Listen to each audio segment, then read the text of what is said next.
The world is ruled by the Runcandle clan, specializing in elite sword mastery. The heirs of the clan are granted superhuman abilities and the best swordsmanship to rule the world. The clan embodies virtues of struggling, achieving, and relishing. It is the definition of the last man standing, and that's exactly the clan our protagonist was born into. Jin Runcandle is the youngest son of this clan. By tradition, each infant goes through a rite of choice which dictates their future path. The boy chose the path of the patriarch. He thought he would enjoy a wealthy and rich life, but those dreams were shattered instantly because Jin lacked the basic swordsmanship required to be a Runcandle clan member. His people ridiculed him as the shame of the family and a disgrace to their legacy. Eventually, he was known as the worst swordsman in the history of the whole clan. If you thought your life was shit, just think about his. It's so bad that his fellow clanmates make fun of him for practically picking up a sword because he's so trash. These bug-eyed, bitchless loudmouths ridicule him for not being able to wield his holy sword Balasada. Poor guy has no choice but to ignore them. So his brother whacks him with a powerful kick to remind him of his shitty place. He tries to reach for his sword, only to get his hand stomped on. They don't want him to even try swordsmanship since he's so bad. His second brother makes fun of him for carrying notes to help his pitiful situation. To make the situation even worse, they snap his sword and tear apart his notes. This is done as a reminder to Jin that he will forever be the shittiest swordsman and a disgusting wench to their family. When he raises his voice against this unjust act, he gets bullied by his brothers who think they're doing him a favor. Jin's very own siblings tortured him every day, as if his talentless state wasn't enough. But he didn't care about that. He just wanted to try harder and harder to somehow and someday earn the trust of his family. So with that spirit, he gets back up, to make himself worthy of the clan. But unfortunately, he isn't getting a Zenkai boost in this universe. Bro gets disowned by his clan, but at least they spared him for trying. Jin was reduced to a vagrant, before inevitably crossing paths with his teacher, and realizing that he too boasted talent. He had a kind of power that was forbidden in his clan, the power to wield magic. 3 years have passed since then. Jin is a busy student hard at work when suddenly he gets swallowed by the shadows. He turns to find a giant entity called Solduret, the master of the shadows. It's a lucky day for our boy as he's been chosen by a literal god to fulfill a contract. By forming this contract, he will be able to wield the power of shadow and become immune to curses. The god of shadows is surprised when he notices that Jin had been cursed from a young age, which is why he couldn't unlock his talent. The curse called Blade's Delusion suppresses the talent of a swordsman, which is basically a death sentence for someone in the Runcandle family. The god of shadows releases him from this curse and declares that he will become a swordsman with unparalleled abilities. Jin returns to his place and instantly grabs his sword to test out the theory. When he launches his sword in a clean swing, he realizes Solduret wasn't just capping his powers. He's gained tremendous control over his sword. The worst swordsman of the clan doubles down by using magic and further enhancing his abilities. Finally, everything he had worked so hard for was coming to fruition. Or that's what he thought. Fast forward to his gruesome state, Jin was suddenly attacked and defeated. In his final moments, he wasn't able to make use of his powers and slowly fades away into nothingness. As he's crushed underneath the rubble, Jin wonders why he was given a second chance. The world goes blank before he reopens his eyes, shocked to see his clan members again. More so, he's in the same sword sanctuary where the Balasada awaits him. Baby Jin remembers this day and realizes he's returned to his past by more than 20 years. The boy clutches his sword, earning the praise of his family. This time, he grabbed the weapon of his own will. 6 years after he chose the Balsada, the midget couldn't reach the top shelf. He's been in the Storm Castle for a while now and has to endure 3 more years before he's finally free.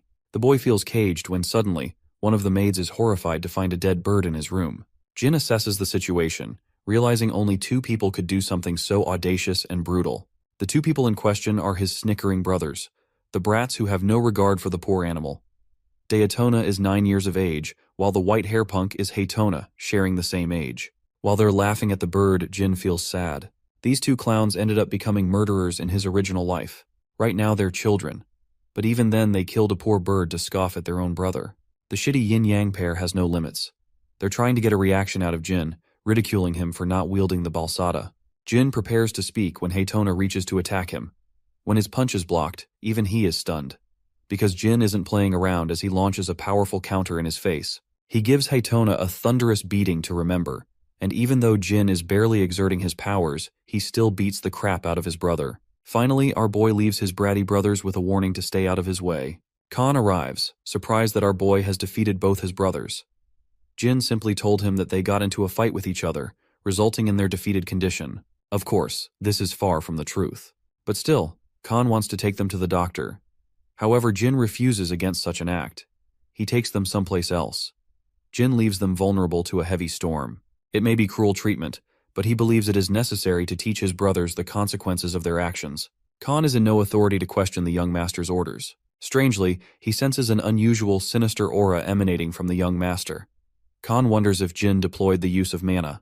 Realizing that Jin is responsible for putting his brothers out of commission, Khan deems it necessary to report to the patriarch of the clan. Back at the Storm Castle, Jin sees the snitch making his move. He knows that Khan is their guardian and reports everything to the patriarch.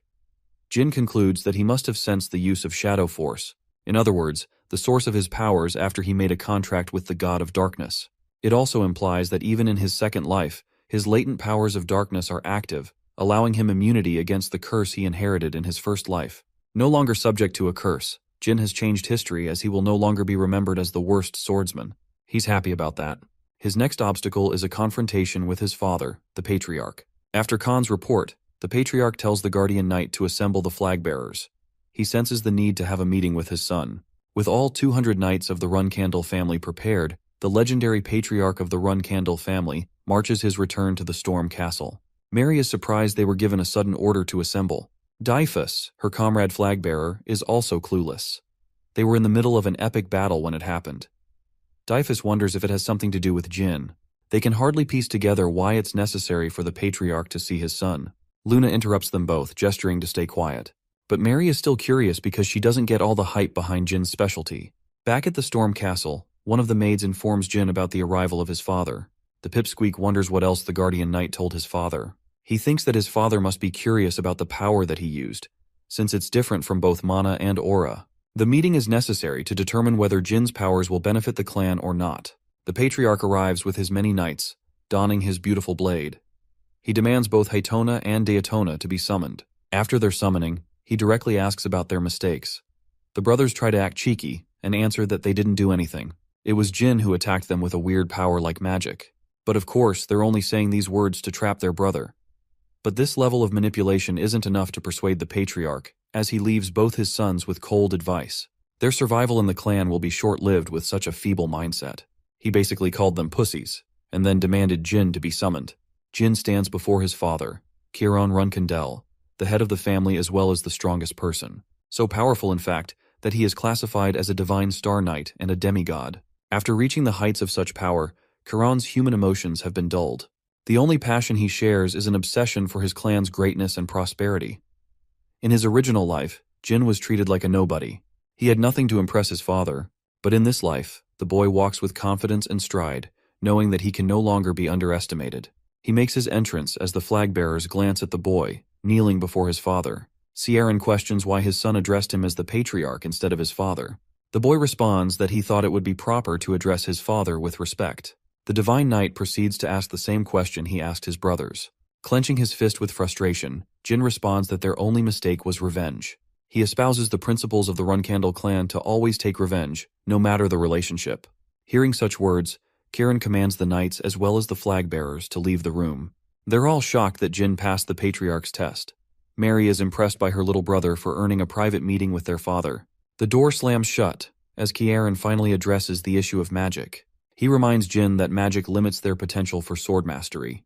The patriarch directly questions the source of Jin's powers, emphasizing that punishment is due if the answer is mana. Thinking about his options, the boy thinks that he will be in deep trouble if he tells the source of his power is the god of darkness. Jin answers that he doesn't understand his abilities either, and showcases his father a glimpse of his powers. In a twist, it is revealed that Jin's powers were once wielded by the founding patriarch of their clan.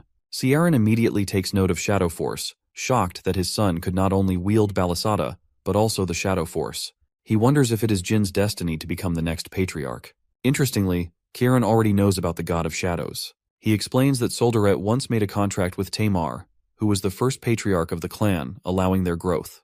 But after his death, the God of Shadows never appeared to offer his powers to a Runcandel, not until Jin's birth, who now wields the Shadow Force. Curious, Jin asks his father an important question.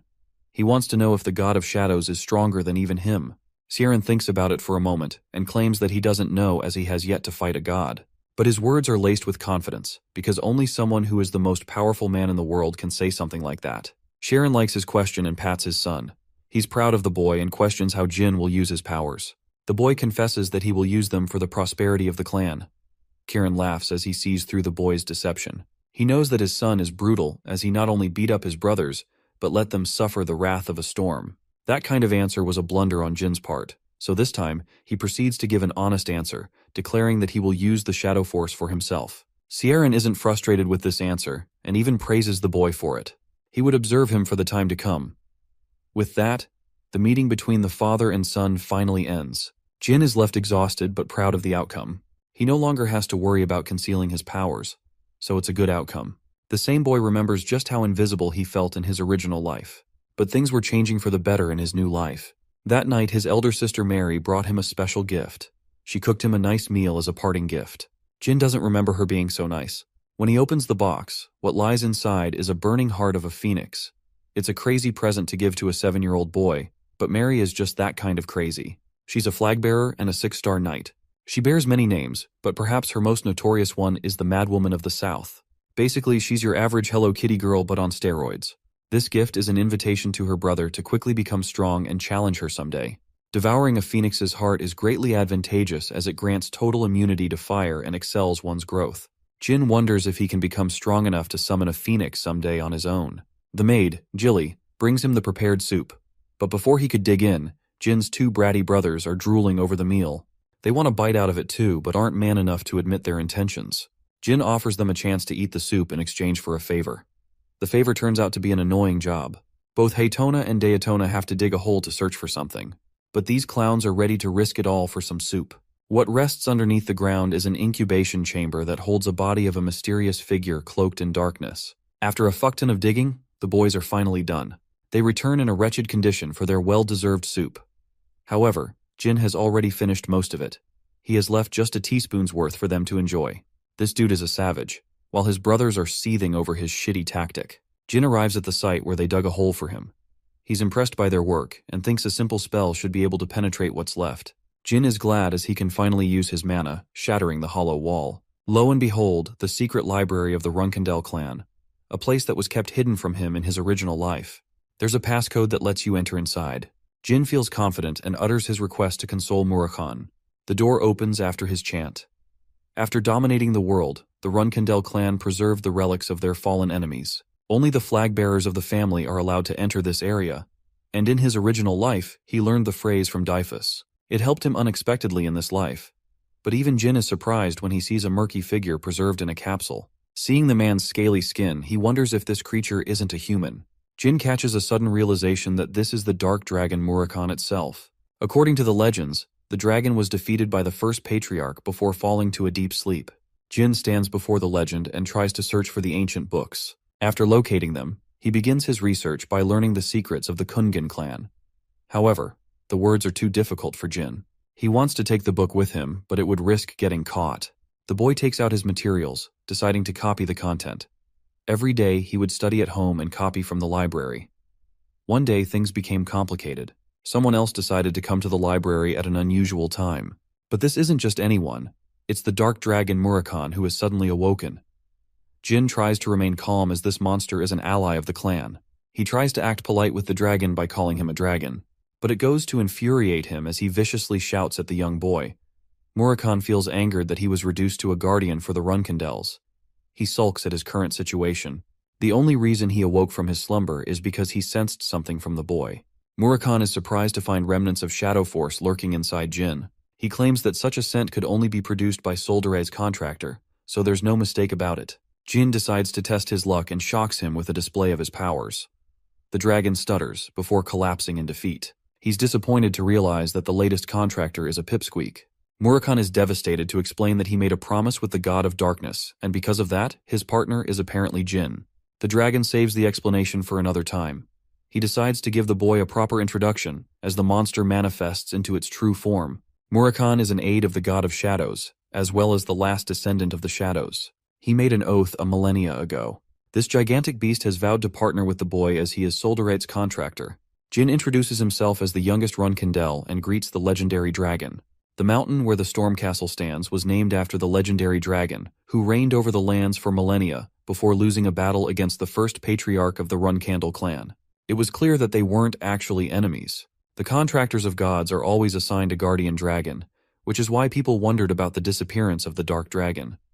They didn't know he was residing in its deep slumber. Jin wonders if he's found himself a guardian dragon upon the dragon's awakening. Thanks to his human form, he's able to chat with him and get some of his questions cleared. Jin frequented the library for months after the dragon's awakening. He wanted to know the reason Tamar and Murakhan fought each other. The silly dragon doesn't recall the real reason as he forgets. More importantly, he's found an obsession with strawberry pies. Jin tells him that he prepares copies of the original books in the library. Unfortunately, he doesn't know about most of the content. Murakhan is still impressed by the boy's perseverance, as any other child would have given up easily. The boy explains that he's just average for a Runcandle. He has a dozen older siblings as well as amazing people like his parents. Jin has great ambition and wants to surpass them. He questions how much Tamar understood at the same age. Since this guy is supposed to be the strongest man ever recorded in history, Jin was curious how close he was compared to that guy. The dark dragon told him that even someone like him couldn't have ever understood a single sentence at his tender age. Tamar didn't read books to become strong. Murakhan emphasizes that the boy possesses mad talent just like the first patriarch. Jin wonders if he will compare to the flames of Tamar's powers. Murakhan consoles him to train and become strong with time so that he can compare and even perhaps surpass the strengths of the founding patriarch. To entertain him, Murakhan tells him about Soldaret's second name. The god of shadows is also called Soldaret the Infinite because his powers know no bounds. That also means that the boy's powers hold sky-high potential. To encourage him, Murakhan decides to teach him a new trick, an attack called the Shadow Force Release. This skill is critical for anyone mastering the Shadow Force. It imposes a risk to its wielder, so Murakhan advises the boy to master it well. Murakhan instructs him to release his mana. Jin is confused, so he explains that two skills determine the release of Shadow Force. The first is mana release and the second is mana transfer. The skill requires at least 3 years of mastery, but that's a duration too long for the boy. Murakhan refuses to teach him advanced techniques without the basics. Jin absolutely stumps him with a perfect mana release, which honestly looks like a Rasengan. He's also capable of using mana transfer for some reason. Murakhan is shocked because he's just found himself a genius pipsqueak. With both conditions met, he's ready to show the boy the skill Shadow Force Release. Since all shadows are born out of Soldaret's powers, it implies that he's the master, while Jin is the only contractor. The library is filled with dark shadows, as Murakhan reveals that Jin could also become the master of the shadows. Jin is impressed seeing the might of his magic in full display. The scene cuts to the flag-bearer Luna, who is nearing the completion of her mission. Estimating 4 months to be the completion target, Luna stands amidst the dead monsters while wondering what her younger brother would like as a gift. 6 months after Murakhan awakened, Haytona and Daytona left the castle after turning of age. That leaves the young master, who receives a celebration cake from Jilly on his 9th birthday. The kind young master wants everyone to enjoy the cake. Khan the Snitch makes his sudden appearance, apologizing for his sudden message. Lady Luna, the boy's older sister, has come for a personal visit. Rising as the first flag-bearer of the clan, an excellent knight and the eldest of all the siblings, Luna Runcandle is the strongest among the heirs. She stands different from the rest, uninterested in pursuing the path of the patriarch. Luna doesn't care about her siblings. She treated him like a nameless stranger in his original life. So now, it seems strange that this distant sister of his has come to pay him a visit. Jin wonders if something happened with the clan. He's even afraid that his sister might have discovered his secret visits to the library. Luna pats her little brother and treats him with unusual kindness, even caring for his condition. Jin states that he feels guarded by her sister. Luna thinks that her brother believes they're enemies, and that she sees him as an outsider aiming for the throne. She feels frustrated with the thought and consoles her baby brother. Luna apologizes, kneeling down to pay her little brother proper respect and a request to speak in private.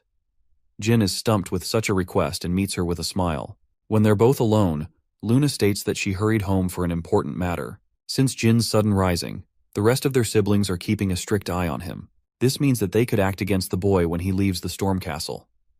The once cold and distant sister expresses her fear that Jin might lose his happiness amidst their family's trifles. She despises the traditions of the Runcandle clan.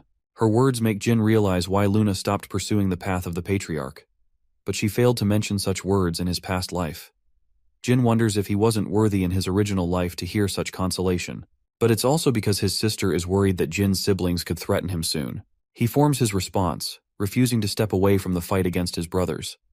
Luna emphasizes that she's not advising him for her own sake. Her baby brother acknowledges the fact and even claims that he faced the threat of assassination once. Met with this surprising revelation, Luna taps into her terrifying powers, furious that someone could even attempt to hurt her brother at the Storm Castle. She tries to ask for the assassin's name, but Jin tells her that he doesn't know, and that he's fine for now. The boy is happy to learn that he has earned empathy from one of his siblings. Luna embraces Jin, apologizing for the troubles of their family tradition that come with the Run Candle clan. Embracing her like this, Jin had no idea his sister could be so kind. Luna doesn't want to stomp on his birthday celebrations and offers him an adequate gift. It's a blue pendant. She tells him to turn around. The necklace is capable of summoning Luna once after being shattered. She wants Jin to use it when he's in a sticky situation. Luna is happy for her brother's birthday, and they proceed to have a loving celebration. Unfortunately, she has to head back to her duties. She bids him farewell. Later, Jin shows up to the library with the necklace, surprising Murakhan as the necklace is an invaluable treasure. This treasure once belonged to the Demon Beast King, an item that many people risked their lives for. It also grants immunity to the wearer against inferior spells, as well as enhancing one's own. Jin explains that his eldest sister gave him the pendant. What's more is that he's shocked to learn that Luna probably already sensed Murakhan's energy. But she won't tell the clan because she cares about her little brother's well-being. Coming back to Luna, she knows something is up between Jin and Murakhan, but she chooses to trust in his powers and support her little brother no matter what becomes of him. Jin thought that the first 10 years of his life would be slow and boring at the castle. But in this short time, he learned a lot. He received gifts and benefited from his relationships after meeting amazing people. These were the things his past self dreamt about. The day finally came when the boy turned 10 years of age. He fought against Khan in a sparring session, preparing to leave the castle. The boy's incredible strength at this age impressed the guardian knight, who realized why the patriarch remained interested in the youngest child. Jin boasted the eyes of an instructor who was trying to see if Khan was a fit as his teacher. Concluding their training for the day, Khan pays his respect to the young child. He can only train the boy until he leaves the Storm Castle. Jin is ready to meet his expectations. There came a point where Jin felt immune to flame thanks to the phoenix's heart he received from Mary. He is thrilled to find that some of his powers have started taking into effect. It's only a matter of time until he absorbs the phoenix's powers. Jin is to leave the Storm Castle the upcoming day. Jilly spots his books and is instructed to pack them for his reading session. As usual, the boy requests strawberry pie as his snack. He heads out for a walk at an unusual timing. The boy arrives at the secret library to meet Murakhan. The Dark Dragon had anticipated this day to come. Jin wonders how they'll keep in contact. But the dragon isn't worried about such an insignificant problem. Even though he's weaker than his original state, Murakhan explains that he can recover his strength when Jin can become stronger, as he's a guardian dragon. Murakhan wants the boy to grow up just like Tamar. Jin asks an important question about the clan. Soldaret once told him that the Runkendel clan shared a history of being a spellsword clan, and the first patriarch is noted as the greatest spellsword user in history. However, this history is lost in the myths as the clan only prioritizes swordsmanship in recent times. The reason they object to magic is because of a pact that was made 1,000 years in the past. While they regarded Murakhan as their guardian in the past, it's clear they might hate him in recent times. It's a shame because the boy would have drowned in riches for reviving him in the previous era. Then again, it's his shitty clan, so there's a chance that it wouldn't happen. Murakhan assures him that he'll track the boy no matter where he goes. As for his capsule, he's planning to keep a hallucination of himself. A hallucination so powerful that they won't be able to see through his deception.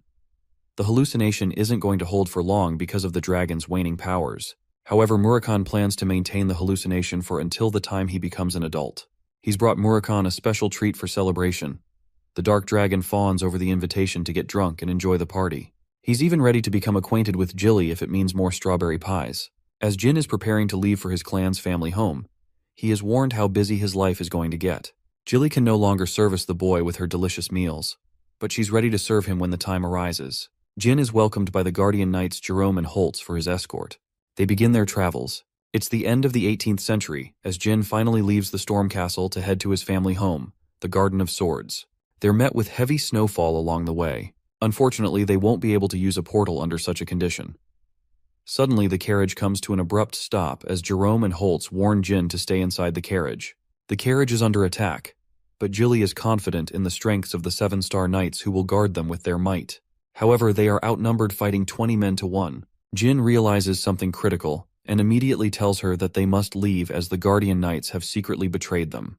This means they're working with traitors or imposters, which also implies there's something wrong with the carriage. Jilly is frustrated and brings out her full power to protect Jin for the sake of the clan.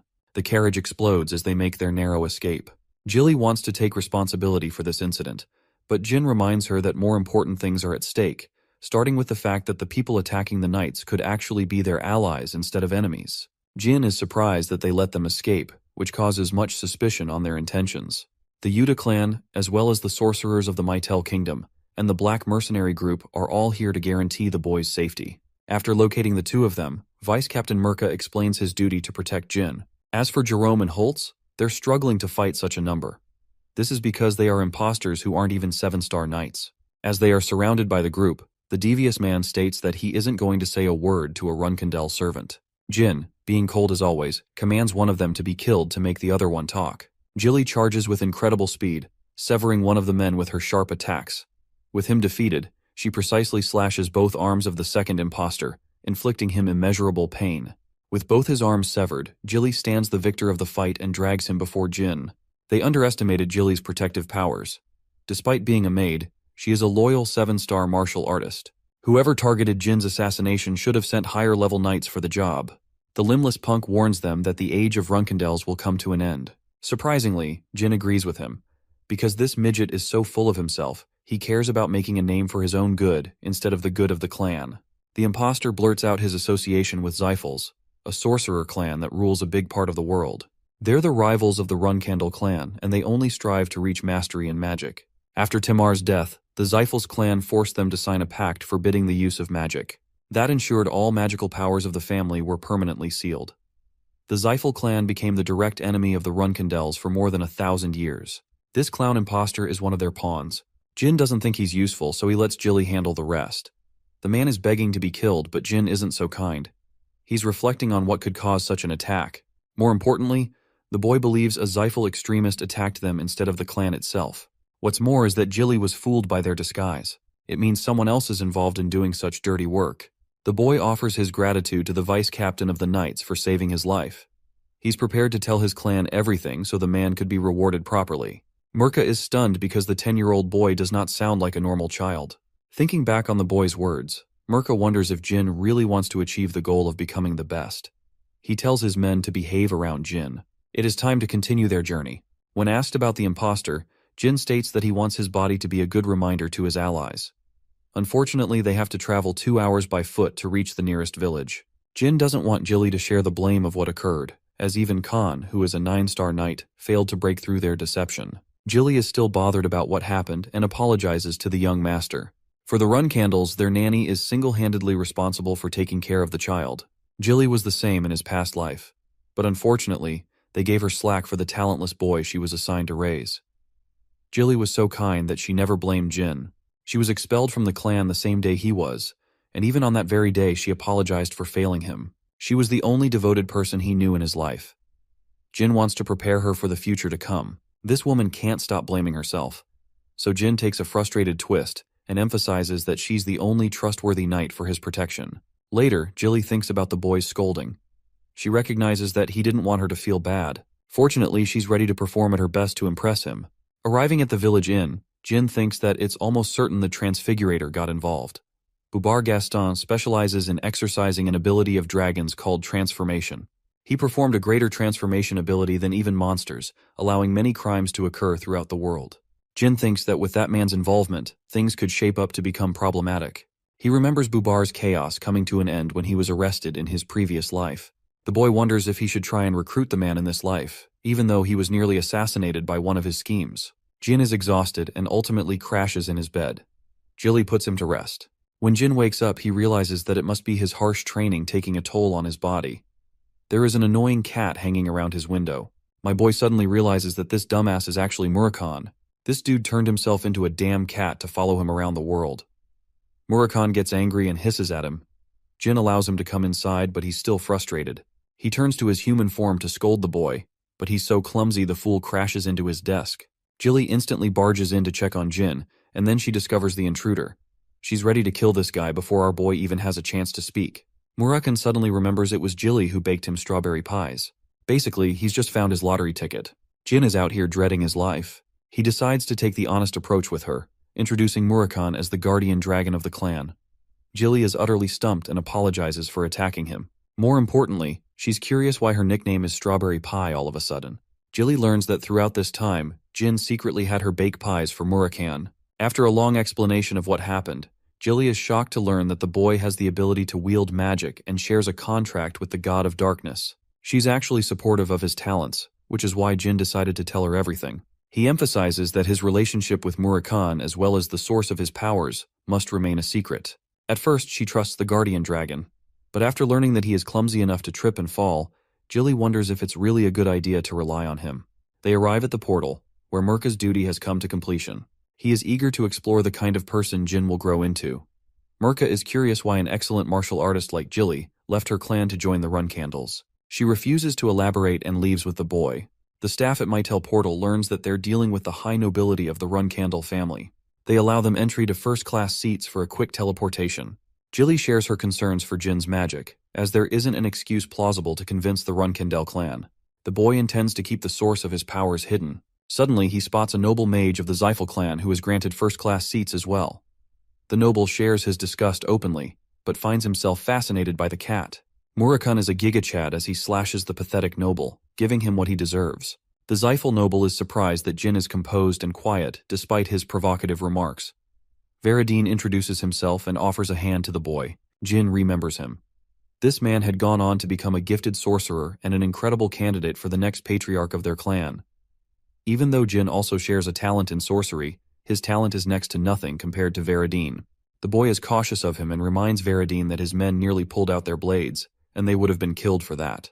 He dishes out equal provocation as a joke, but Jin emphasizes that he wasn't just joking around. Varadine gets actual chills from the boy, but he imparts him with advice not to stir up trouble between the two major clans. Jin claims that both their fathers are people of great stature, and that they would never go into war over a children's fight. Varadine is impressed, but Jin is verbally abusing this man. He tells him to shut up for the rest of the portal ride. Varadine is almost enchanted and wants to befriend Jin, but it would complicate their clan's relationships. So instead he vows to make him his rival for the ages to come. As for Jin, he's surprised Varadine is maintaining his school even after his joke. It's almost as if the Zyphels are chaotic and messed up in their heads. Teleportation is underway. Before being teleported, Varadine expresses his excitement to meet Jin in the future, but the boy doesn't share his enthusiasm and doesn't want chances of that happening. Finally, Jin has arrived. Petrov, a second-class butler of the family, meets his grace, welcoming him to the Garden of the Swords and the home of the Runcandle family. The Garden of Swords is a sanctuary of blades for the most reputable members of the Runcandle family. To have one's weapon be marked in this garden is the height of honor for a Runcandle family member. The boy once shared the same goal, but with the weaknesses of his past life, he became naive and foolish. Now that he's equipped with a cunning nature, Jin believes he will have an easier time in the house. The boy meets his mother, Rosa Runcandel. Ciaron is alarmed by the cat he picked up on the way. The fact that he claims ownership over the animal is considered a proud quality. Jin has decided to name him Kitty Runcandel, but this kind of name is seen as offensive by his brothers, as it is an animal undeserving of their name. Ciaron asks why he did that.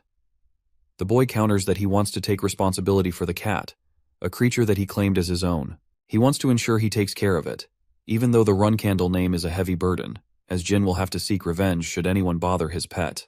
The patriarch is impressed with the boy's ability to make quick enemies. His siblings aren't an exception.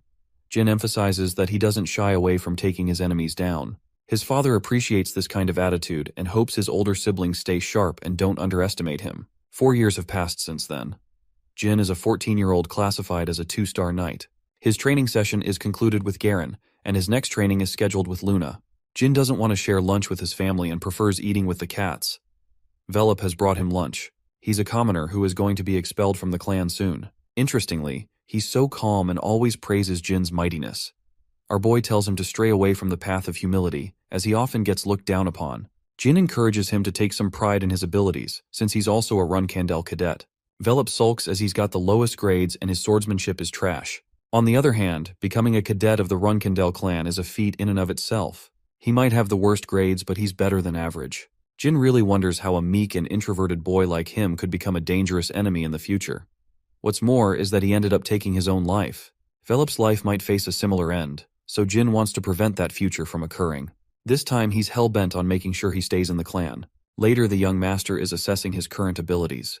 It's destined for him to reach 3-star swordsmanship in the upcoming years. But for now, he has to train with Luna, who wants him to execute the training differently than from yesterday. Luna suggests that he use his mind's eye to visualize his training. Acquiring the mind's eye is the greatest weapon for a swordsman. It's a form of high-level meditation, a skill that is only achieved by 7-star knights. Jin doesn't understand why he's being taught such a skill so early. Luna restricts the use of aura in their training, so Jin doesn't understand the purpose. He places good faith in his older sister's advice and increases his level of focus to learn the technique. The training session comes to an end.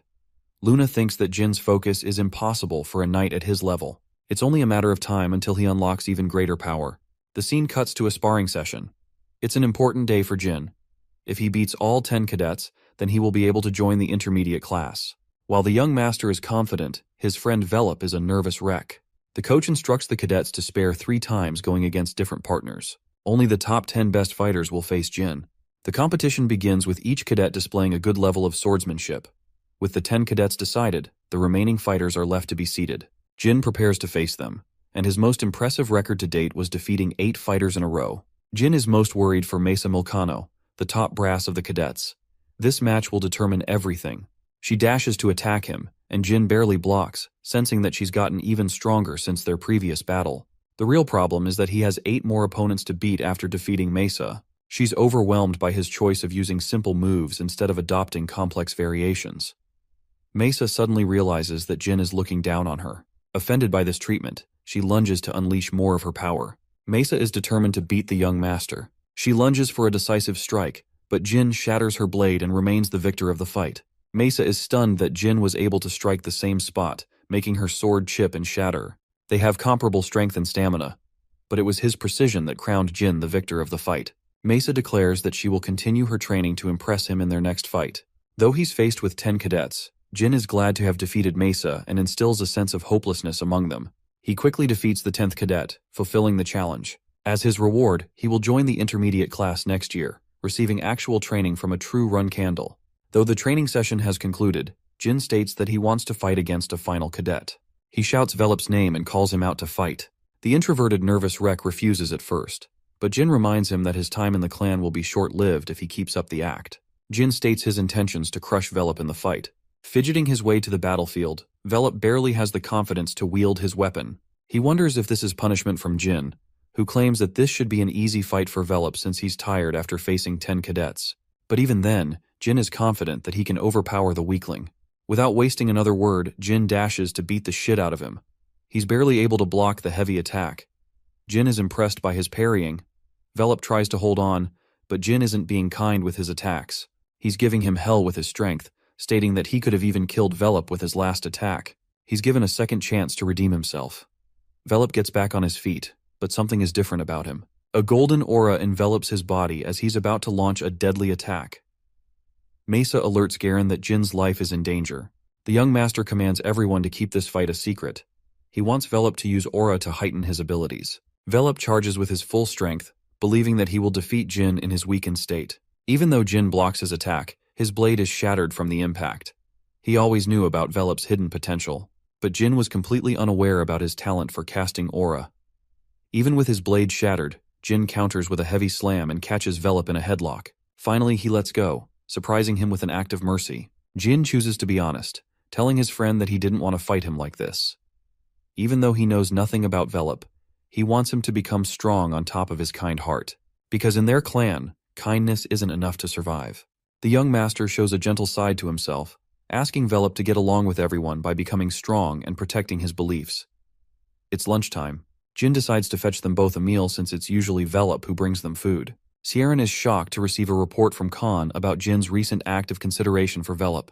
His father is proud of the boy's ability to care for people weaker than him. He's pumped for his son's growth and is ready to assign the boy his first mission. The first month of the year 1795 is when the boy finally turned 15. He was promoted to a 3-star knight and gained a vacation from training. The intermediate class used real swords instead of wooden blades.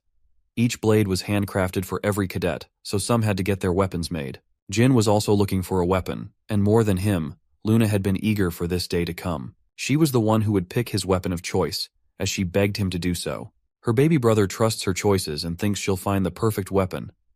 Well, that's until she brings out what seems to be a giant sword.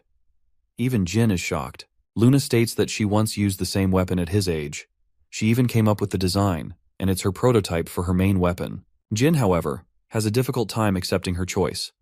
He declines the weapon, hurting Luna's feelings. Seeing his reaction, Luna decides to opt for a different weapon. A weapon that would suit his fighting style. Luna spent much time on his weapon of choice. Since he chose the balisada when he was an infant, she figured the bradamante would be the perfect replacement. It's the weapon of the first patriarch, a blade that comes to his liking, as it is one of the most valuable treasures of the clan. Jin wanted to obtain this weapon in the future, but he's glad Luna offered it to him for free. Both swords are excellent for the users of Shadow Force. Jin couldn't have obtained the weapon himself because of sibling rivalry. It's a heavenly gift from Luna that he obtained so easily. Luna states that he doesn't have a need to repay her in any shape or form, since she's also aware he's keeping his defenses up around her. Since she's upset, Luna instructs her brother to close his eyes for another training session. She tells him that the Runkandel siblings are always fighting against each other, but even so, she wants to remind him of her undivided love, as Luna is ready to support him no matter what. She says these things as Luna has felt immense loneliness and feelings of isolation before Jin's time. She hopes that her little brother never has to go through such feelings in his life. With that, they return to their training session. After the training, Jin excitedly shows off his new weapon to Murakhan, who doesn't think it's a great weapon for his current skill level. It's necessary for the boy to acquire some level of mastery with his Shadow Force to activate Bradamante's potential. Jin is way too weak at his current level, but he hopes to reach 3 stars in Shadow Force soon. Murakhan is offended by the boy's arrogance and emphasizes the caution one has to take just to use holy weapons of the Patriarch. Instead of 3 stars, he advises the boy to reach 5 stars instead. Jin is a defiant child who doesn't want to wait too long. He hopes to accomplish the target by next year, a claim that upsets Murakhan. To further annoy him, Jin takes his book, threatening to rip it apart. Fortunately, Jilly comes to inform the boy about Garen, who wants to meet him for a briefing of his latest mission. Jin is surprised. He learns that his first mission will begin after the end of the break. Although he is glad, he doesn't understand why it has to begin right after the break. Jilly knows that missions are tough even for the intermediate cadets. Jin is intrigued and wants to explore the matter with Garen. He enters the room to meet Garen, realizing that he is to execute a mission with 10 novice-class cadets. They will be split into groups of 2. The objective is to scout the border area of the Jian Kingdom. This kind of area is normally too dangerous for cadets of the beginner level. Jin thinks it will be tough, especially when you consider the fact that his teammates are weak as hell. The boy thinks his father has something to do with the mission conditions to be so strict.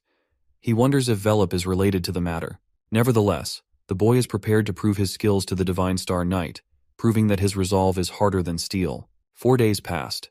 They were on their mission to rescue Sember Bill of the Bill family. They took the initiative to set up camp near the border immediately, then they will commence operations. Each day, a group will be used to exchange information with their base camp. Jin is the leader and wants his allies to address him as such. Anyone injured will rest and take breaks plentifully to ensure the success of the mission. Jin learns that there aren't any werewolves in the area. He's impressed by Velop's insight, who is acting as the mediator for information. The group leader furthers the search on Area 13. Something about the mission bothers him. While it's true his father played a part in assigning the mission, everything is going comfortably smoothly. The boy wonders if his intuition had been incorrect about the mission. The land beyond Area 13 is called the Land of Halfman.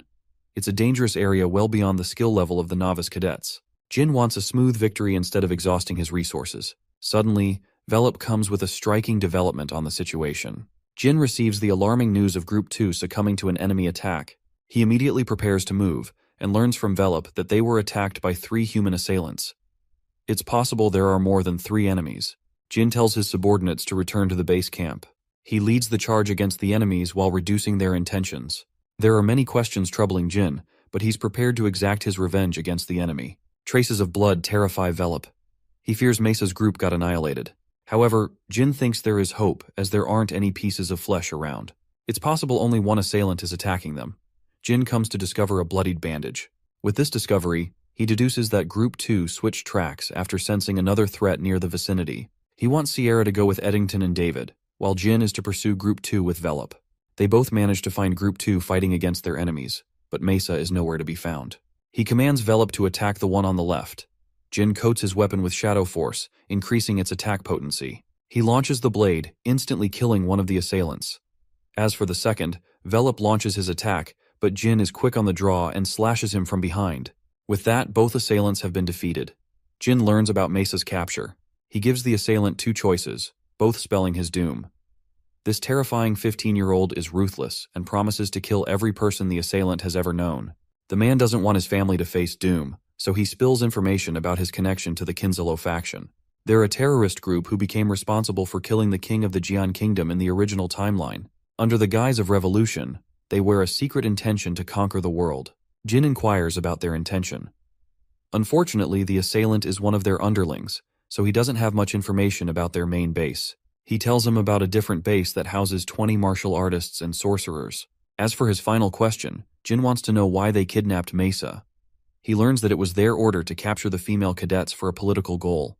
After receiving this information, Jin lands the killing blow, refusing to be merciful to his enemies. 1 hour has passed since Mesa's capture. He wants his subordinates to request support after healing. Jin is prepared to tackle all 20 assailants himself. His comrades are against such a rash decision, wanting to provide them with their assistance in a dangerous mission.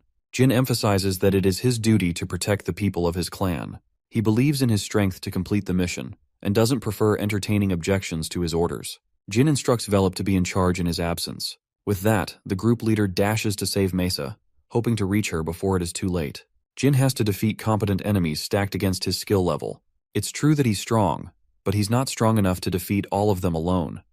So his plan is focused on rescuing Mesa instead of defeating his opponents in a head-on fight. Jin activates detection magic and pairs it with wind detection for even greater effect. This lets him uncover the enemy's tracks. Jin continues his rush when he is suddenly attacked by a bunch of assailants. The Runkandel young master shocks them with his ability to cast magic spells. He defeats one before getting his hand trapped by a mage. Jin slashes the assailant from behind and remains unaffected by the flames thanks to his immunity. The mage deploys the use of ice magic to beat him, but even that is rendered ineffective against this monster. Defeat is certain as the sorcerer meets his end. Jin wonders if the assailants are underestimating his faction because of their beginner-level experience. He understands the Kinzalo hierarchy and knows that Mesa won't be harmed until she reaches the officer. It's the only glimmer of hope he has to save Mesa. Jin intends to distract his enemies and casts flame magic to do the job. This will make them focused on the fire while Jin executes his next move. He comes to their base, slowly waiting for his enemies to make a mistake. Jin spots their leader who knows there is a culprit responsible for the fire. Unfortunately for him, Jin strikes him down when his men are far away. He obtains the keys and busts open the captivity room. There, he discovers a trapdoor and sees Mesa at last. She's shocked to see him in such a dangerous location. Jin frees her, but suddenly the entire structure begins shaking. Mesa begs to be left behind in case the situation gets difficult for them to escape. Jin cares less about that and focuses on saving Mesa. After coming outside, he comes to terms with a horrifying revelation. A half-man has just killed a bunch of enemies unexpectedly. This terrifying monster is none other than the white werewolf. Jin knocks Mesa unconscious so she doesn't do anything rash. The werewolf questions if Jin is responsible for the flames. Jin introduces himself as the son of the patriarch and stands to face the werewolf, who is impressed to find an underling of the Runkandel clan. Many days before the mission, Jin was trying to master his weapon, but Murakhan always jumped him for being absurd. He warned him against preemptively activating the sword and overloading his body. Much to his annoyance, Jin stopped his pursuit. In the present, he is faced with his most difficult threat. Quazoidotruca is a warrior-class creature of the white werewolves race. These monsters are born with the desire to slaughter their enemies. They're formidable creatures capable of defeating 6-star knights, and they bear a special hatred for the Runkandels ever since Tamar killed their god. Jin is in a real pinch. He has no way of safely delivering Mesa with this guy on his tail. The only way out of this situation is through. The monster questions if the Runkandel will fight him head-on or choose to cower and run. Jin answers that he will fight with honor. This response triggers Quasito to burst forth for an attack. He uses his giant sledgehammer to crush Jin. Fortunately, he evades the strike, but only momentarily. Jin is overpowered by the monster's immense speed and strength. He's barely able to stand his ground, but thinks there's a chance as long as he can activate his secret weapons. Jin doesn't want to risk the use of Luna's pendant. He desires to reach the top by overcoming this difficult challenge. Lower-level magic against such an opponent is useless against the defenses of werewolves. There's also the risk that his secret powers will be discovered by other people. His only weapon in this case is the Shadow Force. Jin desires to awaken the sword or else he will lose this fight. The monster is impressed by Jin's weapon for being durable in a fight. However, Jin is still on the back foot.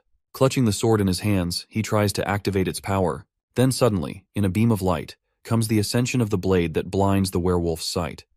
A decisive slash cuts through the air. The monster falls to his knees, having suffered a major wound to its belly. Jin declares the end of the fight, standing atop as the victor of this battle. However, the drawbacks of his sword start to overwhelm his being. Murakami warned him against this. The horrors of his past, the haunted voices inside his head begin to devour him. Murakami comes before the boy, reminding him of the price of activating the sword too early. With the shadows overwhelming his body, he encourages the boy to take his stand, or else he will lose his consciousness forever. Jin remembers to release the shadow force, but it's an impossible task as he is swarmed by the dark energy engulfing his body. Jin aims to achieve a level of calmness, and finally removes the pain from his body. Luckily, he didn't incur any wounds, but his body is still overflowing with the shadow force. With what little strength he has, he tries to get up to save Mesa. Suddenly, he senses the presence of a random man. The man tells him that he isn't associated with Kinzalo. In fact, he's Sember Bill, the man they were looking for. Jin tells him that he's supposed to rescue him on behalf of the Run Candle family. Hearing this, Sember celebrates in joy. Jin rescues Mesa and asks how Sember was captured by the Kinzalo. He explains how he found a lover. Unfortunately, she died 2 years in the past, but he was shocked when he found the same woman who deceived him, leading to his capture. Hearing this, Jin immediately realizes it's the work of the Transfigurator. Sember's capture is linked to a combined attack from Bubar and Kinzalo. Jin hopes to meet him soon to uncover his intentions. As for Sember, he's greatly indebted to Jin's contributions in this mission. He wants to help him in the future. The mission is finally complete, as Jilly congratulates Jin upon his return. But more than that, the devious little cat bites his hand. In response, Jin tosses this dude in the window. Murakami is frustrated that Jin got ahead of himself and activated the sword when he wasn't even ready. He ragdolls Solderet's last contractor for being stupid enough to risk his life.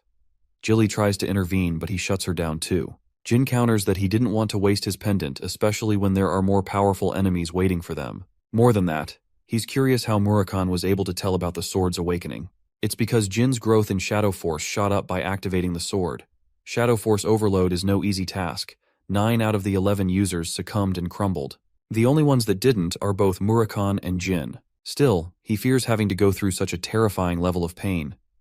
The Dark Dragon makes a request for strawberry pie while he's at it, but feels devastated when declined. Talks of Jin's victory over the White Werewolf have raised suspicion. It's clear that Jin's ability is only ranked around 3 stars, so it would be impossible to beat the werewolf.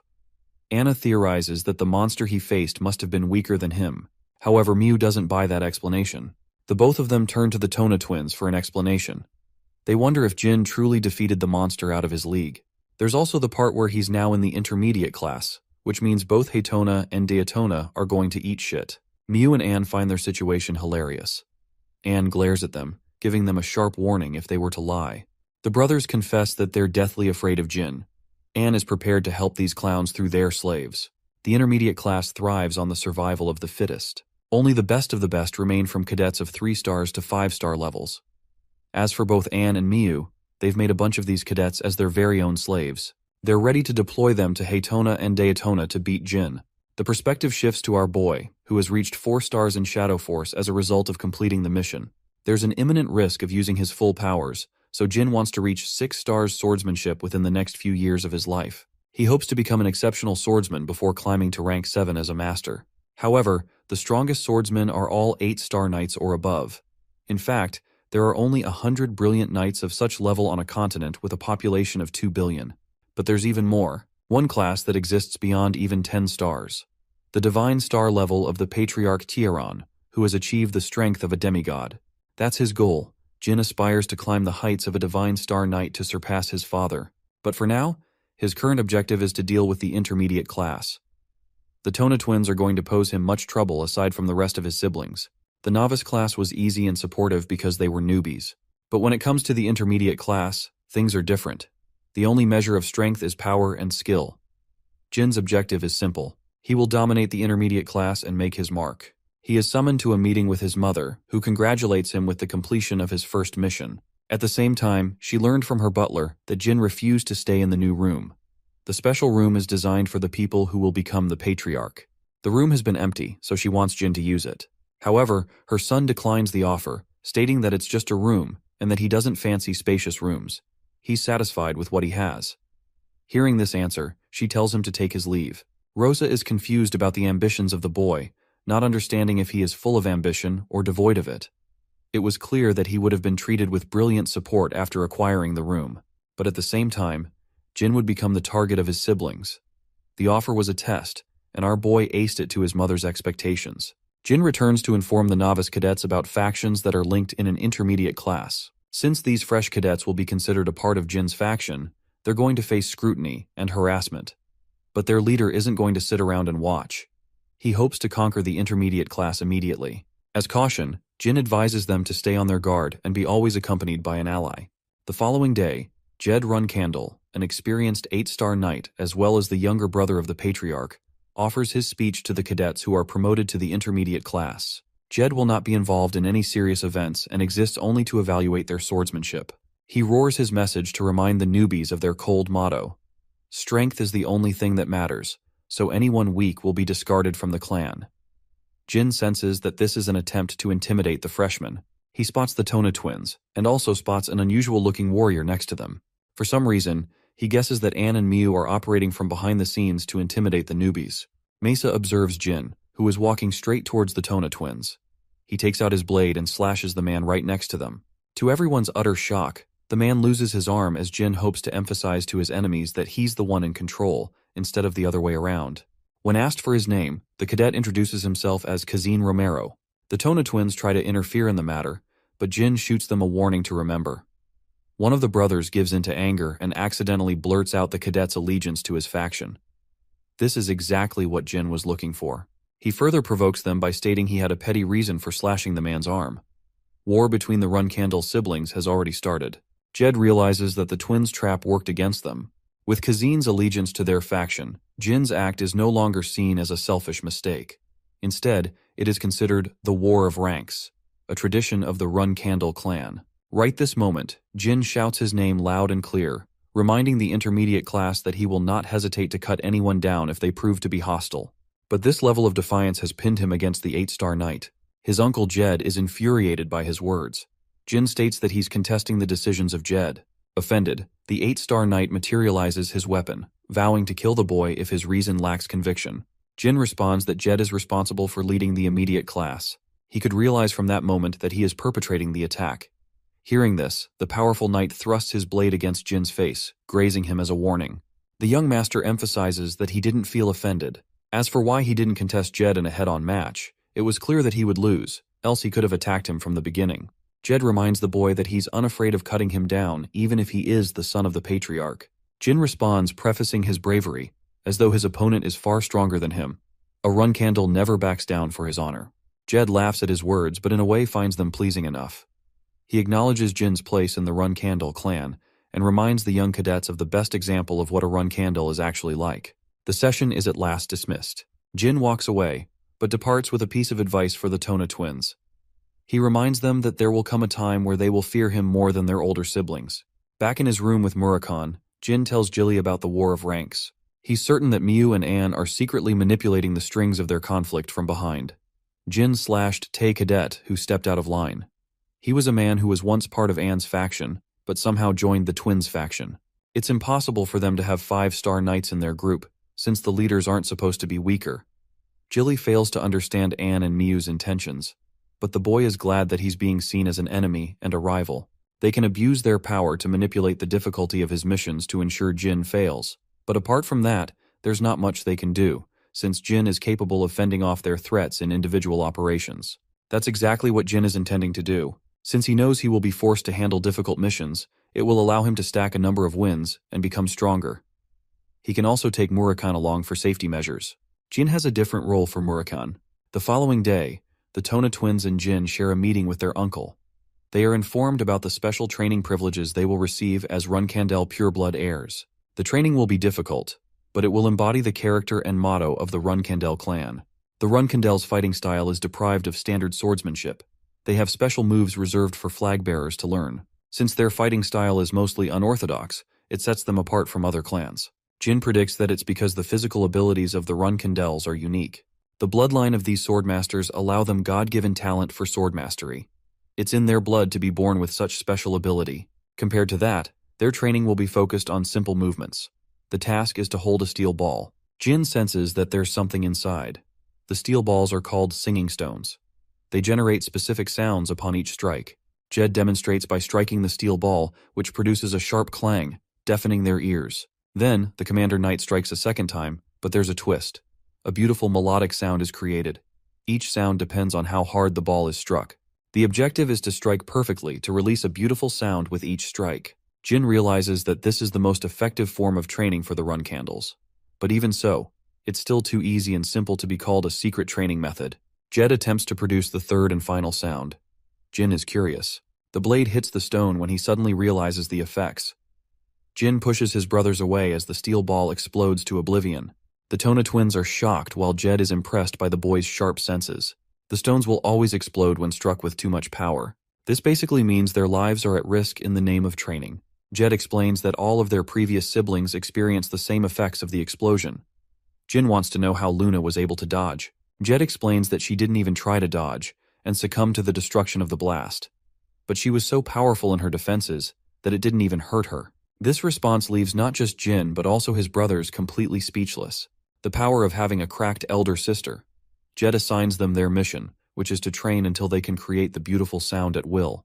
The scene cuts to Luna, who learns about Jin's recent assassination attempt. She is aware of Miyu and Anne playing around, but she also knows they're not foolish enough to attack him at the Storm's castle. What's more, their lives would be at stake if the Patriarch uncovered their plans. Luna's maid wonders if the boy lied to her sister at the time. She knows it is possible since he was so young, and they have yet to find any traces of the assassination in the past 5 years. Luna remembers him being extremely cautious of her, but remembering his face, she could tell that his words were genuine. Luna instructs her maid to keep an eye on Miyu and Anne's schemes. She wonders what Jin is up to, especially when she recalls her experience with the singing stones. The very next day, Jin is barely able to maintain his posture. It's the toughest form of training he has ever been a part of. Jed is supervising their training. Our boy was severely mistaken when he thought this training was related to their physical abilities. Instead, it is focused on increasing one's aura. Jin has to increase his aura to make up for his lack of strength. He aims to remain calm. It's not an impossible task, as the Tona twins managed to complete it in his previous life. Jed observes each sibling struggling, but only Jin shows the most amount of progress among the three. It's possible that he will overcome Luna's record for the singing stones. The training concludes with the Tona twins facing utter collapse. Jed is impressed by their endurance nonetheless. As for Jin, his dear uncle is offended that he's the youngest of the siblings because this boy is a diamond in the making. The dude is slowly becoming his nephew's #1 fan. 1 month passed. The intermediate class was finally being handed its first missions. The mission is to protect the recruits of the Minche Blacksmith Guild. Each faction is assigned their missions, until finally, it's Jin's faction's turn. This group of 10 cadets is tasked to slay an enormous number of 25 orcs, nearly double their number. It's not the easiest mission, especially when they've just joined the intermediate class. It's evident that a lot of them won't even make it past their first mission.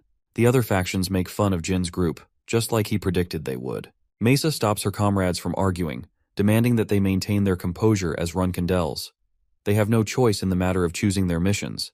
The only way out is to execute on them. Mesa wants to shut their haters down for good after achieving victory. Diatona ends up striking the singing stone so hard that it explodes right on him. Jin barely evades the explosion before getting struck by the blast. He doesn't want to train around these clowns because they're careless about their surroundings. The Tona twins are in the process of exploding the stones. But for Jin, something strange happened. His senses became so sharp that it felt like he could sense the object coming from a mile away. At this point, he's confident in his ability to evade the steel pellets should the singing stones ever explode. Jean wonders if this training has something to do with the mind's eye training he did with Luna. To confirm his suspicions, he decides to try again. But Jed breaks into their training session to report them about the new missions. The Tona twins are seething as it's a ceremony with the Vymonth Empire. It's not a life-threatening mission, but a draining one. Jed emphasizes the importance of attending the mission with seriousness, no matter the task. It's an event where strong warriors get to meet up, including the Run Candles. Jed wants the Tona twins to get a good scope of those people. Jin's mission is different, however. He's assigned a target mission. Jin has to kill Talaris's affectionate lover. The secret palace refers to the giant tower controlled by rulers. The current ruler is called Talaris Endorma, a woman so deadly that she doesn't show mercy to those who hurt her lovers. Jin is given the broad scope of the threat of this mission. His target is a man called Alcaro, who is effectively guarded by the agents of the secret palace. What's more, this kind of mission is usually assigned to guardian knights, prompting Haitona and Diatona's reactions. Jin is intrigued by the request. He wonders if the Chanderer family really wants to assassinate one of their own people. Jed explains that his family tried numerous times to retrieve Alcaro to preserve the family's secrets. With no options left, they pinned an assassination request over his head. Jin accepts the mission with conviction, much to Jed's shock, as it is well beyond Jin's current skill level. Jed decides to entertain his answer. He tasks the three to go out for the mission in 3 days. The Tona twins are actually worried for Jin's life, because even they understand the gravity of this mission. They advise him to state his name as a run candle, thinking it would be enough to help him. Our boy is shocked by their consideration and slices the steel ball perfectly, producing a gentle sound. Jin has already achieved mastery, and by the time he returns, the Tona twins will be forced to side with him. Even Jed believes they should make the sensible choice of following Jin, because their very lives will be at stake if they don't. The day of the mission is here. Jin will be designated in the dangerous Mahmit Lawless region. The Runkandel young master has maintained a slight disguise to mask his appearance and identity. Jin's group is supposed to slay monsters, but he doesn't know they're supposed to be facing 25 orcs. All of them are miserable about the mission, to the point they've already accepted their deaths. Jin emphasizes that he will return from this mission no matter what. Jilly finds his subordinates cute for acting worried for him. Murakhan tries to gloat about being the great dark dragon, not realizing he's reduced to being a stupid cat right now. Jin wants Jilly to enjoy the vacation while he's gone. She shares her personal concerns as Mamit is a deadly place. Jin promises his return and takes off. The Mamit region is festered with the worst criminals around. These people bask in toxicity and malice. Jin has arrived to kick their butts. They haven't seen this person before. He acts audacious like he owns the place. One of the crooks questions if he's secretly a 9-star knight. He wants the newbie to understand the order of strength. But Jin has no time for such petty banters. He stabs the man's head clean and instills a chilling sensation among the people. The criminals don't share feelings of loss for their fallen fellow. They're psychopathic people, and as advised by his teacher, Jin is trying to show them he's not to mess around with. He's grateful for his teacher's help. Jin takes the drink, unafraid of it being poisoned. He tosses the payment and eats breakfast. The bartender wonders if he's looking for someone. Jin confirms and asks for a person called Hister. Unfortunately, there's no one like her in town. Jin asks for a place to stay. The bartender recommends Moonlight Well, a safe inn where only the kings of Mamit reside. It's a luxurious inn. Since Alcaro is a rich kid, he didn't have to worry about minuscule troubles in his life. He's nothing more than a clown who can't control his lust for pleasure. Alcaro's only sticking around to try and gain the affection of the ruler, but there's no point as she's moved on to her next fascination. With only one place left to his enjoyment and safety, it's clear that Alcaro must have guards swarming around him. Jin decides to stay in the lobby to get a good view of the situation. Interestingly, he spots Alcaro immediately as he's arguing with his men. The guards don't want to leave him unattended, but Alcaro is lost in his desires. He even threatens to kill them. In response, Alcaro gets slammed by a heavy punch that knocks him out for good. They're tired of guarding this annoying clown who is mad in his obsession. Alcaro's guards are all powerful enough to cross the 6-star level. The assassination itself is easy, but making his return and fleeing safely is the difficult part. Since he can't easily poison someone in Mamit, it will be difficult. There's no chance of killing him directly because of Alcaro's men. Jin finds himself in a pinch until he discovers the perfect solution to all his worries. The following day, we catch a glimpse of Cirrus Endorma, the ruler's daughter. She learns that 6 men are guarding Alcaro strongly, a man who may as well be called a fool. Funnily enough, she's also prepared to kill him because the woman is sick and tired of his antics. As they're approaching the inn, an enormous thunderbolt strikes the establishment and pulverizes the place. The daughter of Talaris is excited, realizing there is more than what meets the eye. Circling back to Jin's grand plan, he opted to use a magic attack and increase its potency by stacking Shadow Force on top.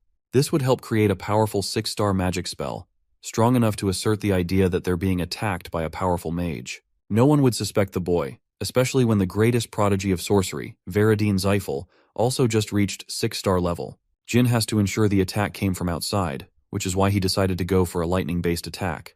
With his command over Shadow Force, he casted its release and manifested his lightning powers. The disastrous thunderbolt struck the settlement before they could even act. Their immediate suspicion alerted them to believe that this is the attack of a sorcerer. Ceres assesses the seriousness of the situation.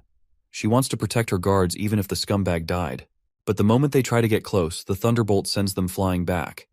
They wonder if the Zyphel sorcerers are exacting revenge against the secret palace. A third thunderbolt strikes the settlement. Ceres thinks there won't be a fourth attack. She's hoping no one is massively hurt. Unfortunately, during this stunt, even Jin caught massive injuries as he endured the wrath of his own spell. Though the guards are still alive, Alcaro is nowhere to be found. Jin wants to ensure the execution while he still can. But unfortunately, Ceres catches sight of him and tries to help him. She doesn't really care about Alcaro's safety and prefers his execution anyway. Ceres also demands the capture of the sorcerer responsible for casting the spells. Jin is glad that he doesn't have to do the dirty work of killing Alcaro when she's here with a whole squad of her own. But there's bound to be trouble if she recognizes Jin's identity as a run candle. The guards come to inform Alcaro's confirmed death because of the lethal spell. Ceres gains control of the Moonlight Well as the daughter of the ruler Talaris. There are obvious objections to her declaration, as she is challenged by the crooks of Mamit. Ceres shows her domination as she cuts them down with her icicle blade. She plans to compensate for the damages if the sorcerer aims to attack the secret palace. But she's also ready to ruin their lives if the sorcerer's target was one of the criminals. Ceres claims control over the inn. Her next target is the sorcerer who attacked them. It's clear that it has to be one of the survivors who casted the spell. She's already pissed that they provoked a powerful enemy. Ceres is annoyed by Jin's sluggish pace, calling him a coward. She tends to his leg injury, something a commoner could brag about for a century. Ceres knows this goofball can't repay her anyway, so she leaves him an experience to remember. Jin waves her goodbye, but this dude locks in like crazy after she leaves. He's just completed his objective and covered his tracks at the same time. The scene jumps to the battle against the orcs. Mesa and the others have freshly taken down an orc, gaining a delusional confidence that they might overcome the challenge without any casualties. But Mesa is more serious. With 7 more targets to kill, she doesn't want her people to get sloppy. What's concerning is the odd behavior of the orcs. They usually attack in groups, but strangely, they're all alone. Mesa thinks that Jin's blessing has helped them on this mission.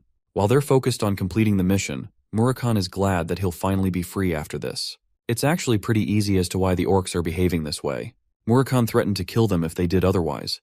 The orcs were so afraid that they never got back with each other again. Unfortunately, the cat dragon thinks he will be tasked to do more annoying quests in the future. Murakhan wants to read comic books in exchange for his service. He's glad that they're all in one piece. But then, even Murakhan senses an incredible dark energy that he previously didn't predict. This monster is stomping its way to the location of Mesa's group. Murakhan spreads a powerful shadow barrier that goes unnoticed by everyone except Velop. During this time, he enters his true form to obliterate the monster who casts its energy without his permission. The tomb giants were once brought to extinction nearly 2 millennia ago. Murakhan fails to understand the creature's reason for showing up here. He prepares a deadly beam and annihilates the creature with a column of darkness. With the monster defeated, Murakhan feels tense all over his body.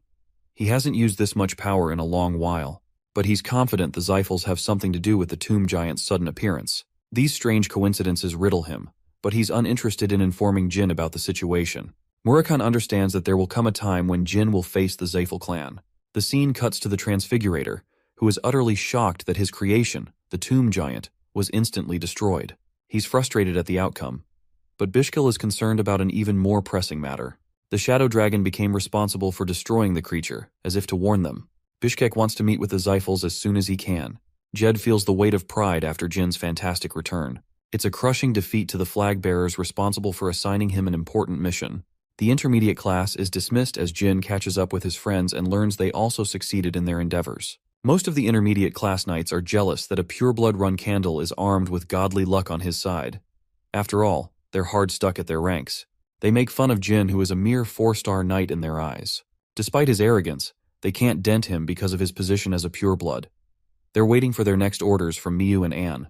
Interestingly, Jin invites the challenge by walking right towards them, enjoyably stating that he heard every word. He taunts Kazin, who admits talking trash behind his back. Jin confirms that he doesn't boast a higher rank than the rest of them. Kazin scoffs at him, fed up with Jin, who only completed the mission because of luck. Jin makes himself clear. He fully admits that the 5-star knight might outclass Jin's rank as a 4-star knight. Instead of letting them talk, Jin wants Kazin to challenge him to a duel. He fully allows the use of aura. Kazin thinks he's going to snatch an easy victory. He lunges to attack Jin, who can sense his frustration behind every swing.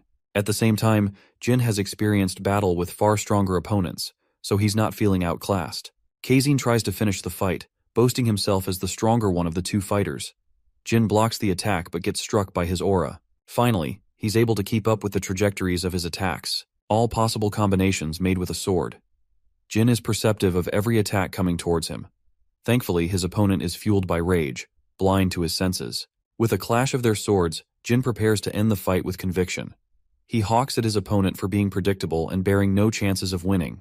3 critical moves follow in Kazin's attacks. Jin counters everything and prepares for the killer blow. He renders a powerful aura slash that annihilates Kazin, stealing the victory from his mouth. Jin is certain of his strength. He has improved massively and entered the domain of a 5-star knight. It was his plan to misguide his opponent into believing he was an inferior opponent to exploit openings. The Tona twins come to the scene to find themselves baffled, but Jin doesn't even think much of the fight and walks away casually. When Kazin reports to his faction leaders, they take it as a joke. They're stunned that the boy has already reached the level of a 5-star knight at his fragile age. Both Miyu and Anne are aware of Jin's hostile message to the clan. They're prepared to mobilize strict measures to cut him down on his next mission. The clan murmurs about Jin's recent strength and improvement. Only the best of the best from his clan could achieve this level at the same age. Even Jin didn't predict this level of growth. He didn't refine his sword mastery skills apart from his special training. Growth in one side of his training affects all other aspects. Improving Shadow Force helped improve aura and mana flow too. He's the only person in his clan to master all 3 powers. Jin spots a bunch of flowers he's never seen before in his room. He doesn't mind since they seem to be safe. As for his latest achievement, Jin is certain that his siblings will become even more anxious to cut him down. Joshua is one of those people. He's a candidate for the throne right after Luna gave up her pursuit to become the patriarch. Joshua is working on improving his strategic position in the clan with the help of their mother. At first, Jin wanted to conceal his skills, but he changed his mind. It's clear that the whole world will know about his accomplishments. Instead of gloating about his achievements, Jin wants his father to take notice. Siren isn't satisfied with Joshua sitting on the throne. Ahi wanted Luna, but she lacked ambition and walked away despite her incredible talents. With Luna gone, the next candidate became Joshua. All of this happened long before Gin made his accomplishments show that he is worthy of the throne.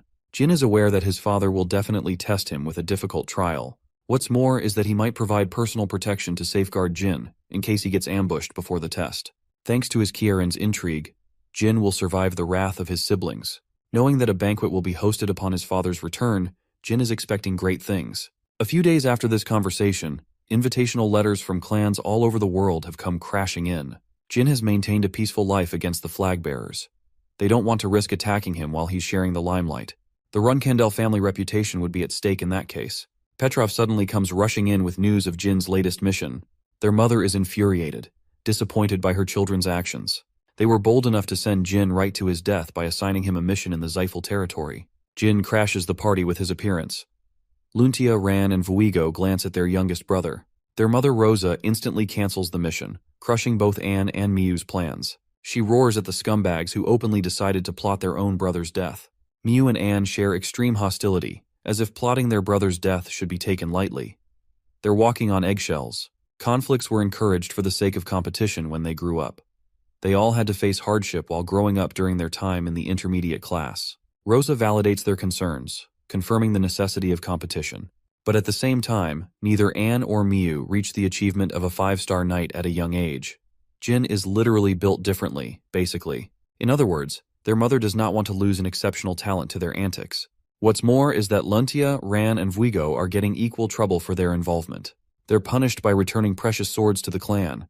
Rosa even threatens to confiscate every sword in their possession if they do not oblige. Faced with so much commotion, Rosa waits for Jin's response. She wonders if he's going to be kind enough to receive the punishment, or if he will use this to his amusement.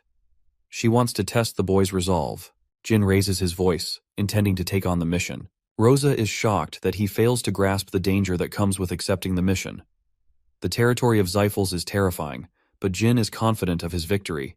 He's all for the mission he was assigned by his beloved sisters. Actually, he even sides with his sisters for helping him take on a mission within his powers. Rosa taunts him for putting on a courageous act. But the 15-year-old shares concerns for the reputation of the clan if there is a sudden change in missions. Rosa blasts his excuse, knowing that he's just being exploited through this mission. Since they can't fight directly, that's what Jin is hoping for. He knows he's no match for his sisters at present, so he wants to prove a point by completely destroying them with this mission. Rosa is still cautious and reminds him of the danger. Jin is glad to take on the fight for the condition of retrieving the swords from his brothers after his return. Both Vuigo and Ran are even ready to stop him from going on a mission so dangerous by offering him a sword now. But Jin isn't buying into their schemes. because if they were on his side from the beginning, they would have stopped Miu and Anne's schemes. Rosa accepts the boy's conditions. She fears the possibility that Jin might one day become like Luna. But now, Rosa is happy with her son's recent development. With the meeting coming to a close, Anne taunts him for boasting a lucky track record. She's even ready to send some of her own slaves to finish the job. Jin doesn't acknowledge their words and hopes to give them a slap on the face with his return. The intermediate class knights from their faction are none other than the hooligans who were taunting Jin since the first day. Kazin is one of the three. Jin shows no signs of distrust to their faces, but deep down, he knows they're waiting for the right opportunity to strike him down. The mission objective is to hijack items after infiltration. 4 relics rest in the historic sites of Colin. It was once a thriving land that now belongs to the Xiphals. After discovering the land, they mercilessly slaughtered the natives. They only act like they respect Colin's people, but deep down, it's clear they're still facing enslavement by the sorcerers.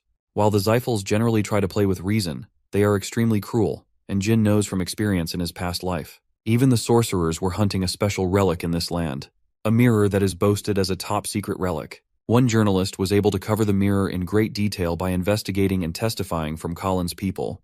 The mystical well of mana is so powerful that it boosts one's mana to 7 stars, allowing the Xiphals to build an unstoppable army in the future. The object has yet to be discovered in this timeline. Jin wants to ensure the same doesn't happen again. The relic rests in the 3rd warehouse guarded by the Xiphals. They will have to take caution against the sentry spells in the area. Kazin offers his undivided support, but Jin obviously knows it's a bunch of crap.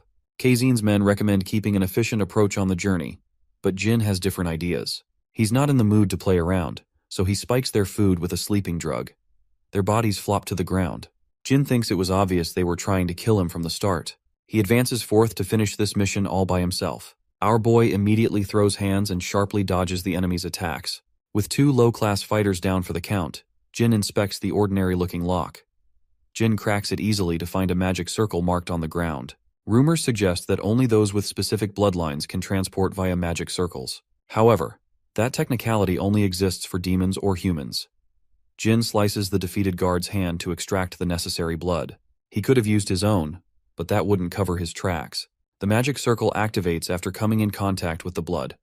But suddenly, it reacted harshly, even though he used the blood of the guard. Jin turns to realize that the mob characters he just defeated are actually monsters. He falls back to inflict them with wind magic. Originally, Jin wanted to cover his mana, but he's forced to use magic against these monsters. With his blade, he stabs the demon with a sharp slash, but ultimately gets pushed back. Jin unsheathes the holy blade, which scares the ugly twins.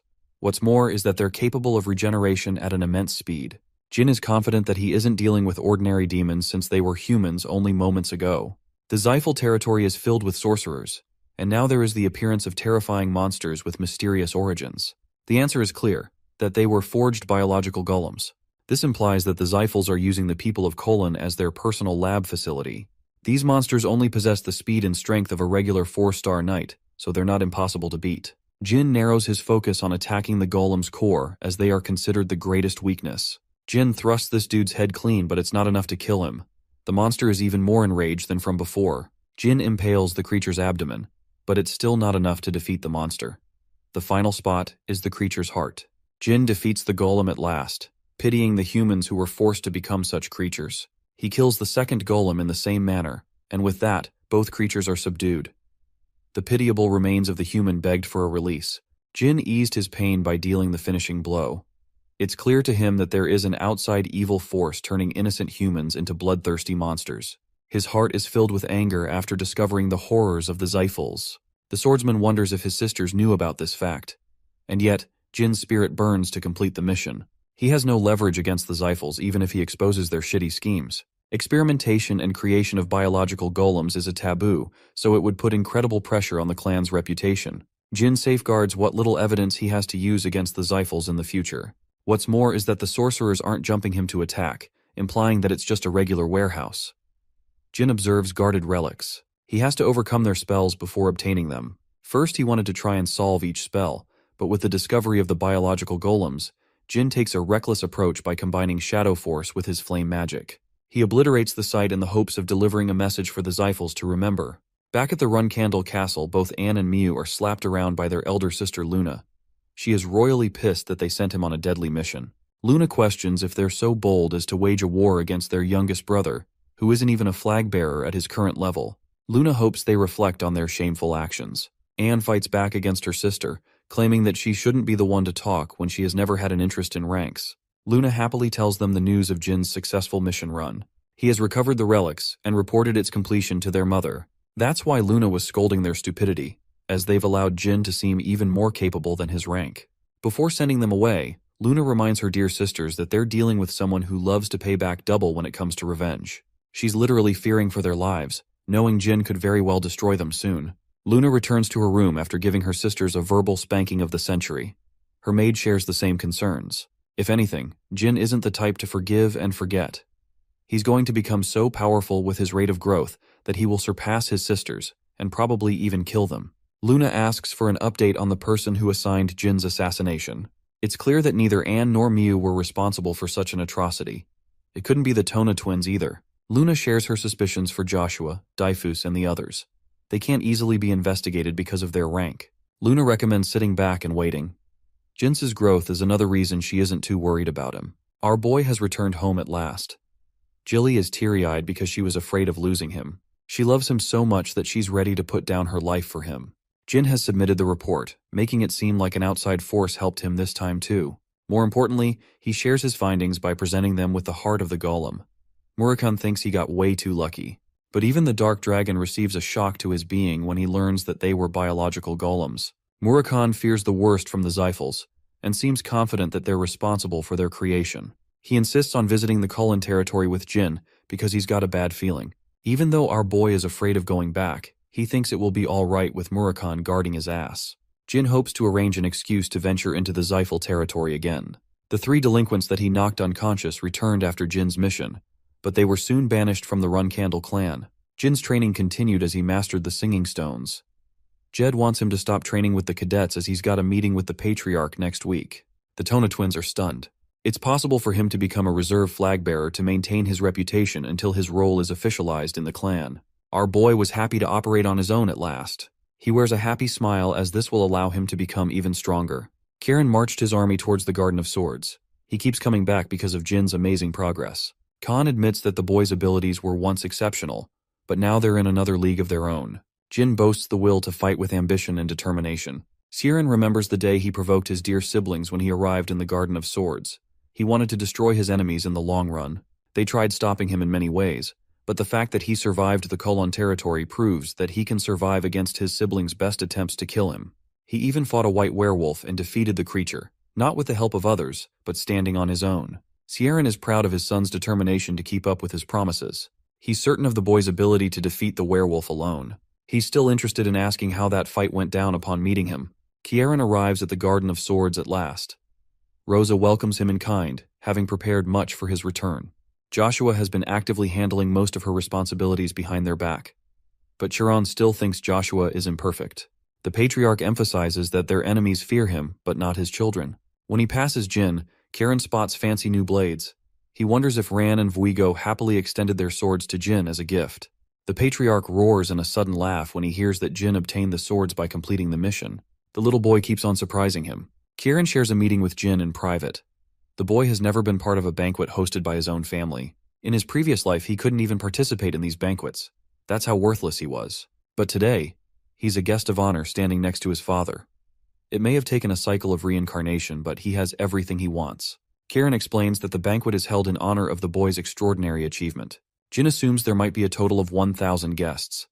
Kieran confirms that the number exceeds the previous banquet that was held 7 years ago. The Runcandles have increased their influence to the point every guest is known. Sieran has been exterminating monsters in the Dark Sea while at the same time honing his skills. Even without his interference, the Runcandel reputation soars at an all-time high because of his demigod rank. The Patriarch fears that if he bites the bullet, the very people participating as guests could end up becoming enemies of the Runcandles. The Runcandles and the Zyphals are considered the strongest clans in the world. But everything will change when Sieran is no longer in the picture. It's likely that the Zyphals will conquer the world in that outcome. Jin shocks his father with a striking confession. He declares to leave the Runcandle clan once they fall victim to the Zyphals. The reason is simple. It's because the blame would befall upon the leading Patriarch. Jin isn't interested in serving an unskilled leader. Jin returned Vuigo's weapon in exchange for obtaining secret information of the contracts that only the flag bearers are privy to. He learned that many clans are actually indebted to the Runkandels for their services. Some of them haven't paid their due. There's so much material hidden in the form of blackmail and negotiation that Jin is planning to exploit them well after his father's death.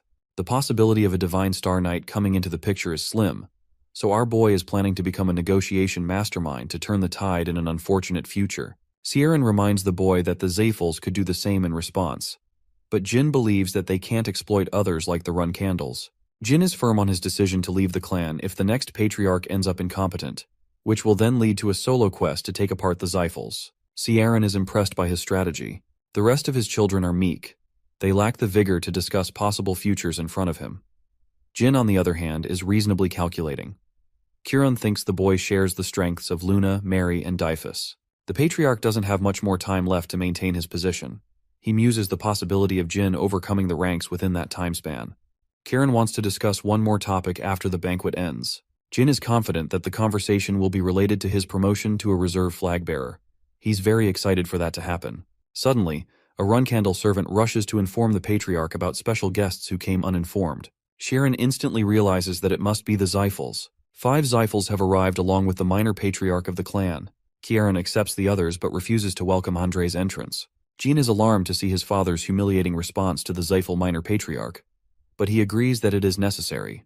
It's a smart order because Andre would be disobeying Kieran's orders if he forced his way in. This means Andre has to follow their command no matter what, unless he's interested in getting himself killed. Sieran welcomes his guests as the patriarch of the Runkandel clan. He highlights Jin's exceptional progress as the reason for the banquet.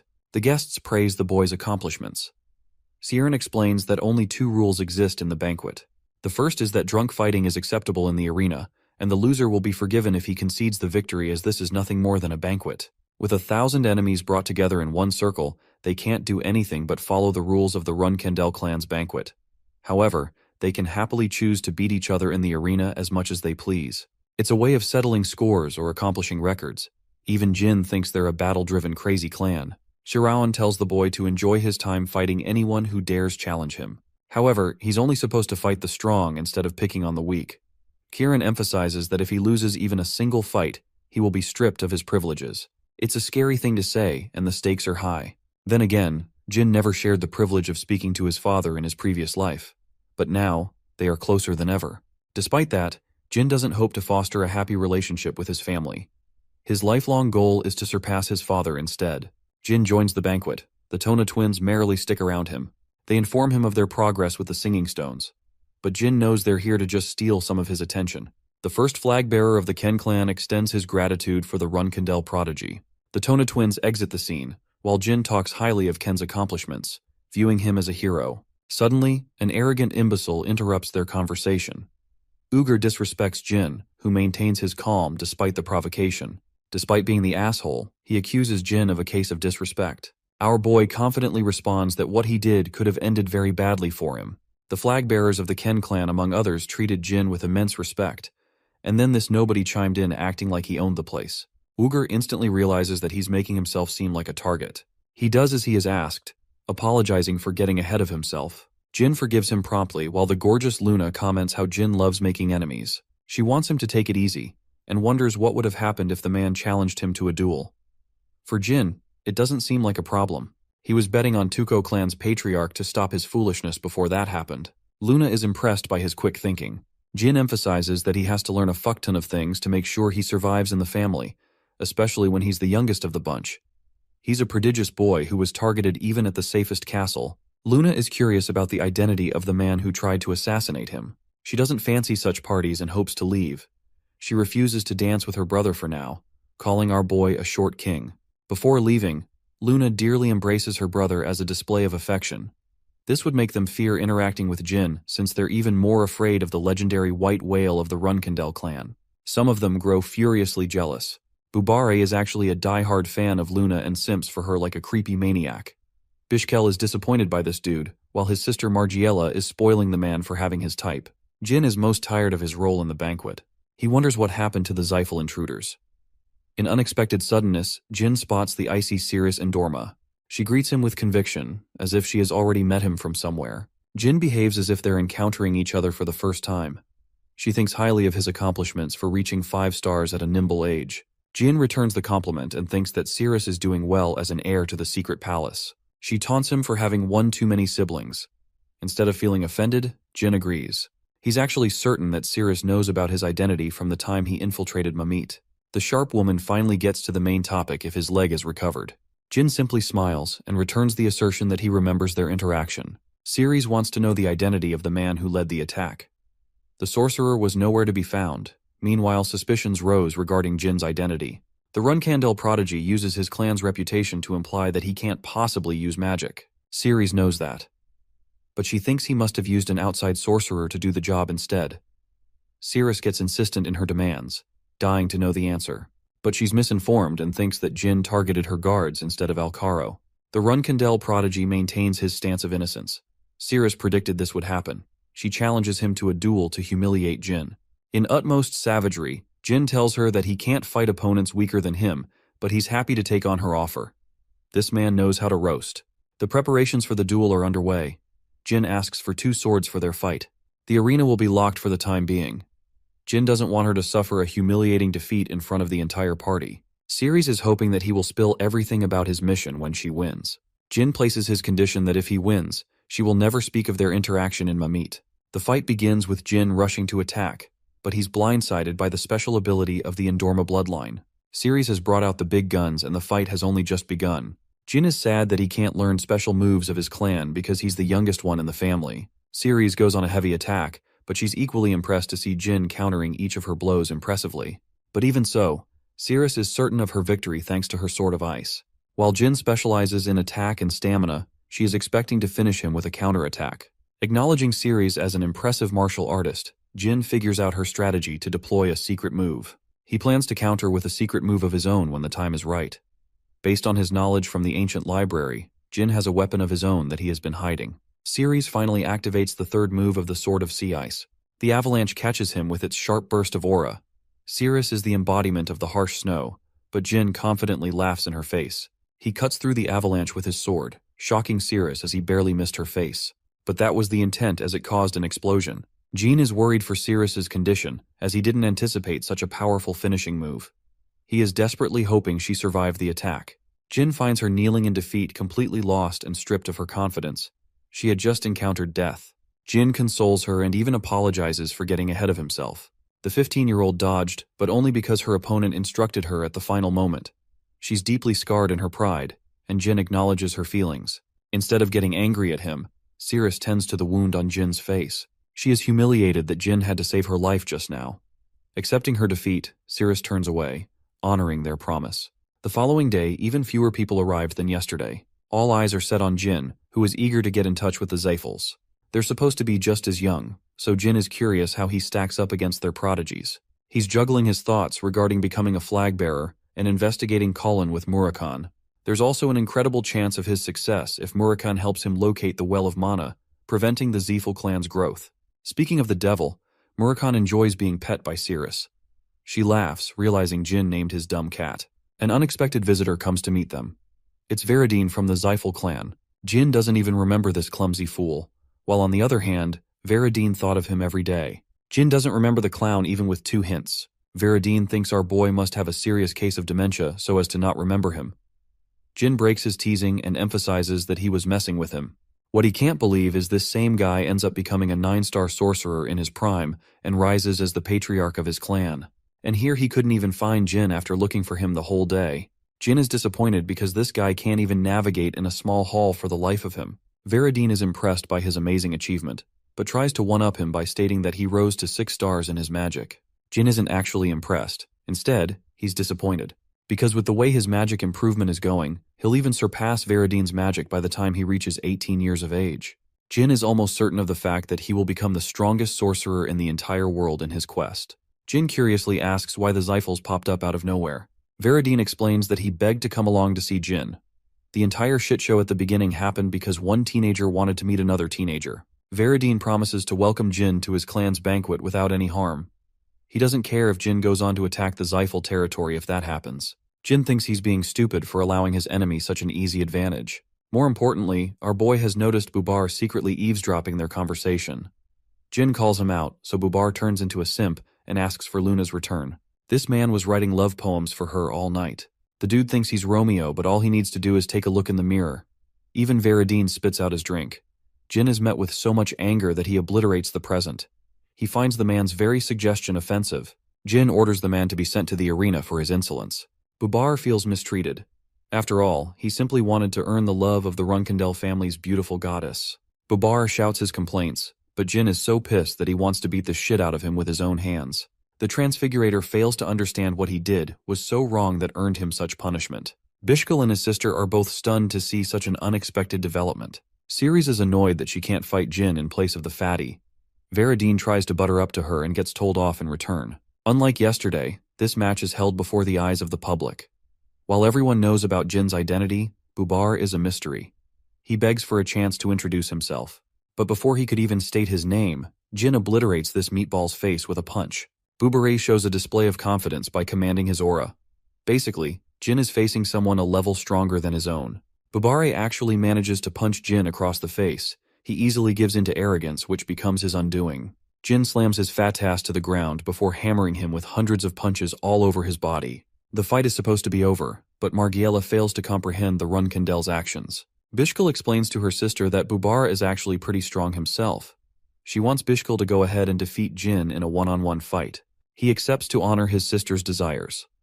Bishkek enters the arena with a confident star. He's a 7-star knight, much stronger than Jin, who is planning to use this as an opportunity to learn about his clan. Jin is even more shocked by Margiela, who is sacrificing her brother to get what she wants. Jin commends his display of affection for his dear sister. He feels the same about his own sisters and hopes that Bishkel teaches his underlings to keep their mouths shut. The 7-star knight finally name-drops Bubar's name, causing a shock to Jin because he realizes he just beat up the Transfigurator in real time. Jin is having major flashbacks, realizing that Bubar is deeply connected with Bishkel's clan. Jin finds himself incredibly distracted but tries to focus against his opponent, who is a competent knight. The fight begins with Bishkel dishing out incredibly offensive moves. Jin can't believe that he's dealing with an ordinary 7-star knight, as this man's talent rivals even that of his uncle. Bishkel's hammering blows put Jin on the back foot. He's barely able to defend against Bishkel's menacing swordsmanship. However, Veradine is firm of the opinion that the Runkandels thrive on being cornered. He compares them to a rhinoceros, which would never stop to defeat their foes no matter what it takes. Jin is getting pushed back, and he knows that his opponent is barely using any power in the fight. He's a 5-star swordsman going up against a knight way beyond 7 stars. Jin is cornered and at the brink of losing. But it's exactly when he feels the same feeling he felt fighting Kazin. Bishkel dashes to finish the fight. Jin awaits his slash in a state of meditation. With his blade decimated from the impact, Bishkel stops his weapon right next to Jin's neck. Jin collapses and Bishkel is crowned the victor. However, he nearly endured a fatal blow to his neck. Bishkel assesses the situation, realizing that Jin managed to master the Blade of the Heart skill in their fight. If only he had been a millisecond faster, the 7-star knight would have been killed. This fight alone has confirmed how much of a threat Jin poses to the other clans. He wakes up later in his room, annoyed that he fainted for 2 days. The banquet ended in his sleep, so he couldn't even bid farewell to his dear guests. Jilly tells him that people excitedly talked about the fight while he was unconscious. They were shocked to see such a special skill rise from a 5-star knight. The Blade of Heart helped him immensely, thanks to Luna's lessons from a young age. He couldn't comprehend their lessons when he was young. But this skill has saved him many times. He projected the talents of an 8-star knight and feels proud of his achievements. Jin found out about a bunch of things as a result of the banquet. He learned about Veradine's strength and influence and earned Cirrus' friendship. What's more is the discovery of Bubare's relationship with the Eviliano clan. Jin wants to take his time to investigate deeper into his concerns. Before leaving, Cirrus left him beautiful flowers. Jilly wonders if she has found a crush on him, but Jin believes otherwise. The flowers represent a symbol called the unending fight, meaning she desires to fight him someday again. Murakan still thinks it's an achievement for this man to earn her affection. Jilly abruptly informs Jin to visit his father, who is expecting him. Jin realizes that his mission to get sent away is right around the corner. He tries to find him. Kiran is expecting him in the shadows. Jin is prepared to leave the clan, an answer his father seems to like. Their current location is called the Crypt, a place where select few heroes of the clan are honored, heroes that saved their clan many times in millennia. Sieran shares that the first patriarch rests in a different location. The very power that Jin now possesses is the reason they were never able to claim his body. Upon his death, the Zyphals cornered them into a contract to forever stop using magic. They placed a prominent curse upon the Run Candles, stopping the production of mana in their bodies from birth. Ciaran remembers when he first asked the boy how he came to acquire such a power. He lied then, but the same answer could have put him in deep trouble at his current age. Kieran learns that Soldaret made him into his contractor. Interestingly, his father is curious if the boy wields the ability to conquer the clan with his newfound powers. Jin answers that once he discovers there is nothing in the world that is more desirable than his own clan, he will return to take his spot and conquer the clan. Sharon smiles as the boy possesses an entirely different reason for leaving the clan. Jin is given a duration of 5 years to make his decision. Unsheathing his weapon, Jin is prepared to meet his father at the end of his years. After his conversation, Jin wants to depart immediately, but Jilly is chained from using her powers. The Runkindels don't want Jin to accomplish anything with the assistance of outside forces, but rest assured because our boy is prepared to manhandle the situation during this time. He feels sorry for Jilly for enduring harsh treatment for his sake, but she's more than happy with his accomplishments for becoming a reserve flag bearer. Jin turns to look at the Runkindel estate a final time, realizing that this is where his journey truly begins. The perspective shifts to Kieran's contemplation. He may have become the strongest in the era with his might, even if he failed to void the pact made with the Xiphals. But for his son, he boasts the power of the god of darkness. Kieran is excited about what will become of him, and if he will be responsible for freeing the Runkindels for their lifelong curse. That night, Jin left without saying goodbye to any of his junior cadets, or even Luna. He thinks she wouldn't mind because he's just going out for training. Jilly wonders where they should go. Normally, reserve flag bearers like to explore Mamit Lawless to stack a reputation for catching criminals. It's necessary to amass a reputation before being accepted as a true flag bearer. For Mary, she defeated powerful warriors at her age and earned the reputation of the Madwoman of the South. Usually his siblings returned to the clan at most up to 2 years. But Kieran wanted Jin to explore the world for longer. He senses that Kieran wants the boy to master his powers fully before returning home. Jin sets his sights on the Arkan Kingdom, a dangerous Xiphal territory. His reasoning is simple. He heard about mercenaries hanging around the region to terrorize the locals of the area. Jilly is pumped with excitement. The truth is, our boy lied. He only knows this information because of his past life.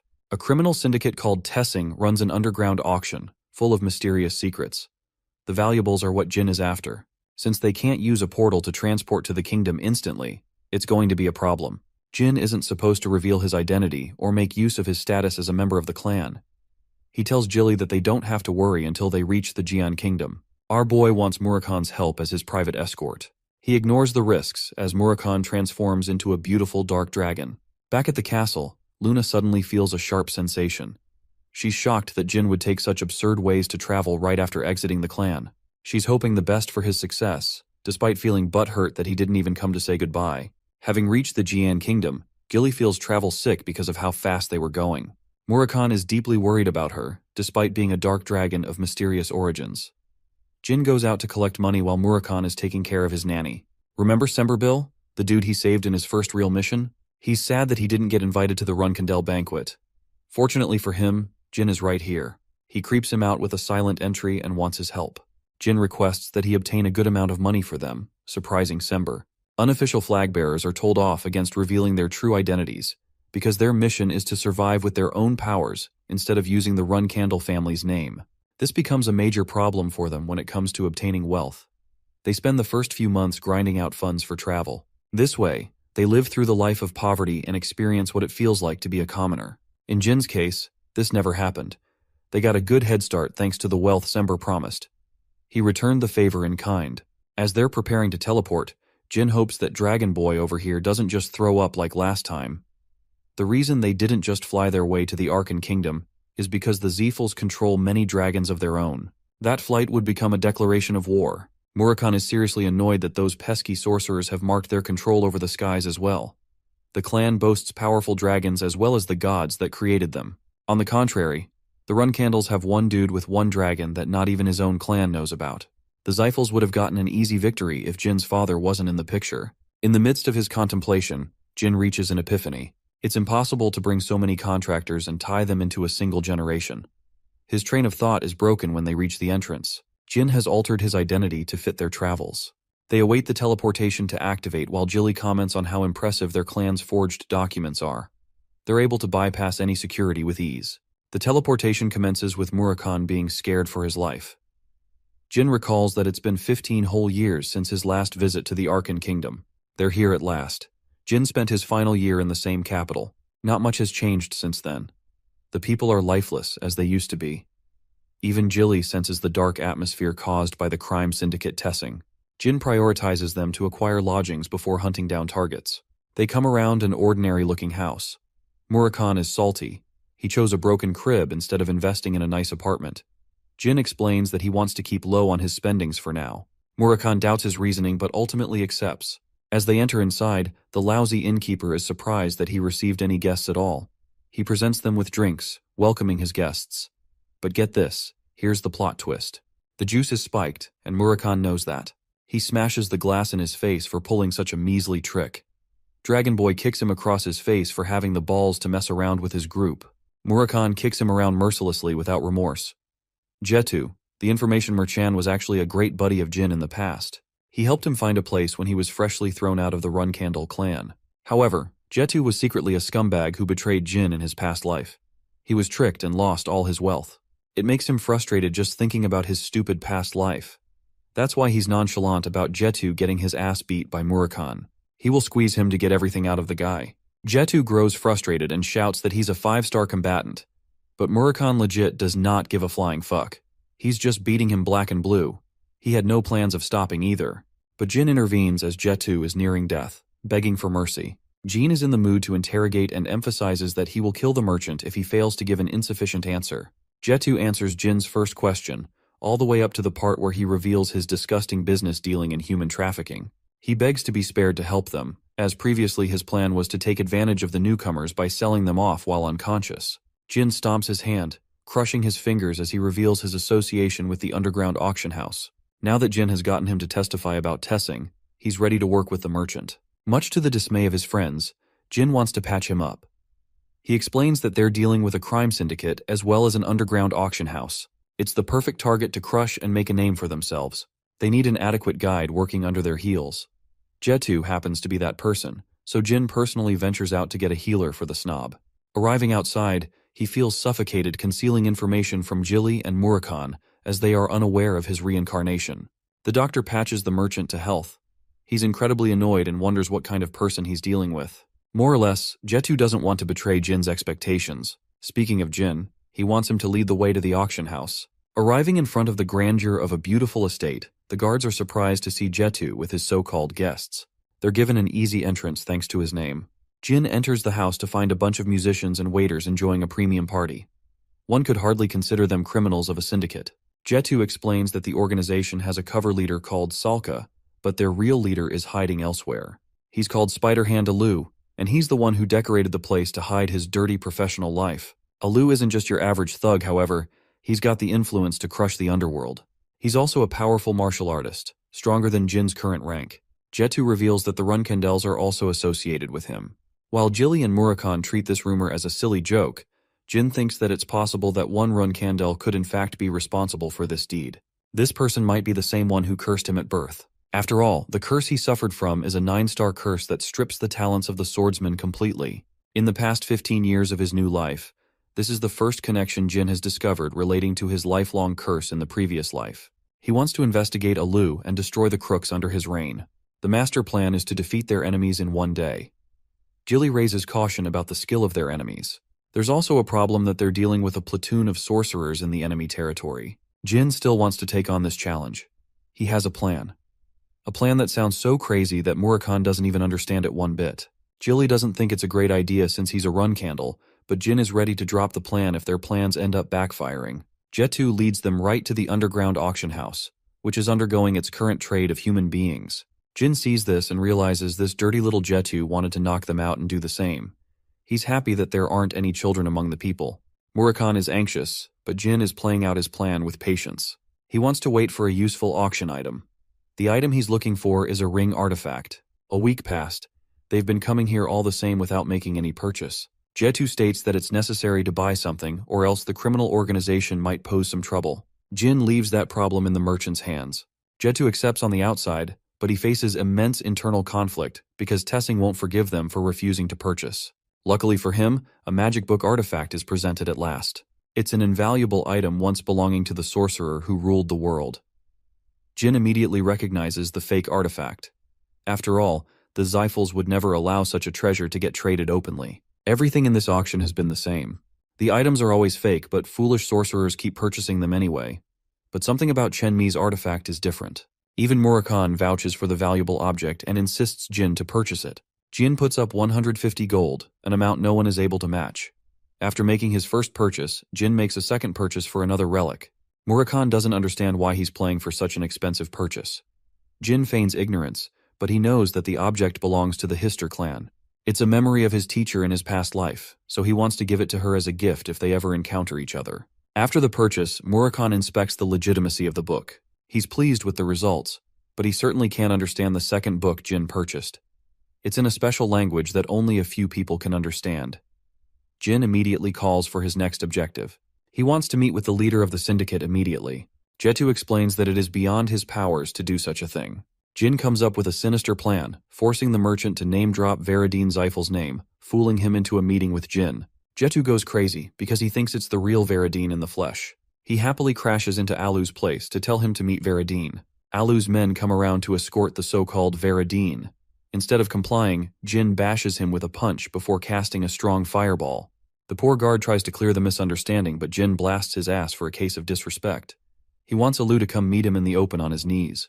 The humbled boss of the crime syndicate did as he was instructed by Jin. He apologizes for being respectful. Jetu thinks he has won the jackpot, becoming accommodated with the Veradine Zeifel himself. Even the magic spell Jin used was powerful, and would be impossible for anyone to use at this age. 1 week prior, Jin explained his plan to impersonate Veradine. It was a crazy idea to fool Alu, who is influenced by the Zeifels and wouldn't want to mess around testing Veradine's true identity. But that wasn't Jilly's main concern. What she feared was their own clan discovering Jin's attempt at impersonation. He demands Alu to lift his head and presents him with the secret magic tomes. Alu apologizes for trading them without the clan's permission. Jin feels offended that Alu sold off many valuables of the Zeifels to ordinary people. The crime syndicate's leader apologizes as he is a martial artist who doesn't know how to deal with ancient artifacts. Alu offers to recover the traded relics, but Jin is so pissed that he demands access to the client logs, threatening that his clan will investigate the matter privately. Alu finds himself at checkmate. He thinks his life built inside the Arkan Kingdom is no more as the Zeifels have become furious of his actions. It's clear that the entire organization will cease to exist if the Zeifels become infuriated. Alu presents him with all the information necessary. He even offers to bring over highly confidential documents from his house. Jin immediately calls out his bluff, stating that Alu would use that time to plot something behind his back. With his plans uncovered, Alu finds herself struggling to utter even a single word. He turns around and instructs his men to keep them busy while he's gone. Alu is frustrated and becomes desperate in finding a way out of this mess. Gilly and Murakhan scout the information logs. Murakhan communicates with the boy through telepathy. Alu would soon discover Jin's real identity, but he isn't worried. Jin finally found the ring he was desperately looking for. Best Nanny Gilly is concerned for our boy's reckless methods, while the information merchant Jetu brings him a list of all the slaves Jin requested. Jin forces his way through Alu's guard, knocking him out in a single punch. Jetu doesn't understand his intentions, but Jin's mission with him has put him under major fire. So much so that he recommends the man flee to the Vymonth Empire because he's not surviving in the current place. Jetu wants to go along with Jin. He begs to stay by Veradine's side, thinking that he's going to steal all the glory. Jin finally reveals that he's not even Veradine himself. The poor informant's dreams are utterly crushed. 2 hours after that, Alu returned to confirm that the real Veradine boasts silver hair. This means they got heavily played by a bunch of no-name clowns. Alu learns that they escaped after retrieving information of all the slaves. In a fit of rage, he slams his own man in the nearest wall, killing him at once. Alu wants his men to find the imposters so that he can repay them for such humiliation. Meanwhile, Murakhan is concerned the crime syndicate's leader will locate them. Jin emphasizes that he wants to confirm the rumor of the Runkandels working with the man. They've already acquired the valuables. Murakhan is about to ask how Jin acquired the ancient ring. But before that, they have a fight to deal with. Alu has arrived, armed with his weapons to kill Jin and his friends. Unfazed, the 5-star knight simply tells him that they've reported the client list to the rest of the world, meaning his life is over. With that settled, it's time for the fight. Jin wants to solo his ass, and instructs Murakhan to handle the rest of the goons. Alu thinks they're underestimating him, and orders his sorcerers to attack. Murakhan simply waits for them to come at him. He's strong enough to fend off each of their blows without even moving from his spot. Murakhan annihilates the remainder of Alu's men, being a one-man army of his own. Alu tells them to attack Jin and Jilly with their magical spells. but the spells are all weak in comparison to what Jin can pull off. He simply blocks them all thanks to the effects of the stone Luna gifted him long ago. The Dark Dragon is annoyed by their pesky numbers and reveals its true power. In a fit of fury and rage, Alu starts slaughtering his own men, having lost his damn mind. The upcoming battle is for Jin to fight, as Murakhan has already eliminated the small fries that could have caused trouble. The annoyed leader demands to know who ordered such a mission. He rushes to attack Jin, impressing him with his speed. Alu makes one thing clear: he's not going to die here. Murakhan reminds Jin that this time, he's facing a true 7-star fighter, unlike Bishkal, who was clearly holding back in their fight. Alu thinks Jin is extremely overconfident for challenging him. The swordsman draws his blade as the first clash connects between the two fighters. Alu is shaken to discover that this guy isn't a sorcerer but a swordsman. He pressures Jin to go on the defensive, before clawing him with a bunch of heavy attacks. Jin tries to counter. Jin realizes that he's dealing with someone way out of his league. Alu isn't concerned about Jin, but instead, he's wondering why Murakhan is staying out of the fight, despite being leagues ahead of him in strength. Murakhan is enjoying Jin struggling in this fight. Jilly shares her concerns, but the Dark Dragon emphasizes that it's necessary for Jin's growth. If there's a miracle, Jin might even win. Alu overwhelmed the 5-star Runkandel, believing that he's going to win. But the reality is, for the Runcandles, they're used to facing enemies far stronger than them. Jin deploys the use of an incredible magic spell, blasting him away. Alu is starstruck that he's fighting a magic swordsman. Jin coats his sword with electrifying magic. Alu cuts down the attack and believes that Jin is wasting his time. A shadowy glow illuminates as the swordsman chants, "Awaken Helm." The shocked martial artist cannot fathom what he is witnessing with his eyes.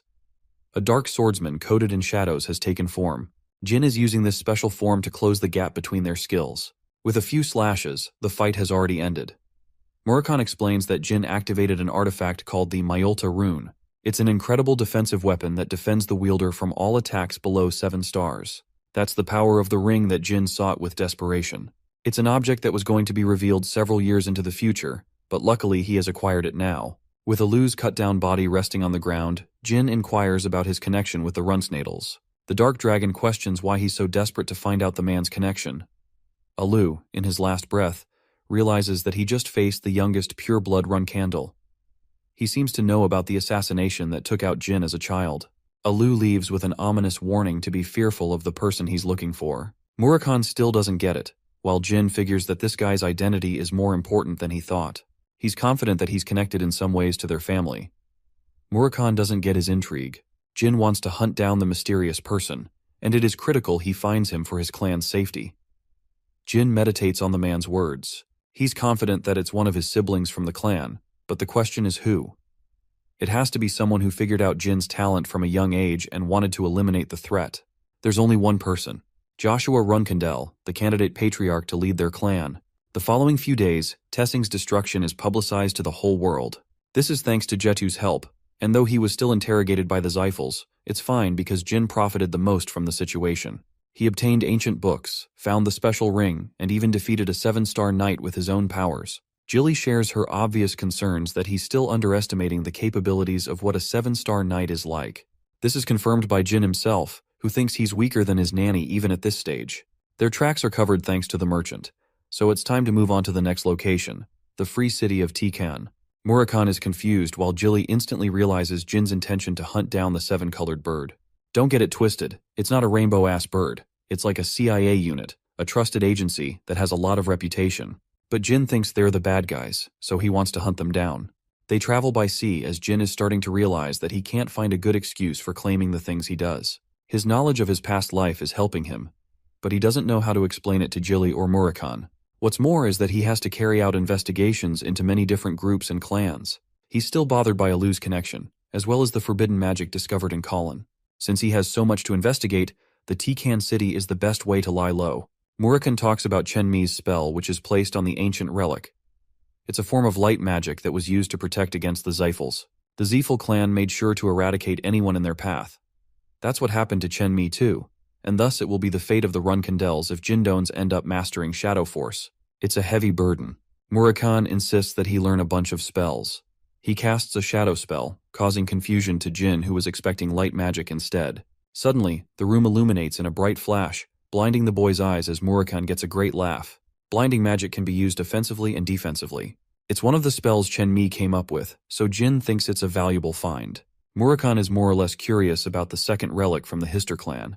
The code is beyond his understanding, so he doesn't think anything valuable can be found inside. Jin insists they keep the book for the time being and crack its contents when the time is right. A week of travel passed as the group arrived in the free city of Tikan, a beautiful place completely free from the influence of the run candles and the Zyphals. It is considered the perfect site for vacations. Jilly recommends looking for a place to stay. Dragon Boy is hoping he finds a lavish place this time. Murakhan's sudden transformation attracted the attention of a little girl, who clearly saw a cat turn into a man. The girl wants to learn how to transform too, while Gilly and Murakhan are stumped. Funnily enough, they try to gaslight the little girl into believing she was hallucinating, and that people can't transform like that. Jin is out here playing politics with a tiny loudmouth gremlin who is stubborn to believe what she sees. Jilly thinks they should take her to the guards, but it might cause immense trouble if the rumors spread. Murakhan tries to talk shit, but she gives him the death stare for stupidly transforming in the middle of the damn city. Yulia spots the guards, but she doesn't like being around them since they cause her mother trouble. Feeling that something might be off, Jin assumes that Yulia's mother could be a criminal. The guard instantly recognizes Yulia's face and calls for the chief. He tells Jin that she's the daughter of their chief in command. So no, she's not a criminal. On the contrary, she's a brooding woman that looks like she will skin you alive. But when she sees her daughter, she crumbles into a sweet and lovable being. Yulia embraces her mother. Elisa introduces herself properly as the chief of the defense guards. Jin returns her kind regards and states that he's traveling with his friends. Jin requests recommendations for a place to stay. Well, before that, the little runt tells something to her mother. Elisa happily shares her recommendation letter for Jin to show to inn-owners around the city, promising them a good place to stay. The group leaves, but Elisa is still concerned about the news she heard from her daughter. Yulia snitched, seeing Murakhan transforming into a cat. What's more is that transformations are only possible for dragons which concern her. Our heroes are staying in their newfound inn, receiving a premium unlike last time. They're happy to get so lucky upon arrival. Jilly wants to go and grab some ice pops. Instead of being on a mission, it feels like they're on a vacation. Murakhan is curious how the boy is planning to handle the intelligence agency. Jin explains that he's here to locate someone first. The Seven-Colored Bird Agency is commanded by Kashmir, the Phantom Sword. He's an incredible swordsman, so much so that the Runcandle family acknowledged his swordsmanship skills. But that's the only thing the world knows about him. In 10 years' time, it is actually revealed that Kashmir is the fallen prince of the Vymonth Empire. After that, he convinced the empire and the two most powerful clans to form Tikan into its own nation, becoming its first king. The man is not only an excellent swordsman, but also a sharp strategist who is laying low for years to come out at the perfect moment. Jin is hoping to make a friend out of him, but he doesn't know how. Suddenly, Strawberry Pie bursts into the scene, explaining that the inn has been exited completely. No one is there. A hand reaches out to grab her from the shadows. It's Kashmir himself, who was one step ahead of their plans. Murakhan is so damn annoyed because Kashmir grabbed his crush. He rushes to kill him in an instant as Jin begs him to stop. The Dark Dragon shows a hint of its terrifying powers, warning Kashmir to back off. Kashmir isn't supposed to be here so soon. They kept their identity hidden for the most part, so Jin doesn't understand why. He is fearful of the Murakhan killing everyone in the place, which would be detrimental to his plans of befriending Kashmir. Jin uses Gilly as his anchor to reason with Murakhan, who finally decides to revert his powers. He snatches Gilly like she belongs to him, and roars at the man for acting like they're friends. Instead of Kashmir conducting the interrogation, it's Murakhan who has turned the tables around him. Jin intervenes, requesting the swordsman to put his sword down. Kashmir is stunned that the traveler recognizes him. Instead of introducing his false persona, Jin feels adequate in revealing his connection to the Run Candles. Both Murakhan and Gilly are shocked. They don't know what's going on in his damn head. The clueless Kashmir stands speechless as Jin proposes to move to a quiet location. They sit across the respectable swordsman after he sends his troops back. He came here to uncover the existence of a dragon, but that accusation enraged Murakhan. Kashmir is undoubtedly certain he's dealing with an actual dragon based on his terrifying aura. It's because of Jin that they managed to survive his onslaught. Kashmir even knows about Gilly, sensing that she doesn't bear any aura. He wonders what she's doing traveling with Jin. Kashmir is confused and immediately confronts the topic of the dragons. He doesn't realize how Runcandels are able to form contracts with dragons, because only the Zephel clan is capable of doing such a thing. Jin emphasizes that not even his clan knows about this information, which is expected. Kashmir is concerned that he revealed an important piece of his life so easily. Jin questions what drew the man to investigate looking into a dragon. Kashmir happily returns the favor by spilling his secrets. Yulia is actually this man's daughter, and since she saw Murakhan's transformation, he came around to investigate. Yulia possesses a special contract, which means she can't be deceived with her eyes. Murakhan doesn't like what he's hearing. If the girl is a divine contractor, it doesn't make sense that her dragon is nowhere to be found. Kashmir sulks, explaining that Yulia's dragon has been missing as of late. It's possible that the Zyphal clan plotted an attack, but they're uncertain. Even Murakhan is annoyed that a powerful dragon could get kidnapped for a year. The worst part is, Yulia will soon succumb to madness if she doesn't find her guardian dragon. Kashmir is shocked. He doesn't believe what he just heard. Murakhan explains that Yulia possesses the power to see the future, an ability that even powerful dragons struggle with. The only reason she hasn't divulged to madness is because of her young age. But if she stays like this for another year, Murakhan is certain the girl will lose her sanity. When Jin asks for an explanation, Murakhan adds that her powers are governed by principles of causality. If Yulia has seen the future, then she must operate accordingly. Bending this law will incur a massive punishment. The contractor that chooses not to abide by the future will suffer a future of destruction. In simple words, Yulia sees the world much differently, and she requires a guardian dragon to preserve her sanity. Hearing such agonizing news, Kashmir is overwhelmed. He cripples to his knees and explains that not even his connection to the Seven-Colored Bird Intelligence Agency could help them locate a new dragon. The Dark Dragon reasons that Yulia was looking for them when they got there because the god Asmil wanted her to seek their help. Obviously, he turns down any request to help her, since this matter is out of his hands. Jin uses this as the perfect opportunity to befriend the man by saving his daughter. He encourages the wavering man to regain his composure, as they will personally start looking for Yulia's dragon. It's the perfect crutch he needed to have a favor over Kashmir, but it's not an easy task with all things considered. Since the Tikhon city doesn't have any allegiance to a specific clan, Murakhan requests for the data of every dragon in Vimenth. Jin catches on to what seems to be a last resort at saving Yulia's life. In a different location, Quikentel, a beautiful dragon, speaks to Enya, her contractor. Enya is impressed by Jin Runkendel's epic tales, but her dragon thinks lightly of the brat. She believes Enya is more special since she was chosen by the god of time. Suddenly, a shiver runs down her spine. She realizes this bone-chilling feeling could only mean one thing and one thing alone. Signaling Enya to heed to safety, Quikentel prepares to approach the darkness that has come to visit their land. Murakhan in his dragon form intends to release all dark energy, calling out the rest of the dragons in the area. He wants Jin to keep hiding and conceal his presence. The dark dragon prepares to release the dark magic. Jin remembers how Murakhan obtained the list and learned of 4 recognizable dragons in the region. He sensed that it could become problematic handling them all at once. Before they left, Kashmir offered his earnest gratitude and begged for them to save his daughter. Murakhan instructs the man to exhaust Yulia's energy each day before she receives her new dragon. Anything that tires her out will work best in the child's favor. Kashmir intends to follow this routine. The second thing is related to ice pops. Poor Jilly wanted to get them, but she couldn't because of their intrusion.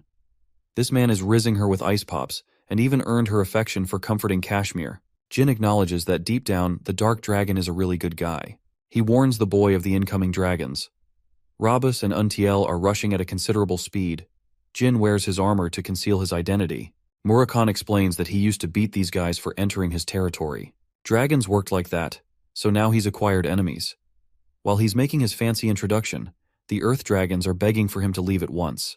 Their contractor might see him, which would become a huge problem. But instead of taking their advice, Murakhan is offended. They try to reason with him, finally revealing that Quikentel is pissed and is in the mood to kill the Dark Dragon. The Silver Dragon has a complicated history with the guy. Actually, Jin learns that she's his damn ex. Both the Earth Dragons are beginning to leave the vicinity, because their battle might cause a lot of destruction. But it's already too late. Quikentel makes a roaring entrance with her dragon breath. Murakhan warns Jin to brace for impact because she's clearly not finished. He evades each of her strikes, causing a vortex in the ocean. All of her attacks are all 8 stars or above. Jin is terrified by her strength. Quikentel roars in frustration, frustrated that he had the gall to show up at all. Jin learns that Murakhan shared a relationship with her for 500 years. He wants Jin to use Bradamante in case things get tough. He knows just how powerful she is, so it's going to take every last bit of Jin's strength to concentrate into a powerful attack in the hopes of damaging her. Quikentel transforms into her dragonic state. She has a vicious desire to end Murakhan's life. Murakhan tries to have a sensible conversation with her, offering a way to resolve their conflicts after. But she's so pissed that she fires an immense beam, ignoring his offer. Then she tackles him with ferocity and attempts to bite him, but he swiftly evades. He doesn't get what's keeping her so infuriated. She tries to deliver another beam at point-blank range. Murakhan shielded himself from the attack thanks to Jin's help, who is starting to think his powers are needed to get an edge on her. Murakami explains that she's weaker, but enraged. She tears the Shadow Force release, deeming it a pitiful attempt. The Silver Dragon lashes at him for becoming so weakened. Murakami is beginning for her to stop, but ends up infuriating Quiquintel so much more instead. Murakami bites her down, questioning why she's so mad over their breakup. The Silver Dragon dishes out a powerful punch to remind the dumbass that he deserves a proper beating. But this gave Jin enough time to make his move. The Silver Dragon did not anticipate this outcome. It's all up to Jin to attack, and it needs to be the same spot where Murakami struck her. The Shadow Veil concentrates on his sword, as Jin slices her with a powerful Shadow Force release. The attack cuts through her scales, slashing an entire arm off her body. Murakami hastens to rescue Jin as the Silver Dragon descends to the sea. Jin is overly exhausted from expiring every last bit of his strength to make that move. He thought they killed her, but this is Quiquintel. She's way more powerful than the typical dragon, especially since she governs time itself. Jin realizes that this is bad news for them. They came here looking for Yulia's dragon, but they're the ones about to go missing. The Silver Dragon replenishes her body, turning back her state. It's a cheat magic that drains an immense amount of energy, but it still helps her survive death. Quiquintel manifests in her human state. Murakami thought they ended the relationship on good terms, so she doesn't understand why she's so angry at him. The Silver Dragon is enraged that not only did he leave her, he said so without explanation.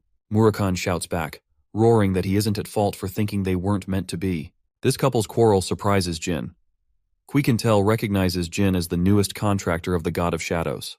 Murakami explains that their own kind is at the risk of extinction, but she finds his words full of rubbish since he's not the type to care about such things. Murakami counters that he killed many dragons for her sake too. He turns tail, thinking that she's useless in helping them. She apologizes and learns about Yulia's situation. At long last, they're not buzzing around. Jin overhears the talk of Biareta, the Wind Dragon. This monster is the guardian dragon of the minor patriarch of the Xiphal clan. It's unquestionable that they're the ones who kidnapped Latri, Yulia's dragon. Quiquintel leads them to her place. She resides in a cabin outside the Viminth Empire's capital. She learns about the youngest Runkandel and recognizes that he's related to Tamar's powers. The three of them journeyed together after all, so she knows. She returns to the topic at hand. Biareta took Latri by deception. The deal was to teach Latri some of the dragon spells. It has now jeopardized the life of a young girl who exists without her guardian dragon. The Silver Dragon had always been suspicious of Biareta's intentions. He was even insistent upon meeting her contractor. Since Enya's identity is known to the public, she was safe. But for Yulia, they found an opportunity to kidnap her guardian dragon because not many knew about her contractual relationship. Jin outlines his deductions for the Xiphals' plans. He thinks that they are trying to eliminate contractors that aren't under their control. Their second goal is to acquire as many gods by their side through contracts. In his previous life, Jin discovered that the God of Time's contractor was different. He was a Xiphal clan member, which means that Enya was probably killed in that timeline. The same goes for Yulia, who might have her contract revoked. The Silver Dragon still doesn't find his words persuasive. After all, there would be no reason to acquire more contractors when the Xiphals already have so many. Jin bites back with a sharp response. Since human greed has no limits, it's logical to assume the Xiphals are hungry to acquire even more power. Jin sharply deduces that Quiquintel is putting on a blindfold because she's secretly afraid of the sorcerers. Murakami senses this is bad news as she could easily become enraged. Instead of taking offense, the Silver Dragon laughs. She's never seen Murakami act cautious around her. She's prepared to take the steps necessary to guarantee the safety of her contractor. Even more, Quiquintel is prepared to help him meet Biareta and recover Latri.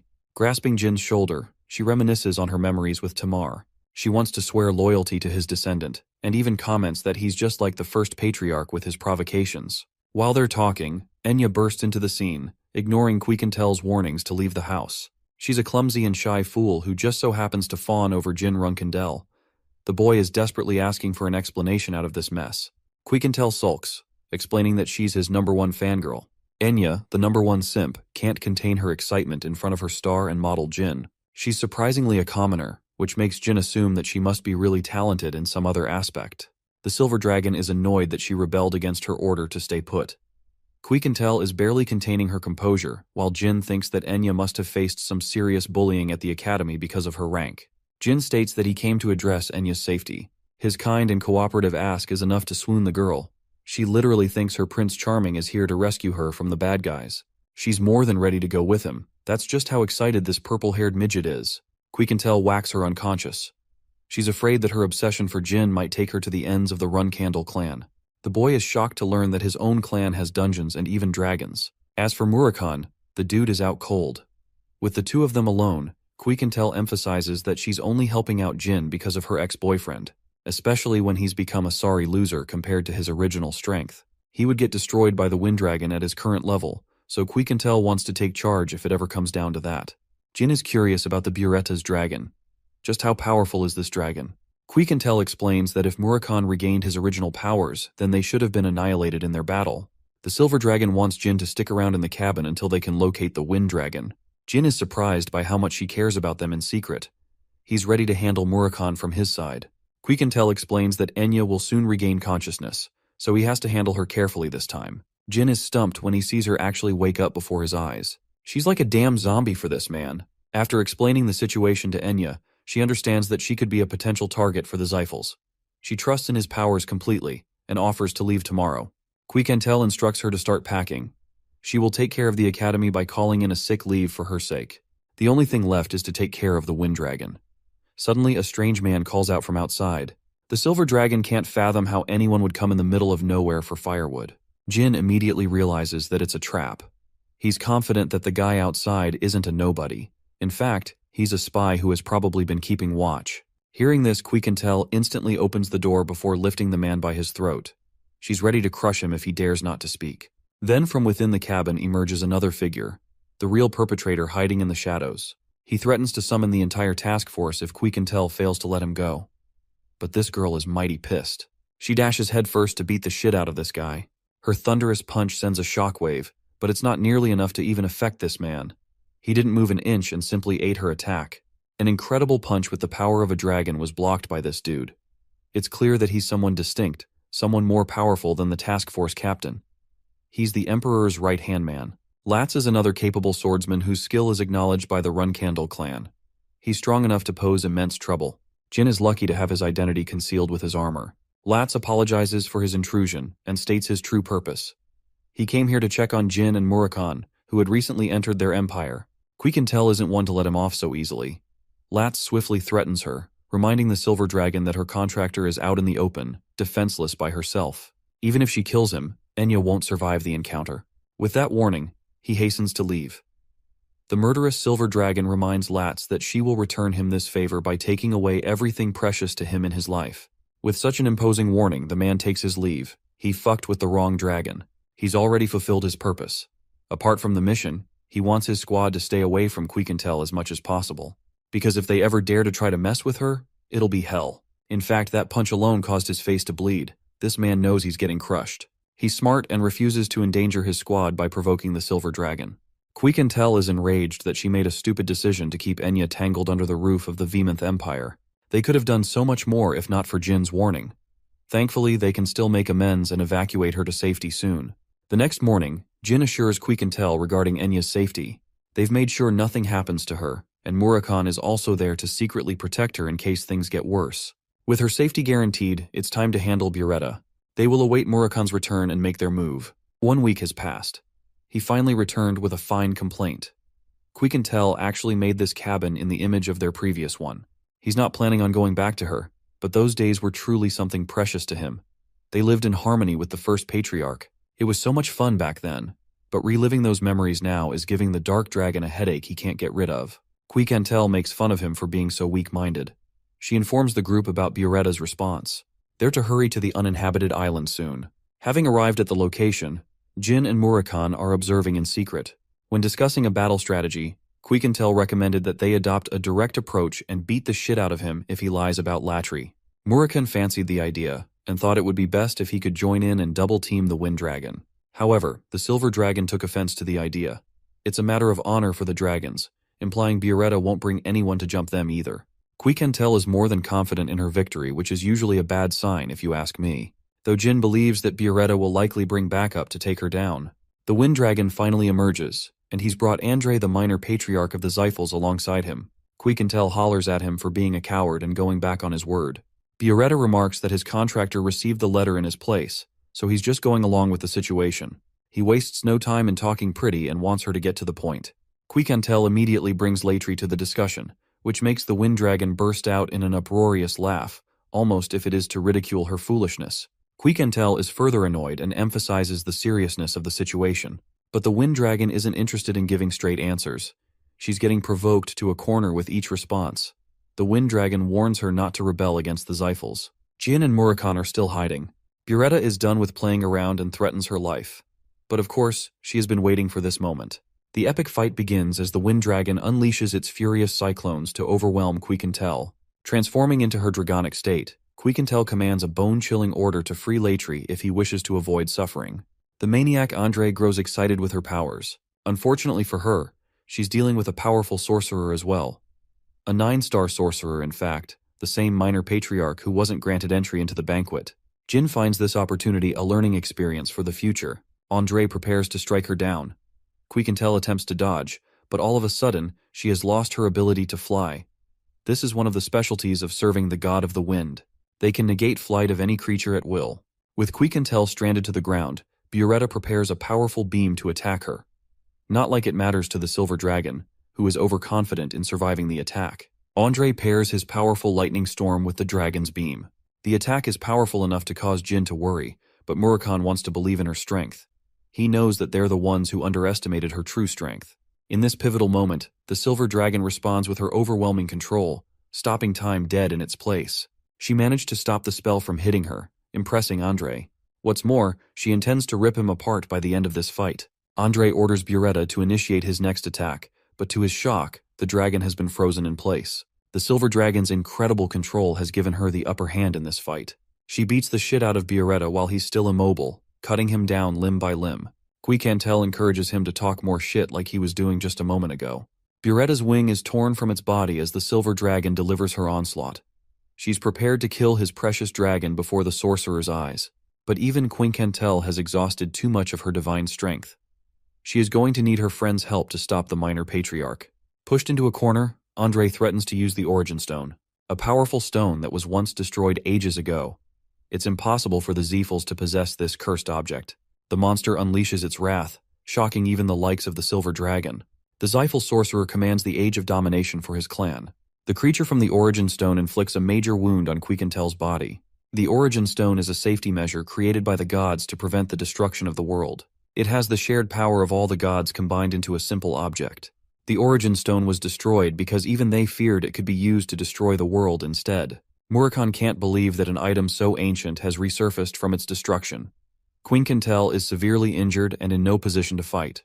Enraged, Murakhan reveals his presence to protect the silver dragon. Since there are only 2 dark dragons existing in this world, Andre recognizes Murakhan as the guardian dragon of the Runkandel family. Andre immediately recognizes Jin by his true identity as well. Andre thinks he's got a much bigger fish to fry now.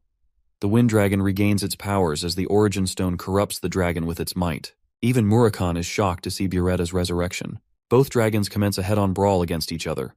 Buretta prepares to destroy Murakhan, who counters with a punch. However, his attack is easily blocked by Buretta, who mocks him and calls him an easy opponent. Buretta is celebrating that he gets to take down the strongest dragon of the past. With their fight ongoing, Andre tends to the injured silver dragon with his Origin Stone spirit. While he's blindsided, Jin prepares to attack him with the light magic technique of Chen Mi. The spell blinds the sorcerer, who then gets his body severed by Jin's sword. Buretta rushes to attack Jin and smashes him with its powerful tail, sending the teenage knight crashing. He's barely able to regain his stance when 2 more attacks come rushing right at him. It is at this moment Jin senses the absolute urge to use Luna's stone. The legendary white whale of the Runkandel family is summoned as the last to overcome her brother's greatest challenge.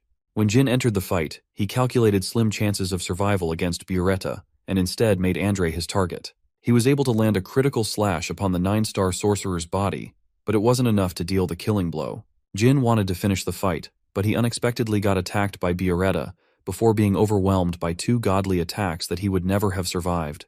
It was the best moment to smash the precious stone, summoning the monstrous warrior of the Runkandel clan. Even Andre is starstruck by her sudden appearance.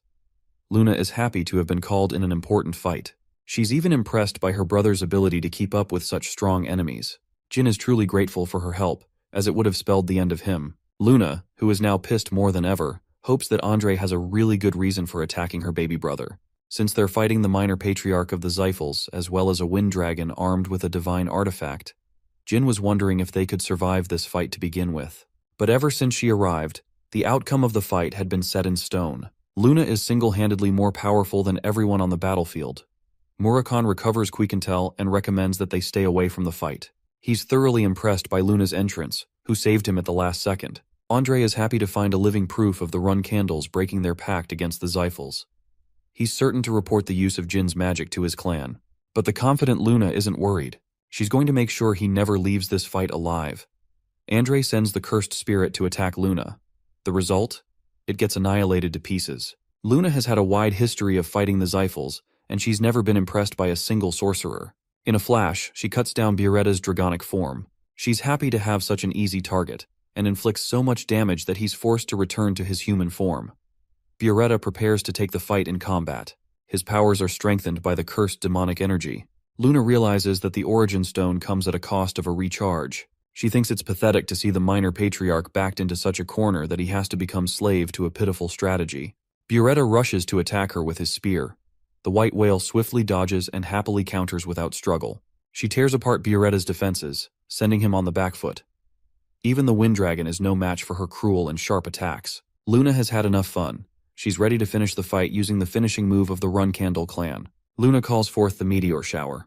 Returning to Jed's memorable words, the Run Candle fighting style relies on unstoppable destruction. It is the definition of overcoming struggle. The Run Candles only have 2 moves in their arsenal. These are called the hidden moves and the finishing moves. Luna has just used the 3rd finishing move of the clan, a beautiful meteor shower, bewildering her brother's eyes. More than its beauty, the attack is wrathful. Andre is terrified as Bioretta exhausts every bit of his strength to guard him. The minor patriarch shudders in defeat, realizing that his opponent, a regular human being, is overwhelming him with crushing difference. The best part is, Luna isn't using any cheats like activating ancient artifacts. She's a monster. Bioretta thinks they might have a chance of victory thanks to the Demon Godstone, reincarnating him every time he dies. By the end of her attack, Luna is a little disappointed. Bioretta has been decimated to pieces, but she's still nowhere near as powerful as her father's attacks. She wants this moment to be an important lesson to her baby brother. Luna is dead confident in her brother's ability to overcome Ciaran's might. But her battle has yet to be finished. A strange demon is her new opponent, an unidentifiable creature of the Xiphals. Murakami theorizes that the Zilfs ended up creating their own Origin Stone thanks to their contractor's powers. He wants to escape to prevent harm, but Jin is worried for Luna's safety, especially if she's up against a powerful opponent like the incarnation of the Origin Stone. Murakami corrects Jin, stating that he's going to become a burden in this fight if he doesn't let her sister handle the creature. The youngest Run Candle reflects how he came to become a contractor to the God of Shadows. He had the best potential out of everyone and more gifts than he could ask for. Yet, Jin is frustrated that he couldn't salvage this situation for himself. It's below him to accept withdrawing when he didn't contribute to the fight. It's the same as how things ended for his previous life. His thoughts can only be summarized in one emotion: anger. He refuses to become weak like this ever again. Murakami is happy that the boy is festering his ambitions to become stronger and stronger. After all, it's this motivation of his that will lead him to climb the ranks above all. As for Luna, she's underwhelmed by the demon who somehow thinks he can beat her this time. However, she learns just how powerful the demon Andre truly has become when he unleashes a malevolent beam strike. Luna defends with her sword, while the demon ridicules her. Luna calmly responds that she needs nothing more than her sword to fuck him up.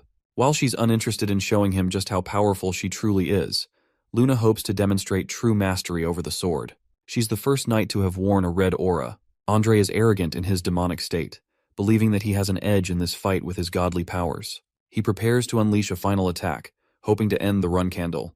But Luna is unshaken, and before long the words Crimson Moon escape her mouth. A beautiful splash of red severs the monster in half, but the attack left behind causes a black hole of energy that draws everything near inside. Luna recognizes that she's in a pinch. Jin comes to help her, reaching out for his older sister with an honest hand. She thinks they're even for saving each other that day. Meanwhile, Latz comes to report his newfound investigations to the Vimonth Emperor. He talks about the mysterious vortex, as well as the appearance of the wind dragon Bioretta. There is proof that the dragon did not survive the fight. Latz could up on the mana of a human, but couldn't figure out their identity. The vortex is still active. Unfortunately, Andre is nowhere to be found. The Emperor grows incredibly frustrated with Latz, who is failing him in many ways. He wants to conceal these sudden matters from the media. He also orders Latz to arrange a unit to uphold their relationship with the Xiphals. Finally, Latz is left with a warning. Amir isn't looking for imperfect reports and makes his point very clear. As for Bishkal and Bubar, they come to learn about the Silver Dragon's brawl against the Wind Dragon. The outcome resulted in an entire island getting decimated off the map. The Origin Stone is also reported to have been destroyed. Bubar is annoyed that they ruined his most precious piece, hinting that he may be responsible for the recreation of the demonic stone. Bishkek reports that their leader is pissed with the way Zyphals are handling things, which means they will likely ignore their orders for now. The true patriarch of the Zyphal clan acknowledges Andrei's fall, despite his overwhelming advantages. He wonders if an outside force intervened to defeat them. Talks of a dark dragon have reached his ears. Misha, the other dark dragon, as well as Murakan's sister, is actually so strong that she'd easily overcome the challenge. Hearing this, the Zyphal patriarch orders his guardian dragon Kadun to look for the shadow dragons. He doesn't show any signs of concern for the loss of his brother Andrei, because he knew his brother would get killed someday. After all, that man was insolent enough to arrive at Kiran's banquet on his own whim. Kadun recommends they create more demonic stones as they're the only source of their power capable of defeating the Runcandle clan. Keliak Zyphal has grand ambitions to conquer the world and rise as the new god of the realm. Returning to our heroes, Jin and the gang arrive safely to return to Jilly. She instantly faints upon seeing the great Luna becoming a part of their mission. Jilly is concerned about Jin's safety. He's getting involved in more trouble than ever when he's supposed to be operating solo. Luna is happy that she cares about the boy truly. Kashmir also arrives to meet the elegant Luna Runcandle. He also meets the silver dragon Quiquentel, who is in a very pissed mood right now. Kashmir pays proper respect, realizing that he could fuck up majorly like last time. Quiquentel cuts down on their conversation. She's only worried about Enya's safety. Kashmir explains how Latri returned 3 hours prior. She's with both Enya and Yulia, but something about the dragon is strange. The creature doesn't remember how it went missing for an entire year. He doesn't remember past the time Buretta took him away to teach him magic spells. Murakan realizes that the Zyphals wiped his memory to clear proof of their involvement. They don't want the world to discover their schemes. After a long-winded explanation of how things went down, Kashmir and Jilly catch up to speed with what happened. Murakan believes that the only reason to create a demonic stone is because the clan wants to create their own god. They're in the process of acquiring powers from each god in an effort to crush anyone who stands in their way. That is the goal of Keliak Zyphal. Quiquentel goes to check on Enya with Kashmir, while Jilly sees Luna for a second time before fainting again. This poor nanny and her stress levels. Luna learns of all of Jin's accomplishments in the short span of 3 months. She thinks it's hilarious he can't even add credibility to his own missions because he abused his powers. The Runcandels would never forgive him for that. Jilly is happy that Luna is planning to let them slide under the radar.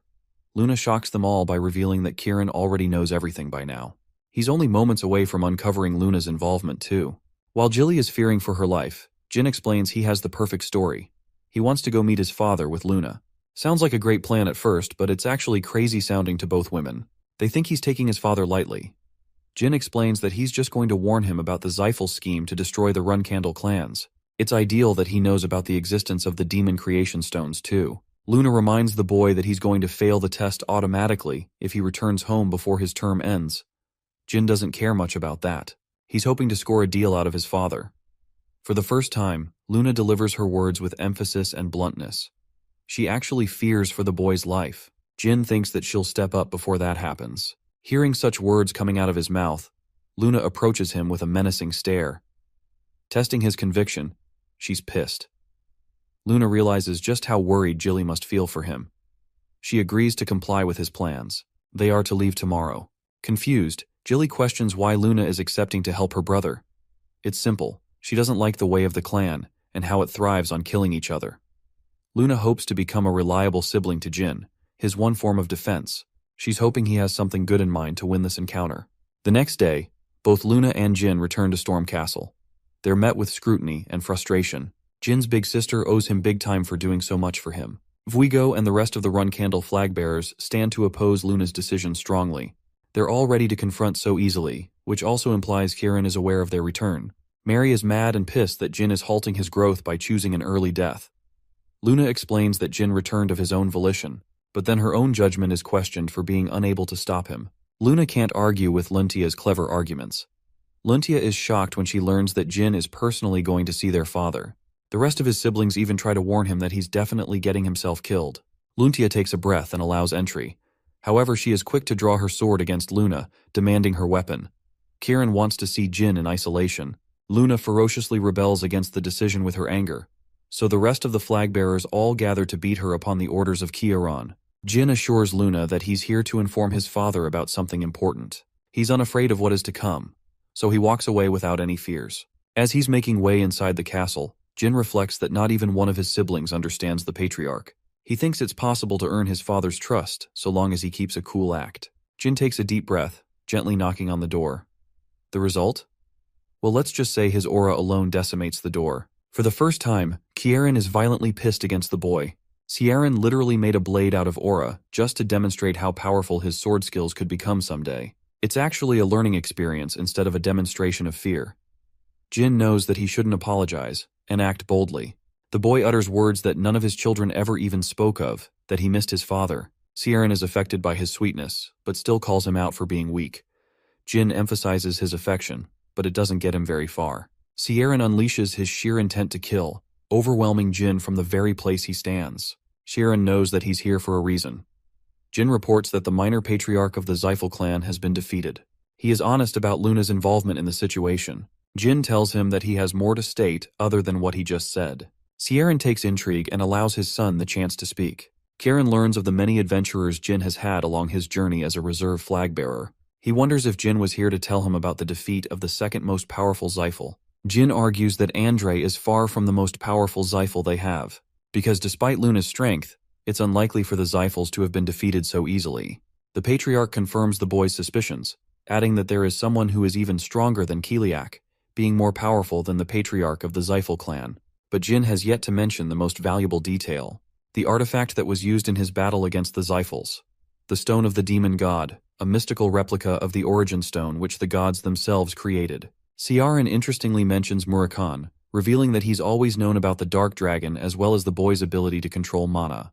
His father knew the depths of his secrets. He even laughs in Jin's face because he actually didn't know about Murakan and instead manipulated our boy to spill his secrets. Even Chiron can't help but laugh at the fact that the strongest dragon was reduced to a damn cat. On a more serious note, Kieran wants to discuss the information regarding the artifact with Luna. It's a dangerous object, and he wonders if the kings of the Dark Sea are aware of its powers. He feels the sudden need to return to the Dark Sea to fulfill his mission. Kieran emphasizes that Jin's return will be forgiven, but it's clear that the boy is seeking something for his accomplishments. Jin makes his words clear. He doesn't want any Runkandel to ever step foot in the city of Tikan, because it's the place where he will settle down and execute his missions. Before he can, however, Kieran lays a condition. He wants the boy to succeed in cooperating with Kashmir and win him over, and if he does, then he will make sure to uphold Jin's wish. But Kieran doesn't even know that Jin has already done that part too. He brings Kashmir, who looks like a lost puppy, in front of the patriarch. Kashmir realizes that he's facing the most powerful knight in the entire world. He feels immense pressure just being in his presence. Kashmir strengthens his resolve and pays his respect to the Runkandel patriarch. Jin takes a moment to explain that they both know each other well. Since he is clearly invested in a cooperative relationship with Kashmir, Jin's part of the deal is fulfilled. Poor Kashmir is devastated, thinking that the Runkandels might try to conquer Tikan at this rate. Jin basically lucked out and passed the test without even trying. When Kashmir learns about Jin's condition to forbid any Runkandel from entering Tikan, he's shocked and even happy. Since Kieran has a bunch of other things to discuss with Kashmir, he tells Jin to take his leave. Poor Kashmir is terrified of this man, barely able to talk. Meanwhile, Jin strolls around the manor. The Tona twins are surprised to see him in one piece. He asks the twins for a favor to look after his cadets in the time he's gone. After his leave, they both can't believe that he's fearless even after a discussion with their scary father. Jin returns outside in one piece, shocking the rest of his siblings. He tells Luna to go and chat with Kieran, even mocking his siblings by keeping the information private.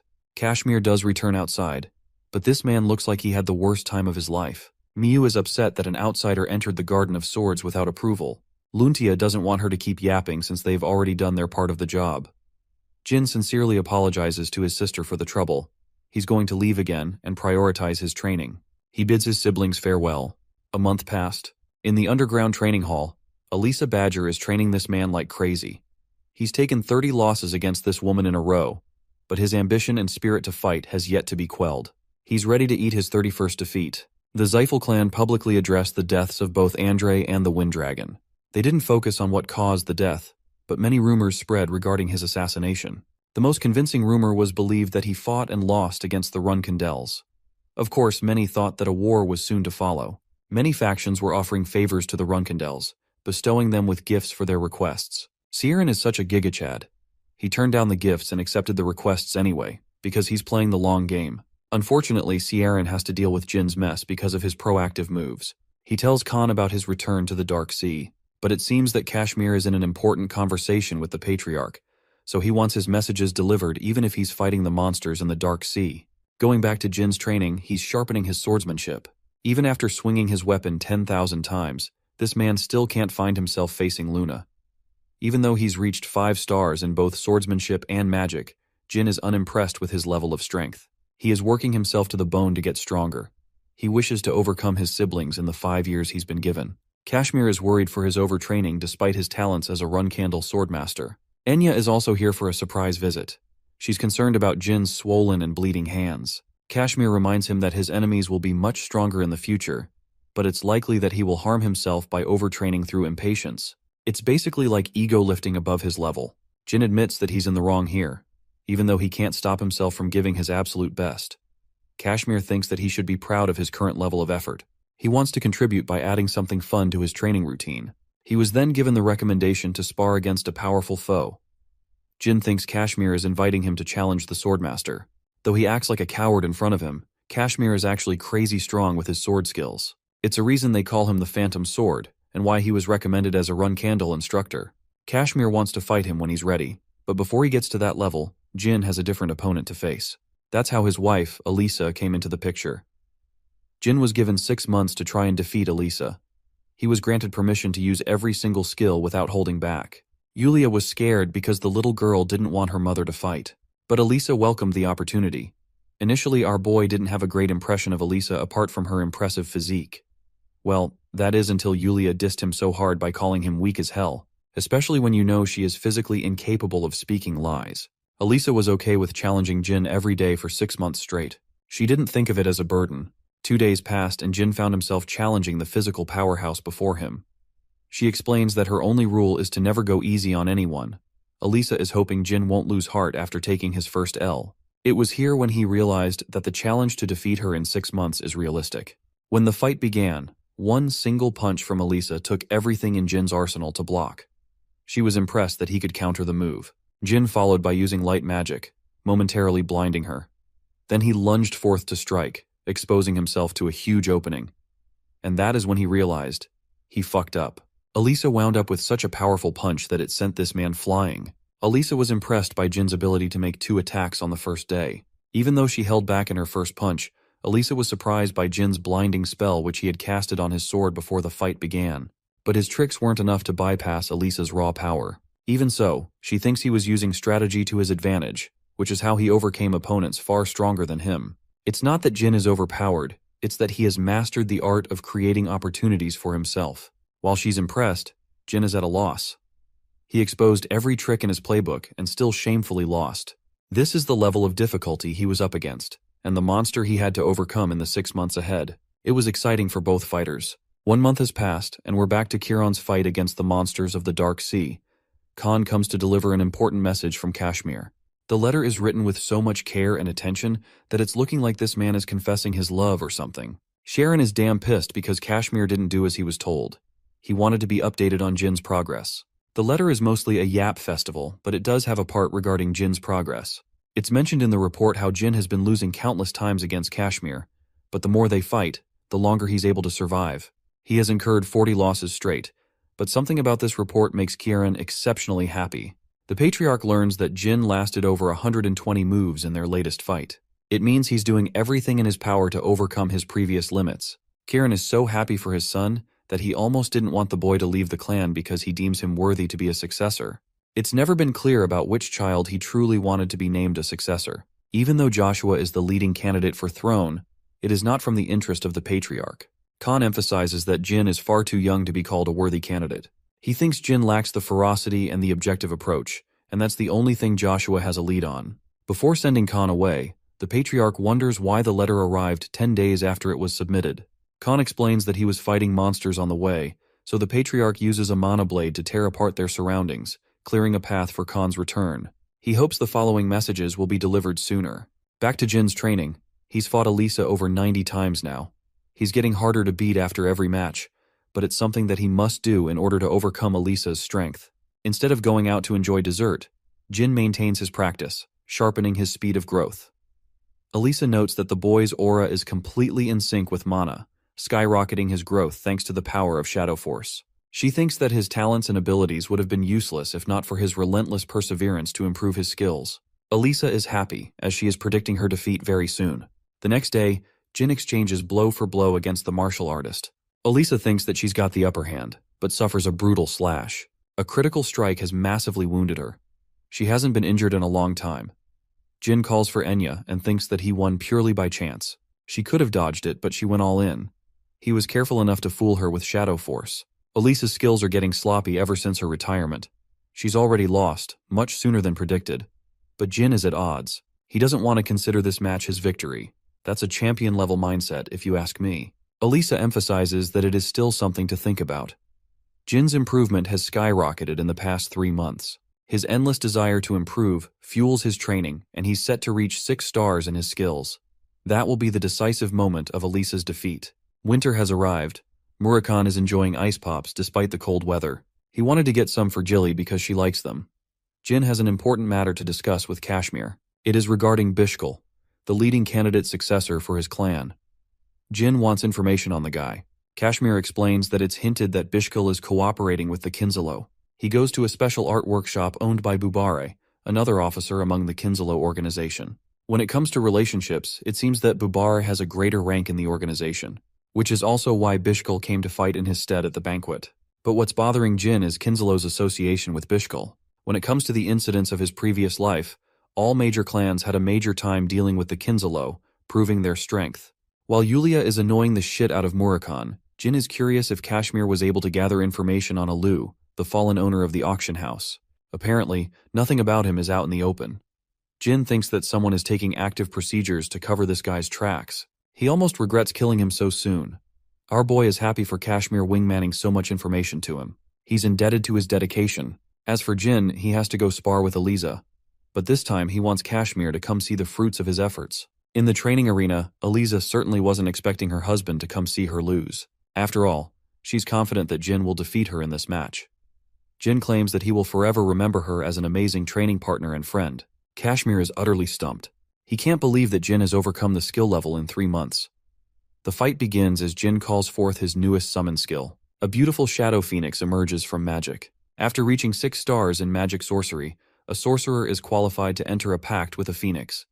This pact is kept secret, as only the sorcerer can open the dimensional gate to summon the phoenix. On the contrary, it's the phoenix which selects the sorcerer, which is why many magicians desperately cling to the hopes of being selected one day. Among the phoenixes, there existed the rarest of them all, the blue phoenix Tess. This bird has only accepted the calling of the strongest sorcerers in history. With his preparations ready, Jin and Elisa begin their fight. She lunges forth to crush him, but Tess makes the first move by using a high-level flame spell. There is an additional effect of the flames as it affects Elisa's powers. She senses that the skill pressure is being used. She doesn't have long to finish the fight.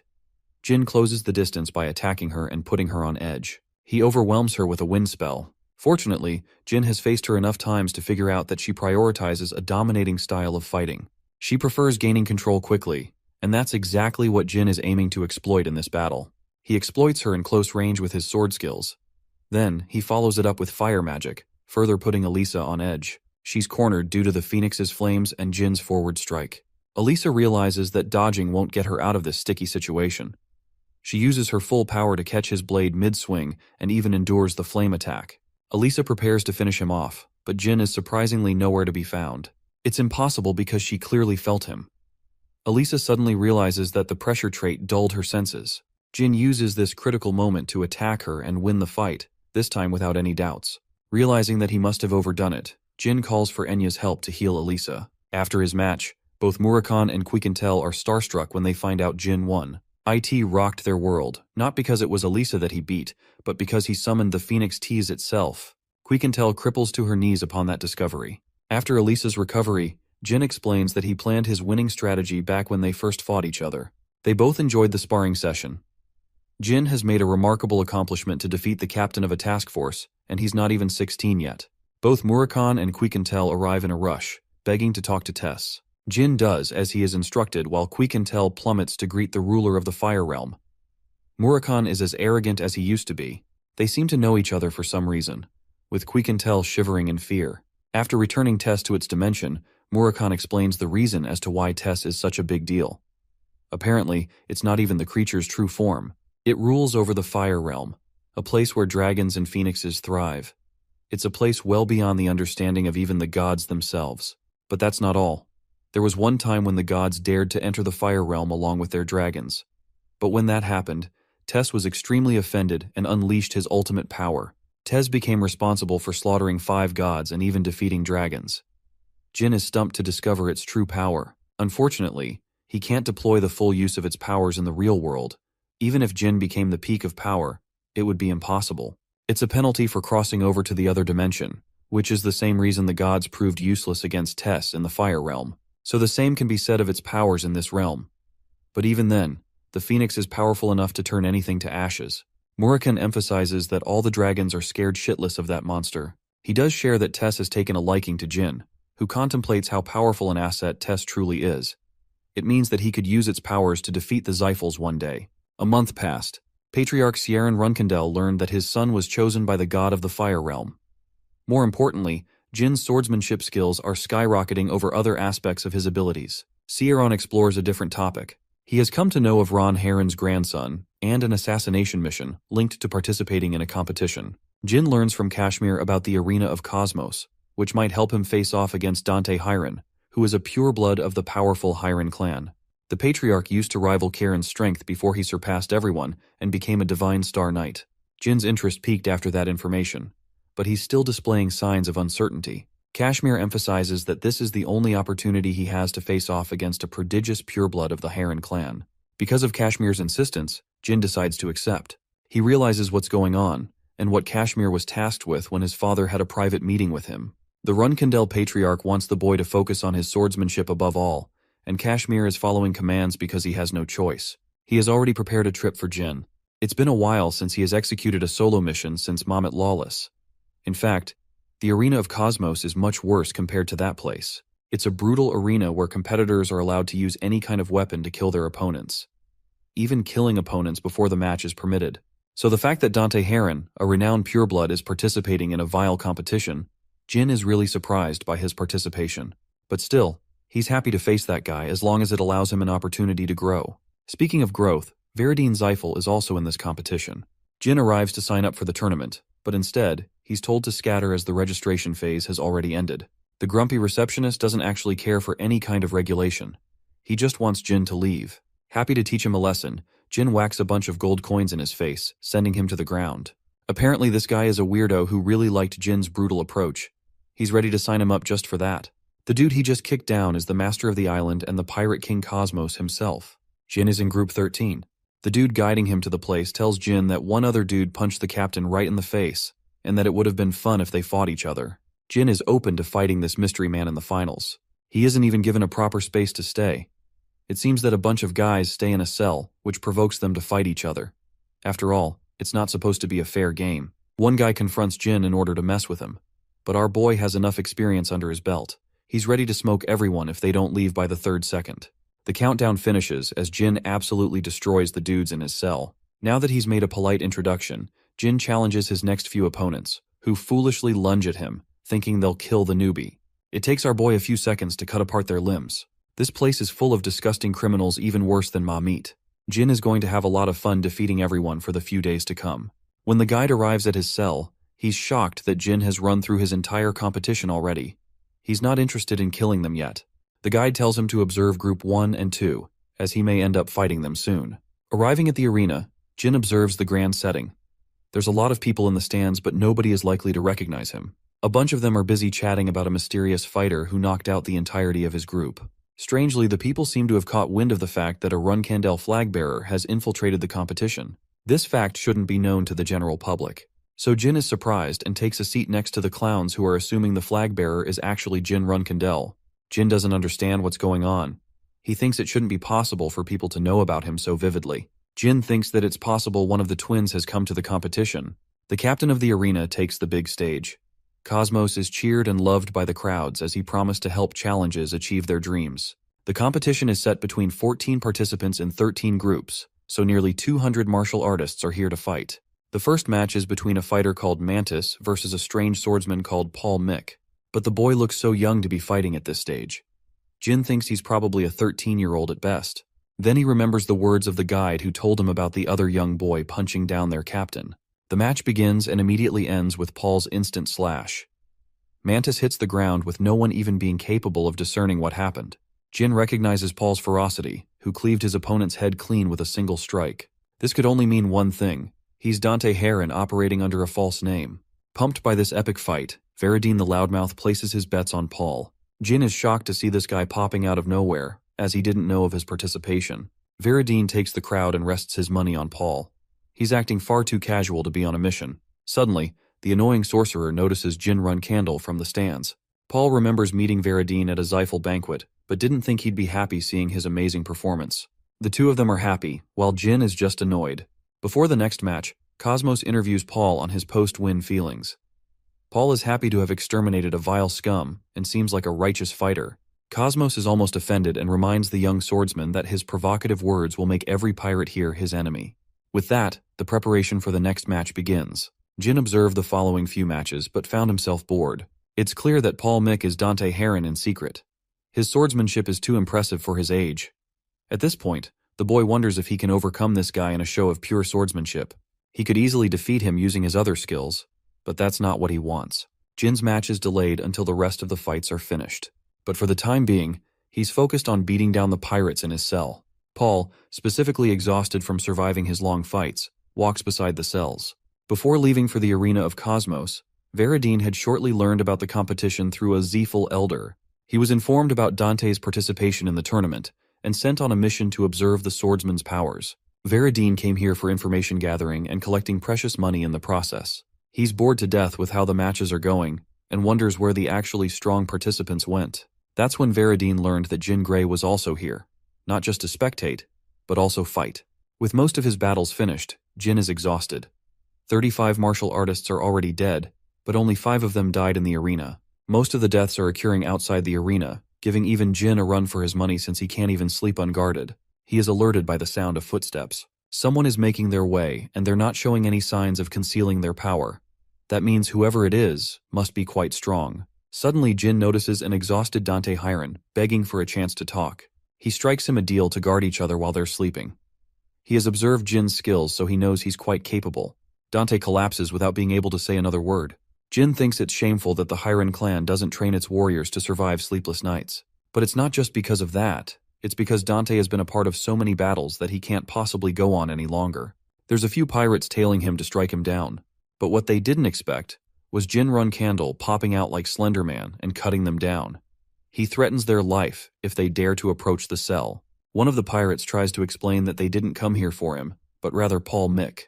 Jin catches a poisonous spear with his bare hands. He's pissed more than ever that they were targeting a young boy to death. By the time Dante woke up from his slumber, Jin had already carried out his share of the battles. He explains the association of the pirates who came to hunt Dante. Their real mission was to kidnap a Runkendel clan member.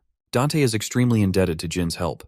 He laughs at the idea that they hunted him for being a Runkandel. Since he's indebted to Jin, the guy returns the favor by partially exposing his connection to the Vymonth Empire. Jin understands and doesn't complain. Since Jin protected him while he was asleep, Dante is ready to return the favor and get back to him. Our boy desperately needed to hear that from him, because he's also pretty tired and plops to sleep. He tells Dante to wake him up before the matches begin. Without another word, Jin goes right to sleep. Dante's impression of him is unique, as he may seem unapproachable on the outside, but is kind on the inside. The crooks of the arena are all slashed to pieces by Paul Mick, who keeps winning his fights with just one attack every time. On the other side, Jin is marking his impressive line of victories. The crowd finds itself cheering for him, and some of them wonder if he's stronger than Paul Mick. In any case, both Jin and Paul are being cheered as the favorites of the crowd. A secret group is acting against them, plotting a devious scheme. They want to ensure their demise even before the fight begins. The guide comes to remind them all that it's going to be impossible to take them down as both Jin and Paul are incredibly strong. Realizing that they really don't have a way to kill them off, the crooks decide to fix matches instead of risking their lives. The Pirate King Cosmos is frustrated to hear about their scheming behind his back. Since the matches are all getting boring, he decides to switch up all the matchups, making sure only Paul and Jin are guaranteed a spot at the finals. As for the crooks secretly planning to fix matches, they'll find themselves a victim against either of the prodigies. Cosmos thinks that the betting game on Jin and Paul is enough to make them a boatload of money. The following day, Veradine observes the state of the final match. He's excited to see which of the two sword fighters will come out on top. His subordinates have a feeling Paul will win this fight, thanks to his incredible swordsmanship. But for Veradine, he's a simp for Jin, so he placed all the money on Jin's victory. An insane amount, but the odds aren't looking great in his favor. Cosmos seems to have a lot of money. Veradine is looking to steal some of that cash through this fight. Cosmos finally announces the final match, but my poor guy gets assaulted by the crowd for halting their excitement. They just want to see the match between the Grim Reaper and Paul get going already. Cosmos skips the lame chat and roars the announcement of Paul Mick. The expert swordsman prodigy arrives fully prepared for this fight. His opponent stands on the opposite side, the Grim Reaper of Group 13. Veradine is cheering for him like his biggest fan. The knights stare each other down as the fight finally begins. Instead of making the first move instantly, they're incredibly perceptive of each other's movements. Paul explodes with his inhuman speed, giving Jin barely the chance to block the attack and respond. He knows Jin is strong enough to fend off against his normal tricks, so Paul whips out a full-blown attack. Jin reinforces his sword to respond. The fighters clash against each other in an epic display. With their blades responding to every strike, both Jin and Dante are at equal footing. Only Dante's first attack was at his top speed, but now he's focused on a conservative approach on saving his energy. Jin's strategy is to match his opponent's speed. They're fighting incredibly fast in a small arena. Veradine is impressed, almost excited even. Jin's opponent recommends that he use whatever it is in his arsenal and shows him what his top speed really looks like. Jin is caught off guard, barely evading a strike. Unfortunately, he suffers a blow in the process and is getting forced into a back foot. The crowd goes wild for Dante's performance, cheering his name as Paul Mick. Jin assesses his situation, realizing that Dante exercises an incredibly destructive swordsmanship style. Thanks to his body, he can prolong the fight and overwhelm anyone in the fight to outlast. From Dante's perspective, he's unimpressed by Jin's strength so far, preparing to deal the final blow. But he's unfamiliar with our boy's game, as one terrifying glance from Jin alerts Dante to leap away in defense. He sensed an incredible feeling rising from inside of his opponent. Dante knew that if he had connected that attack, Jin would have used a different move to finish him off. He is right, because he was planning to use Shadow Force after how hard he was pushed into a corner. Jin believes it's his turn to respond. He takes the fight seriously. Each of his downward slashes are the same strength as the previous, with no loss in energy. Dante is pushed to a corner, realizing that he will meet his end if he stalls like this. Jin is seriously annoyed that Dante is choosing to withhold his powers, instead of facing him with full strength. He reveals Dante's true name, acknowledging his connection to the Hiron family. Dante apologizes for hesitating, and thus begins round 2 between the two fighters. Jin and Dante maintain their stance, this time fighting with full strength. Their first clash is a brutal one, with the following attacks pushing Jin away. He reacts with a vicious upward slash, acquiring an opening to overwhelm Dante. With every attack, Jin is physically stunned. His opponent is showing no signs of quitting in this battle. The reality is, Jin is facing a prodigy that only appears after centuries. Dante has a sky-high potential, which was weakened because of the boy's physical strength. It's the same way Jin lived his first life with a curse.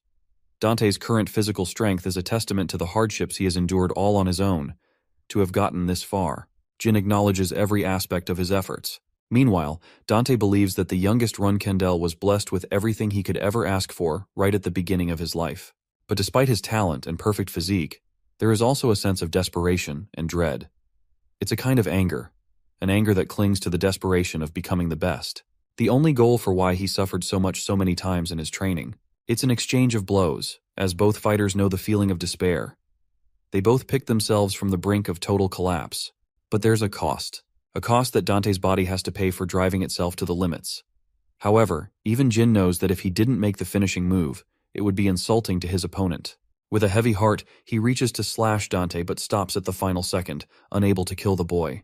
Dante instantly faints while Jin calls for a doctor. Fortunately, Veradine has already jumped to the stage to heal the boy, promising to save Dante.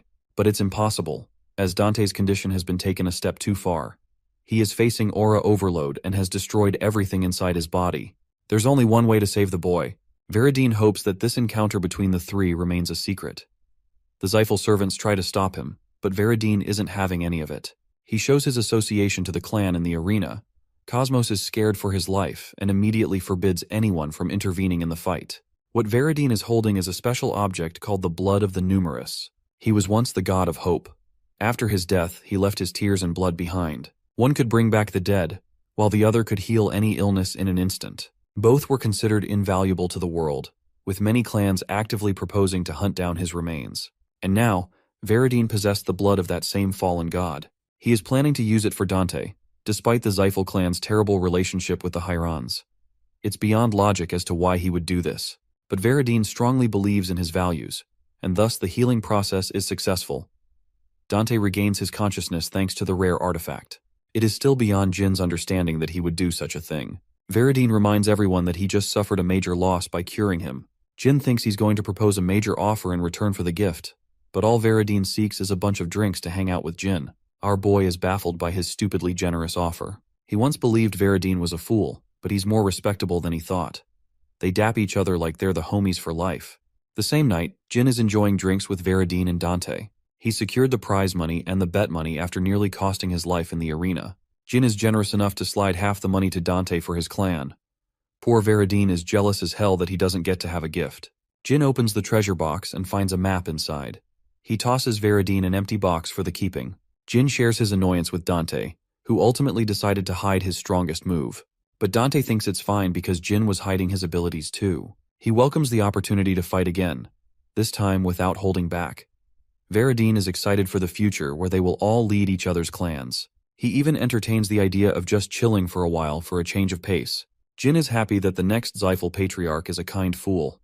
Veridine is offended by the remark, but it is true. All three of them may be enemies, but they will someday have to face each other. Jin wonders what will become of their relationship. Suddenly Veridine remembers to bring up something important. He's heard of the rumor of someone impersonating his name. Dante is shocked, questioning who could even have the balls to impersonate such a high-ranking member of the Zyphal clan. Veridine doesn't know either. He doesn't want to blame Jin, but clearly he doesn't know that our boy was indeed the culprit. Jin asks what their initiative is to capture the impersonator. Jin recommends they stray away from pursuing the rumor. He thinks the people will make fun of the Zyphal clan for chasing an impersonator. Veridine is somehow persuaded by this simple suggestion. Jin hastens to make his leave because he has a bunch of things to take care of. Before leaving, Veridine calls him a friend. Jin pauses, smiling in acceptance. Circling back to Kieran, he's annoyed reading long letters of Kashmir every time. In this letter, he finds that Jin won against Dante and finally climbed to the 6-star swordsmanship level. The patriarch is agitated with Kashmir and hopes to have a one-on-one conversation with him soon. Back at his castle, Kashmir feels a cold feeling embracing him. He realizes some bullshit is going to catch him by surprise. Kashmir requests seeing the match that Jin has acquired from the competition. The map confuses him as he's never seen something like it before. It's unclear and imprecise in its destination. Yulia sparks an interest with the map and points to a strange location on the map, sensing something so tragic and horrifying that it forces her to cry. Kashmir is alerted as Murakhan realizes her powers are experiencing a sudden overload. The guardian dragon is necessary to calm her down. Latri rushes to find her. The young dragon helps calm her down in her state. Even a worried Elisa comes rushing to the scene. Fortunately, Latri was able to calm her down to a state of sleep. Murakhan is interested in learning what the girl saw in her vision. Latri explains that it was a hint of the past. It happens when a contractor of Asmil looks into an object filled with feelings. It could have been much worse if Latri didn't hurry to the scene. Latri describes the vision Yulia saw. On an ancient land, lived the natives who served their god and stayed away from the outside world. But then, certain people, namely the Zyphals, arrived and approached the locals. The magicians began asking for more and more from the locals until one day they killed a child. After the killing of one child, the Zyphals killed many natives in search of a divine artifact. Jin, overhearing this conversation, connects the dots in his head. He requests Latri to illustrate the design of the artifact. He explains that it looked like a silver mirror, which confirms Jin's suspicions. It's the object from his future, the Well of Mana. The Zalfs intruded Colin for the artifact, driving its people into hard labor. Jin even discovered how they made biological golems out of those people. This means the map is actually pointing to the location of the artifact. Jin is lucky to have obtained an incredibly valuable map from Cosmos. Murakhan observes his interest and asks if he knows something. Jin feigns ignorance and apologizes to Kashmir for what happened to Yulia. Of course, it's not his fault, as she's a divine contractor. Latri is going to stay by her side to ensure Yulia's recovery. Kashmir recommends that they move on to find the object. His organization will first interpret the language of the map to understand proper directions. Jin knows that it would be impossible since most of the natives of the land have already been killed by the Xiphals. The people who know the language are confined in Colin, so it's a real guess if they'll be able to obtain the Well of Mana before the Xiphals are able to. 2 weeks after the incident with Yulia, a drunkard collapses in the middle of the night. Jin helps him out, offering him another drink for a conversation. Our boy uncovers information from him while he's defenseless. The man explains that his tribe is in a place far away, which is as big of a hint as any. Jin whips out the map, requesting him to read and translate. But when he spots the symbol at the top, the man spirals out of control, realizing that he's been set up. Jin freely exposes the identity of the two dragons. Murakhan is offended that he slipped up so much information with such ease. The guy is assured that he's not dealing with the Xiphals, but still shocked that they were able to pin him down. Jin explains how they came to learn about the tragedies that took place in Kolon.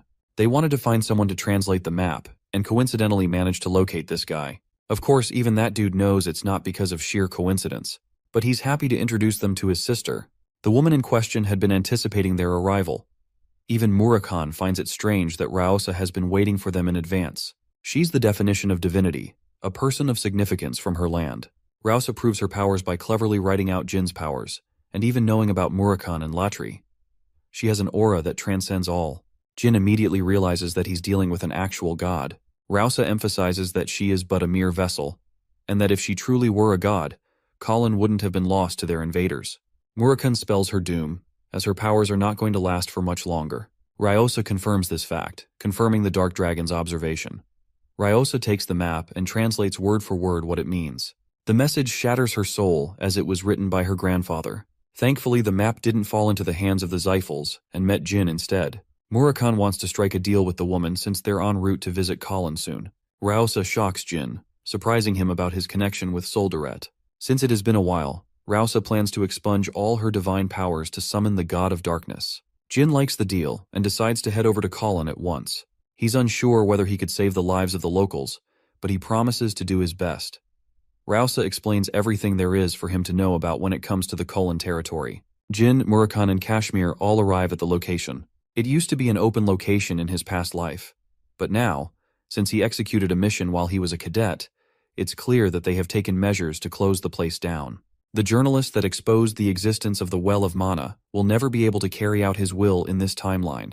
Kashmir loses hope, but Jin and Murakhan don't care if the place is closed. They're still going in, and the reason is simple. The board is probably a placeholder. There are no guards on site, and there aren't any spells either. Suddenly, Murakhan senses the presence of people. They're the natives who are mining for labor. A pureblood Xiphal is enjoying himself. This man is none other than Muron Xiphal, the madman of the magic tower. He's a brother to Veradine and commits crimes like crazy. Since he's a strong sorcerer with 8 stars in magic, he doesn't require any guards around him. Murakhan is a feisty one and wants to kill Muron using the direct approach. But Jin doesn't fancy the idea, because he thinks that there will be problems if they keep killing higher members of Zeiss like Andre. Before they kill Muron, they need a valid reason. Just when they were having this conversation, the journalist Dino Jaglin popped out of the scene. Jin catches him and realizes this is the same guy who became responsible for exposing the Xiphals in his past life. It means that the nerd had been coming here all by himself, challenging the likes of the Xiphals without any powers. Jin is almost impressed and curiously asks what she's writing about. Dino concerningly asks about their association. Jin relieves him by stating that they're also just passing by. Since they both share a common goal, it's best to ally with the journalist. Murakhan really doesn't like that approach. Kashmir thinks it's good to follow the journalist who already knows what's going around in the area. This could even help them conduct a sound reason for an attack on the Xiphals. Hesitantly, Dino puts forward his findings. He's investigated many natives and learned about them. Interestingly, Dino knows about Muron and has shared a few drinks with him to get answers out of the guy. He's so clumsy that he would let anyone pass unnoticed. Sensing an opportunity, Jin asks the journalist for a favor. Muron is annoyed by his elders, who assigned him a boring mission as punishment for a prank.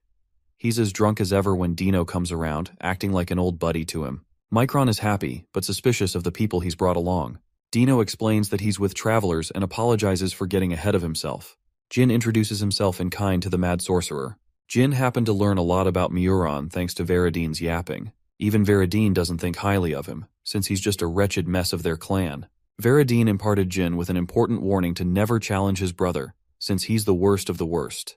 Right now that same guy is acting like a clown in front of a Runkindel without knowing. Micron picks apart the journalist's identity. He's slowly growing suspicious of Dino, and comes to a sudden realization. Why did he interview the natives at all? Both Jin and Murakhan realize that this is a huge problem now. Micron had to torture the ones he interviewed, and even erased evidence of their lives. He reduces to a maniacal laughter before calling the dear journalist a fool for acting reckless. At last, Muron reveals that he knows about Jin's identity as a Runkandel. He thinks Dino is secretly connected to them. Murakhan grabs Dino as the sorcerer commences his first attack. Jin is surprised to note that Muron had activated a shield of mana, something that not even he could detect. Murakhan emphasizes that such a feat should be impossible, so their opponent is holding some nasty secrets. Muron immediately identifies Jin Runkindel. While our boy is interested in learning how he was able to tell, he's even more interested in fighting him. Muron wants to know why he was assigned this specific mission. Jin fails to comply, making him further infuriated. The mad sorcerer initiates his first attack. Jin dodges his devastating beams, while Murakhan helps protect the natives by shielding them against the attacks. Dino tries to help the natives run away, but the poor people can't even utter a single word.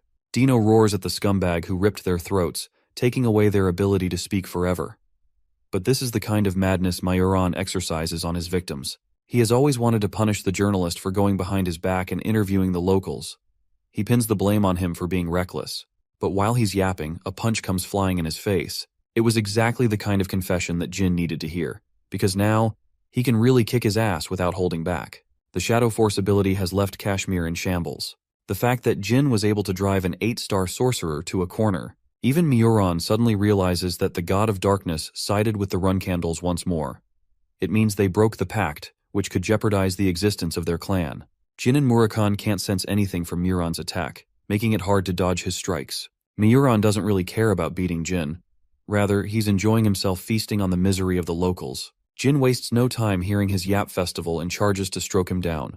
With his super speed, he dodges Muron's wind magic attacks. To the point Jin is able to dash behind him, surprising the Zyphal again. The sorcerer panics and attempts to widen the distance, but Jin is simply cutting down everything in his path. He's nullifying magic thanks to the effects of the Shadow Force. But before Jin is able to pin him down, Muron engages him with his spell. Jin breaks free of the chains, impressing and exciting the Zyphal. He's happy to use everything in his arsenal to beat down Jin, who is exhausted and can't imagine a future where he safely escapes every spell. Both Murakhan and Kashmir are trying their best to help evacuate the people, but it's not going to help because the mad sorcerer has filled the entire landscape with his terrifying spells. Having them right where he wanted, Muron is happy to enjoy his fight with Jin Runkindel. Total destruction is unleashed as Jin makes his way through dozens of spells, but even he is caught off guard by the eroded land spell. Stepping on the land will siphon his magic energy. The only way out is through since he can't go back. Jin concentrates the bulk of his magic energy and counters Muron's spells. But there's something clearly wrong about his opponent, who can inexhaustibly use so much mana without draining his energy. What Muron has analyzed is that Jin knows a thing or two about magic, because he is carefully avoiding stepping into traps. From this analysis, Muron deduces that Jin Runkindel must also be a spellsword. The mad sorcerer isn't worried as he plans to overwhelm Jin with an even greater surge of mana. Mana backflow is the worst condition for a mana user to experience. It overwhelms their body and destroys organs from the inside. In a fight between two sorcerers, the inferior one experiences mana backflow, immediately determining the victor between the two. Since Runkindels don't have mana, they aren't overwhelmed by this ability. But for someone like Jin, it's basically an exploitable weakness. Muron is extremely confident, but that's exactly what Jin wanted by luring him in. He has prepared light magic to blind the sorcerer in the critical moment. The spell takes off as Muron is completely blinded to his senses. He can't see anything and realizes that Jin's next attack will likely be the finishing blow. But just in the nick of time, Muron is able to cast his escape at the expense of losing his hand. He mocks Jin for possessing both the powers of light and the dark. Jin is impressed by his opponent, and while Andre has more mana, Muron is the trickier opponent of the two. His battle experience indicates that Muron can use more tricks than just relying on mana backflow. The sorcerer chuckles, before admitting that the both of them are one and the same. Jin thinks he's trash-talking at the worst moment, but Muron is dead serious and reminds Jin that he's not going down anytime soon. Jin loses his patience and questions what the mad sorcerer is trying to imply with his words. Muron is happy to inform him about the source of his powers and how he is able to use more mana than a typical 8-star sorcerer can. The reality is, This psychopath has been using the locals as his mana amplifiers. He's draining their energy to fuel his spells endlessly. So if Jin has to truly make sure Muron is defeated, he will first have to kill those people. That's exactly the intention of the mad sorcerer, who wants to prove to Jin that their methods are one and the same. But one girl, a native, calls out the sorcerer's lies. She explains that he's actually using a divine artifact to increase his powers, instead of siphoning their energy. Jin is still surprised, because he wasn't expecting Muron to discover the well of mana too soon. The woman whines as she confesses the sorcerer's brutal ways of torturing her people. Muron is angered by her every word as she pleads with Jin Runkendel to kill this sadistic psychopath. Enraged by her words, he concentrates a spell to kill the woman, incinerating her body before his eyes. He's mad that she ruined his entertainment.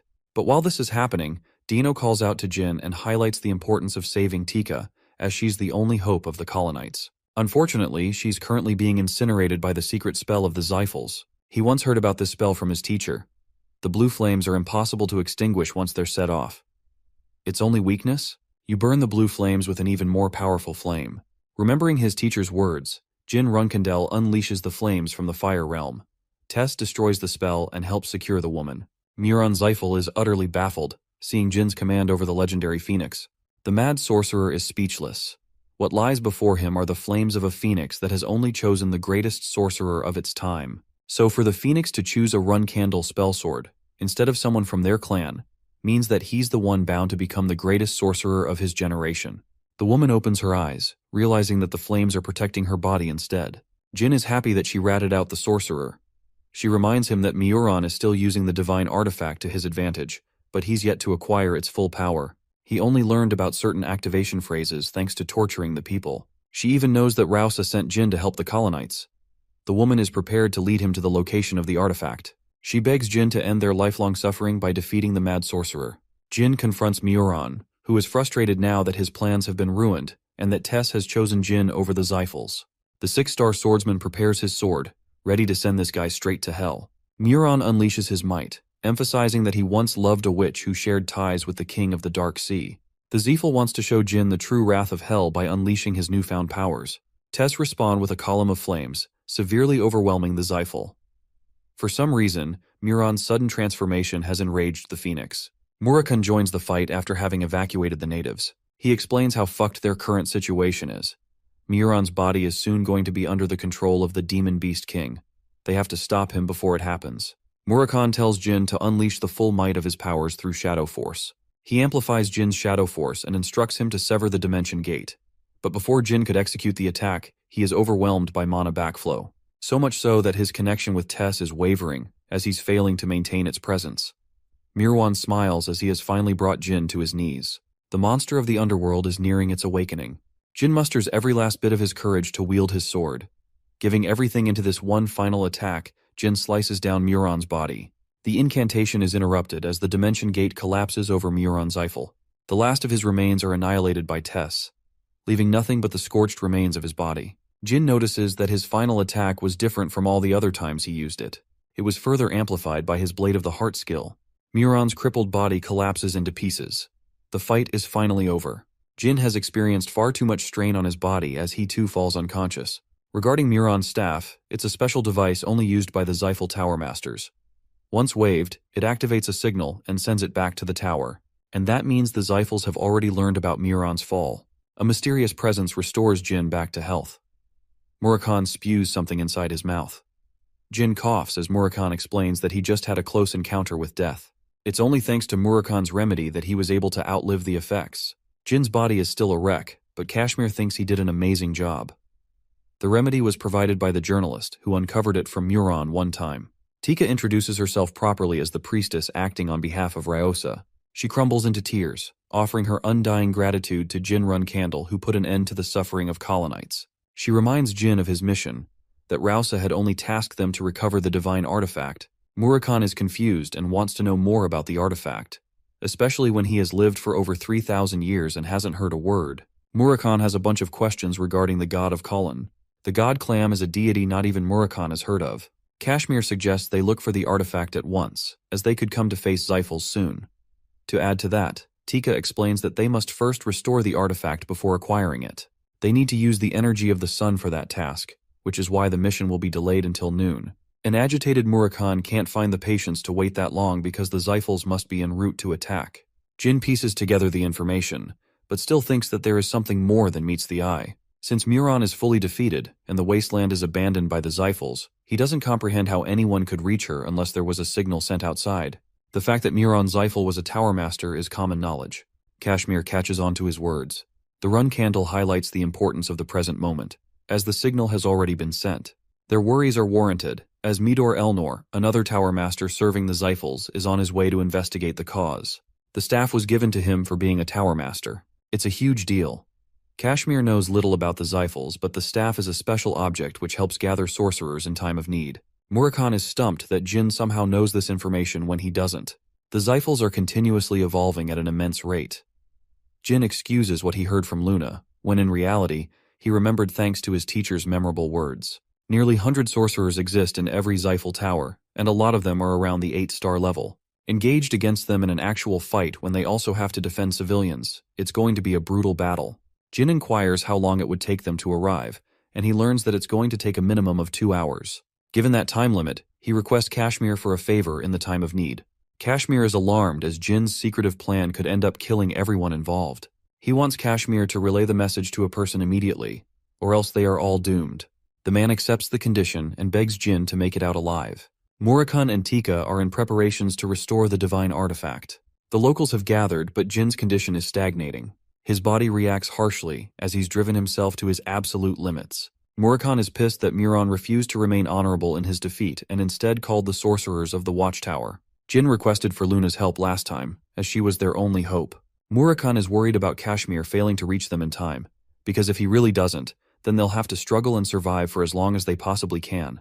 The minor tower master and his troops are on their way. They located the Kolan territory where the signal was received. They see no sign of Mayuran, implying his death. Hearing this news, Midor is vehemently enraged, promising to kill those who planned against his brother's demise. Murakhan scouts them from afar, confirming at least 30 powerful sorcerers boarded on 6 dragons. This is a lower-level fleet, which means an even powerful force will be sent after them if they subdue these guys. Murakhan could have annihilated every single one of these chumps in his prime, but because of Tamar's blade, he's still far from recovering his full strength. The Xiphal sorcerers descend with the younger fire dragons. They're actually red dragons, which are even weaker. Midor furiously introduces himself as the minor tower master of the Xiphals, demanding for Muron to be shown. Jin plays around feigning ignorance. He doesn't remember this guy from his past life. Midor questions why they targeted his brother, and if they share association with the run candles. Before he can unleash his wrath, he calmly asks if Muron is still alive, ensuring that he will not harm them if they confirm his life. Jin is intrigued by his words, who is worried about his brother yet couldn't show mercy to the people of this land. A provoked Midor barely responds before he realizes that Muron has already been killed. He cannot forgive their sinful acts for mocking the clan. Midor readies his troops to attack their enemies, aiming for their capture. The charge spells are all at the 8-star level, so it's not going to be an easy fight for him. Fortunately, help has arrived in the form of an icy blizzard. Midor is shocked as all 8-star levels were interrupted. The one who is here to protect them is Talaris, the beautiful ruler of the secret palace, as well as her daughter. Her terrifying ice magic easily froze their spells. The Xiphals immediately recognize who they're dealing with. Thankfully, Kashmir sent them help just in time. Murkahan is impressed. Talaris has summoned the legendary snow-toad Mott. She helps create an icy wall to talk to Jin. After all, Sira's mother is intrigued by the boy who gave her daughter a hard time. She's astonished to witness his critical condition. Talaris wants to know if he's the one responsible for killing Alcaro. This is bad news, because it means Cirrus ended up ratting out the information to her mother. Talaris reminds the boy that she bears no ill intent towards him. Instead, she's looking for a different lover, like Murakhan, for example. They're out here flirting with each other while Jin is near the brink of death. Talaris tells her daughter to look after Jin while she's wiping out those fools. Also, she's a strong believer in her daughter's love interest for Jin. She teases him endlessly, and leaves Jin with a reminder that if it weren't for her daughter, she would not have arrived to save him. Jin is left speechless, barely able to stand on his own 2 legs. Ceres catches him just before he hits the ground. She expected them to fight each other, but didn't know he was going to be this busy behind her back. Kashmir took the flowers and handed them to Talaris, as if he was desperate. He was clinging for his life to seek help from Talaris. Jin is happy to receive so much support from the kind people who have always helped him in the time of need. Jin coughs out dark blood, adding more concern. Ceres helps him with a medicine, unable to comprehend why anyone would go this far to fight. She almost feels embarrassed for him like this. Back to the fight against Midor, Talaris learns that he isn't a pureblood at all. Midor knows that he's in deep trouble, and the only way he will survive is by stalling for reinforcements. Talaris doesn't take kindly to their words and has no intentions of backing off from Zyphal territory. With a glimpse of her power, she kills the Elder. The sorcerers deploy a bunch of barriers to help survive her wrath. Talaris takes care of the dragons with her ice magic. She's impressed that they're still keeping up with this farce, thinking that they'll be able to defeat her. Midor is confident that the Zyphals will come after the secret palace after his death. He activates a spell in point-blank range. Midor has been granted divinity to control high-level flame magic. But despite his spatial explosion magic, Talaris is unimpressed and happily decides to remind Midor what the secret palace is really about. She commands the technique of the Endorma clan, the same sword of sea ice that Cirrus used against Jin. Talaris launches a strong gale storm. It freezes the sorcerers to icy statues, crumbling Midor's resolve.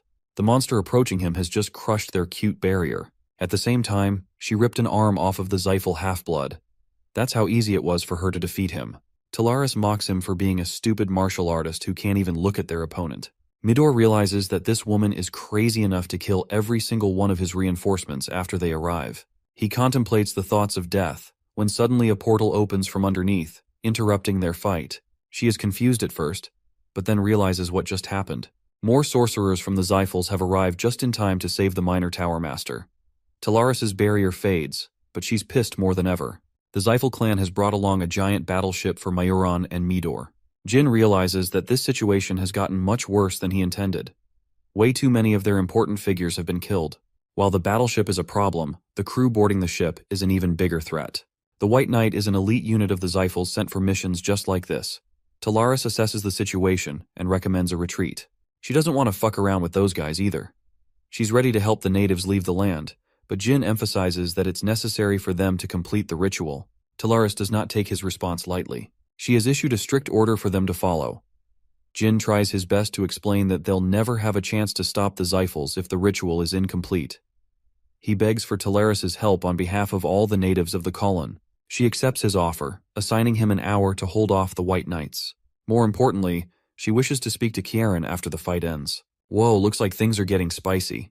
The ritual is underway when Jin begs Tika to complete the ritual at a faster rate, since they won't have time to survive the attack for the ship. Tika instructs the young Runcandle to leave the battlefield, especially in his dire state. She knows that they won't be able to subdue them until they discover the artifact. Jin stops Tika and places importance on completing the ritual. He didn't sacrifice this much just to leave things unattended. Tika knows of one way to complete the ritual faster, but it would have only been possible if Rausa was around. Ceres learns that she's in Tikan and tells Jin to board the Great Toad so that they can bring her over. Talaris sees them taking off. She's surprised by her child's guts to act by herself. She's got an even bigger role of delaying the White Knight Battalion until then. Our Dragon Boy Murakan joins the fight, promising to help her out on this mission. The White Knight, an incredibly powerful unit of the Zyphals, announce their one and only order to the ruler of the secret palace. They want her to leave and let them handle the killer of Mayuran. Talaris points her blade, ordering them to bring the patriarch of their clan if they want a chance to negotiate. Since she didn't comply with their whims, the Zyphals unleashed the might of the battleship. A powerful spell descends upon Murakan, who punches through the attack, allowing Talaris to use her powers and send an icicle wave at the ship. The sorcerers defend using a powerful barrier. They know about Talaris, but what they don't know about is the guy who tanked their strong spell with just his fists. They view him as a competent fighter that must not be underestimated. The leader of the White Knight issues an order to link with their headquarters so that they can deploy the full might of their battleship.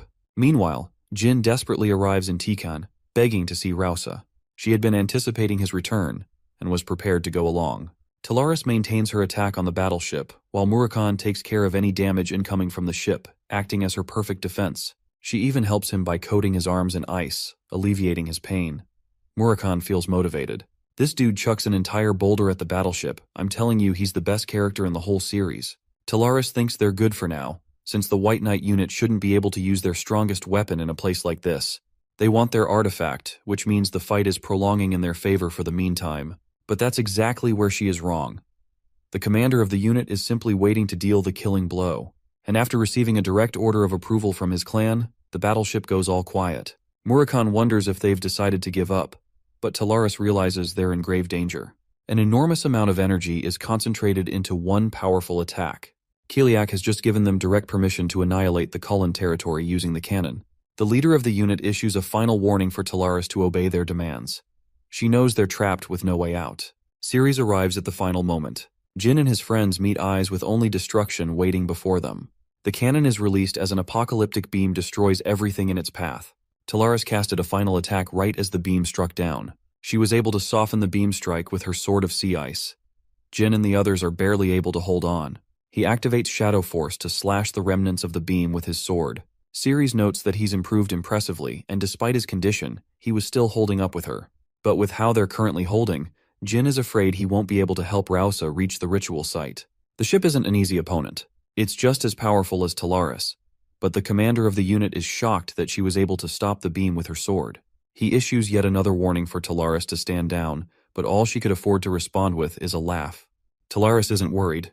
The confident ruler of the secret palace emphasizes that she can't be defeated, even if they brought out the best Zyphal sorcerer. She turns the table on them, reminding the Zyphals how outclassed they really are. In response, the White Knight pitches that they could instead target the ones she is trying to protect. Talaris learns that if they're successfully capable of delivering Ryosa to the ritual site, they will win this battle. She's prepared to hold them down, allowing her daughter to get to the altar. This fight will decide the very existence of the secret palace. The Zyphal commander prepares for another beam strike, preparing to annihilate the Kulin territory from the face of the planet. Jin tasks Ceres the duty of protecting Rausa. He's going to carve a path by clearing the battle ahead. Ceres doesn't approve of his reckless approach, as he could very well risk dying in the process. He's okay with risking his life, as he would never have made it this far without their sacrifices. So now he's ready to risk his life for others.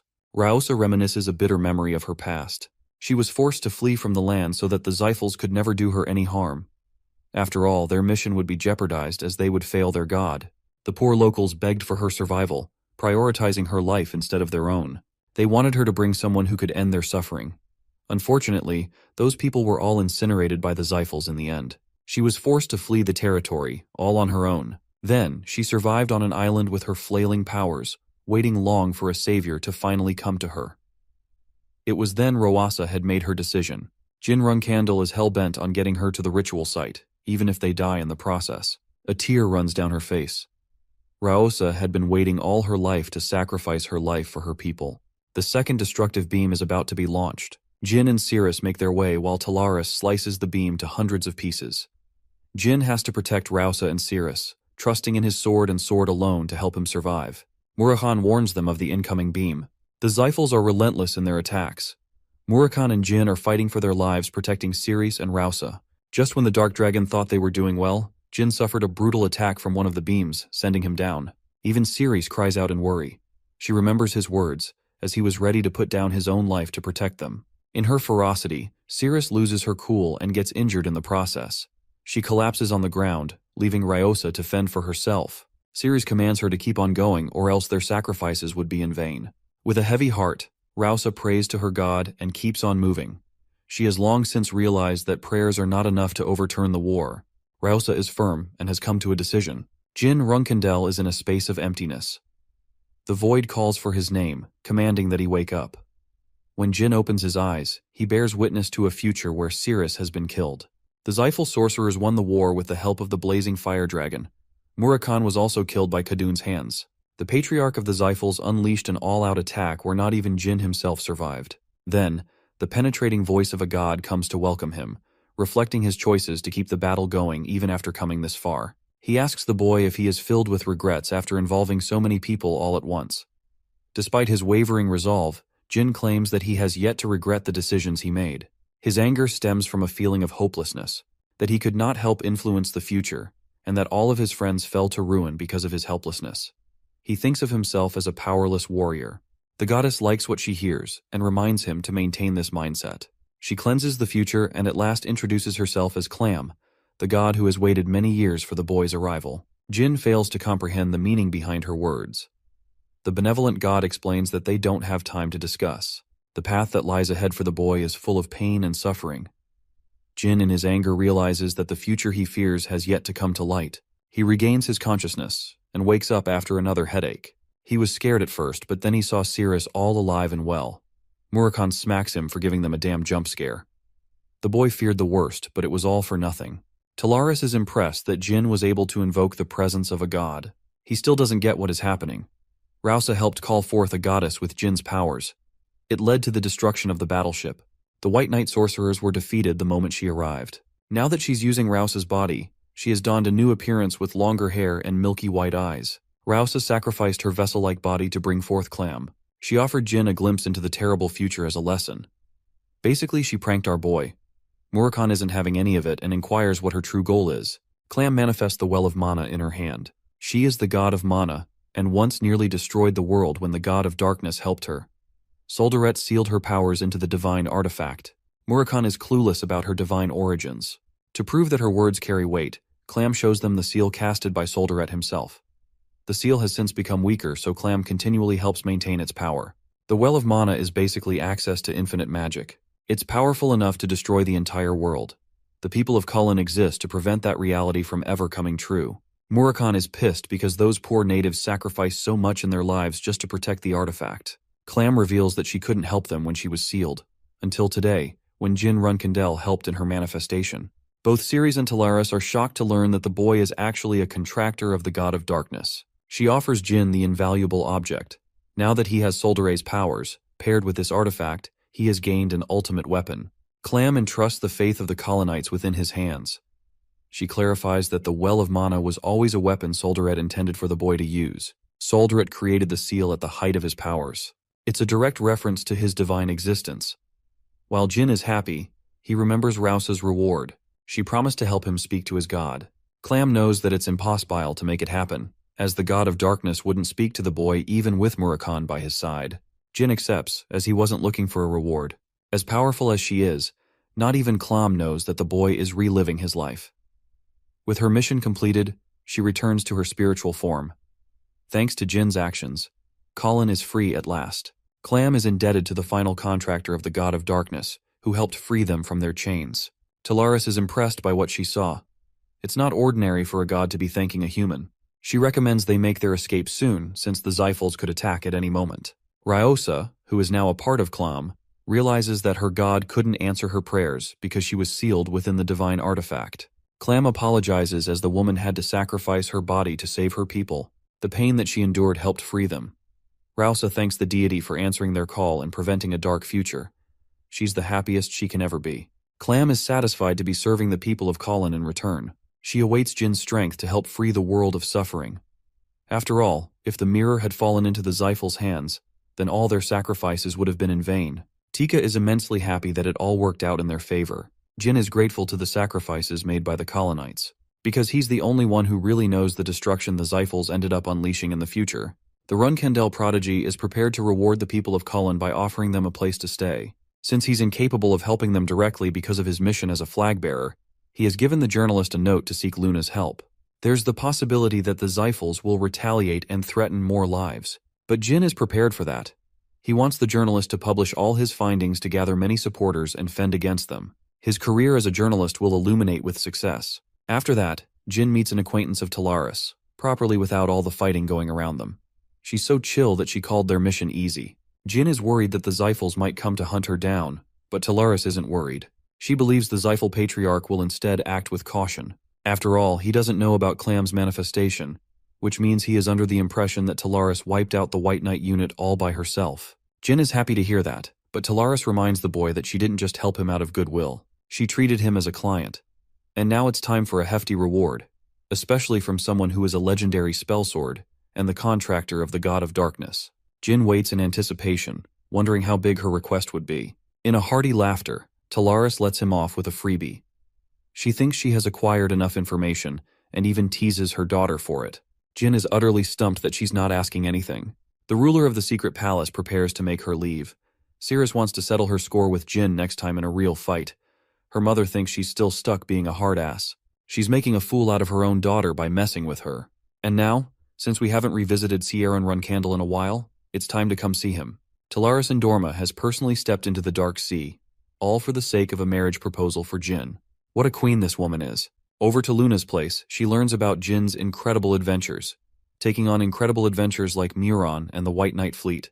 Like the caring sister she is, Luna asks how her brother is faring. After hearing that he's okay, Luna turns to Tika, wanting to know if she's got some skills. After all, she can't promise a good stay if the people of Colin aren't promising to work. She tasks her maid to help the colonites settle and find work for themselves, which is much better than receiving a favor. As for Diano the journalist, Luna is interested in supporting him fully so that he could execute Jin's wishes to the best of his ability. 1 month after their epic battle, word of the Colon genocide was published, terrifying the world.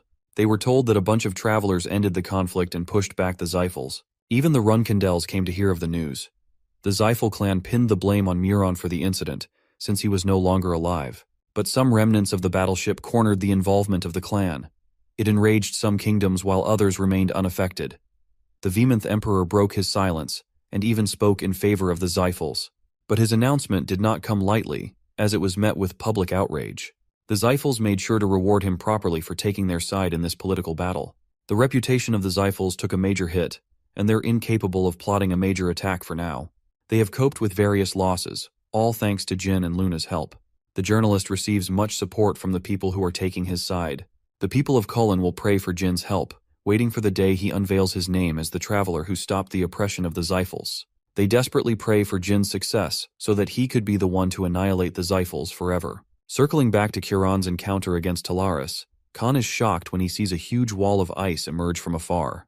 Talaris gave a warning shot to the approaching Kiran, who was upset by her nonsensical words. The ruler of the secret palace admits that she's not here to fight him. She ends up accidentally slashing Khan, who barely blocks the attack, avoiding his death. Ciaran doesn't care about the woman and simply wants to read his next letter from Kashmir. He quickly learns that the boy defeated Muron, and that an unnamed traveler helped free the people of Colin by stopping the oppression of the Zyphals. What shocks Kiran is the mention of the battleship of Kozech, because it's far too powerful of an opponent for Jin to have overcome.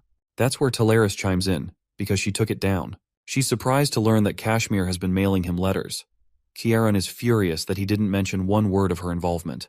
Talaris counters that the man deserves praise for taking Jin's side, favoring him over the fate of the Runcandles. The Patriarch accepts this suggestion and realizes that he could have made a mistake just now. Sharon wants her to just fuck off with the marriage proposal.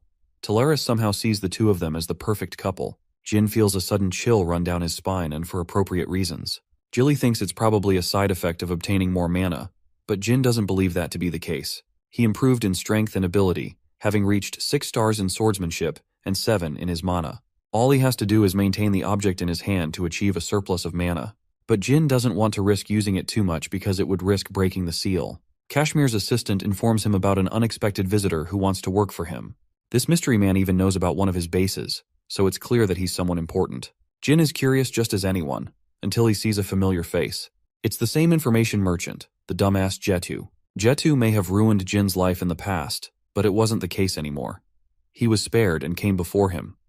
Kashmir is intrigued how he came to discover the location of their bases. Jetu explains his former association with the Akin kingdom.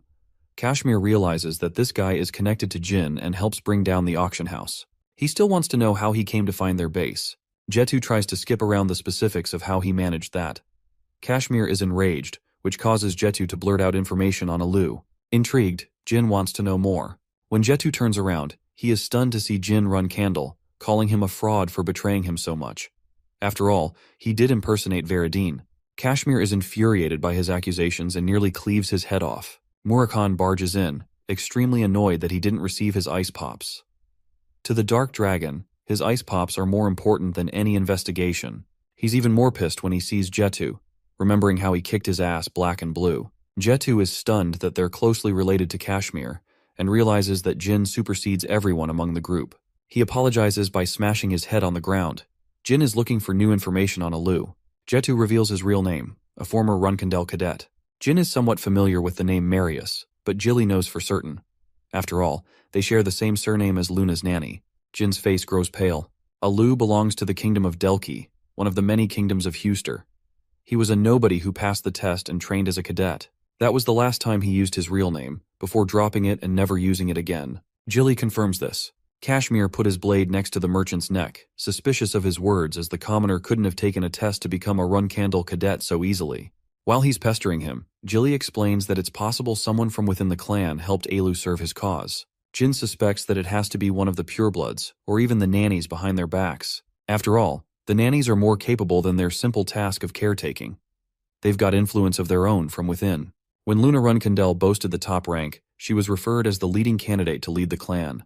At the time, her nanny had a major influence in the clan. So if Alu and Timian are related, then it's actually possible that Luna cursed him in his past life.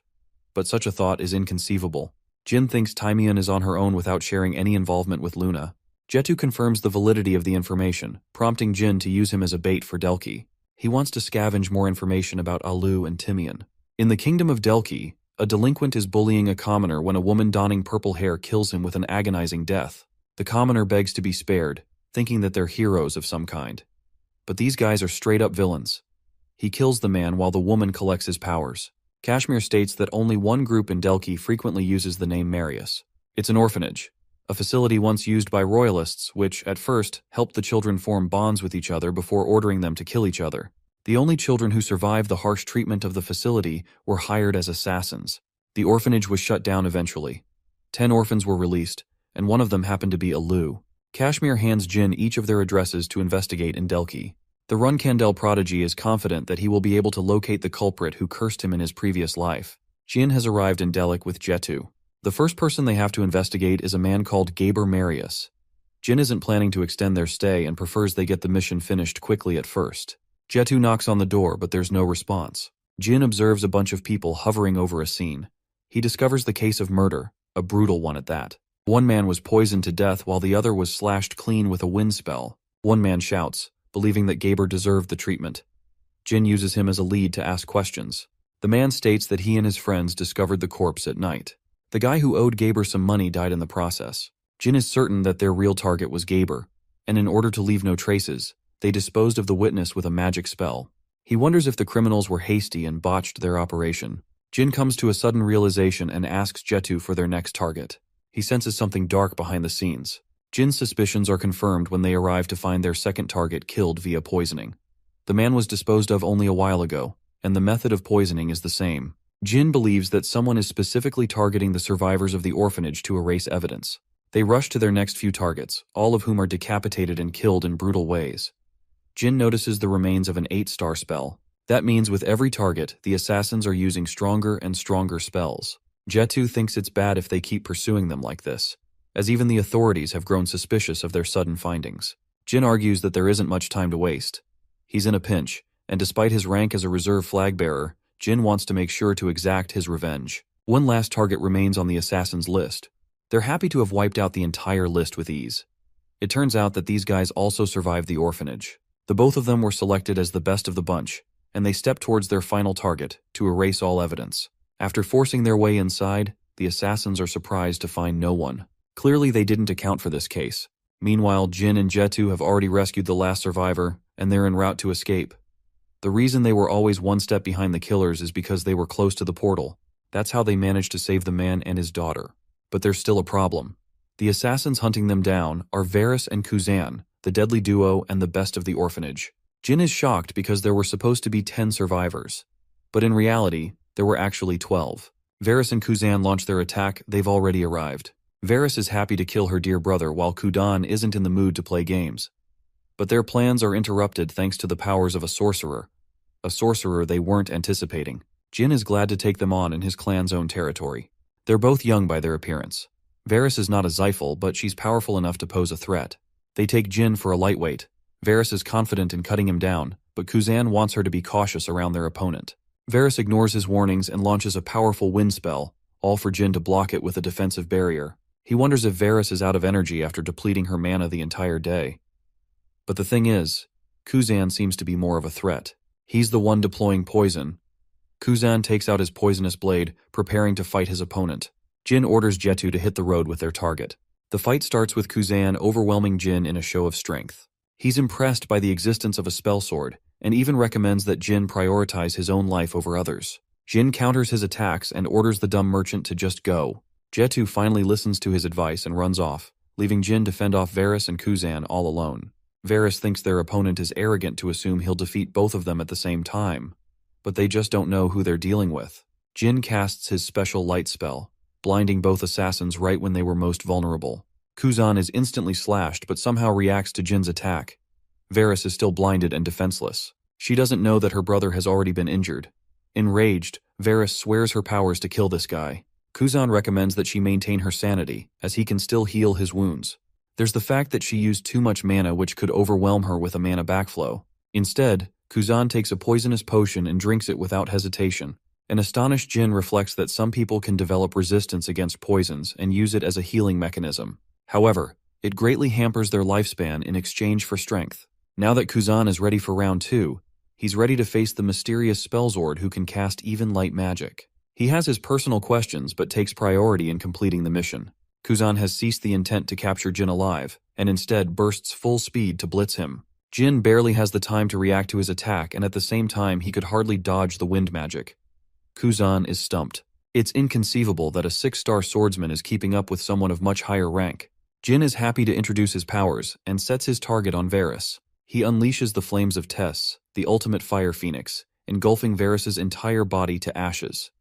Next up is Kuzan. Our boy casts Shadow Force to entrap him in a void of darkness, before slashing him to pieces.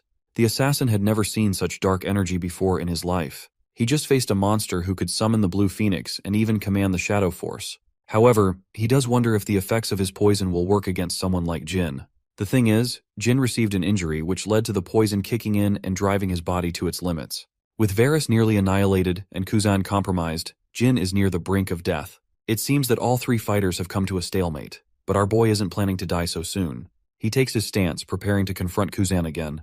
Before he can, the Imperial Guards arrive to seize hold of the assassins. Lycodelki is the 3rd prince of the kingdom. It seems that Jetu called for support. Kuzan takes Varys and reminds Jin Runkandel that they will come for him and make his life a living hell. Saying those words, Kuzan takes, leaving Lyca to call a healer for Jin at once. He's exerting every last bit of his strength to maintain his consciousness to remain alive. Jin wakes up in his bed with the 3rd prince by his side. The man had moved him here without knowing about the boy's identity. 3 hours flew by, and he's lucky to survive a poison that could easily kill an 8-star knight. Lyca somehow seems to know that he's dealing with Jin Runkandel, because he remembers seeing the boy at the banquet.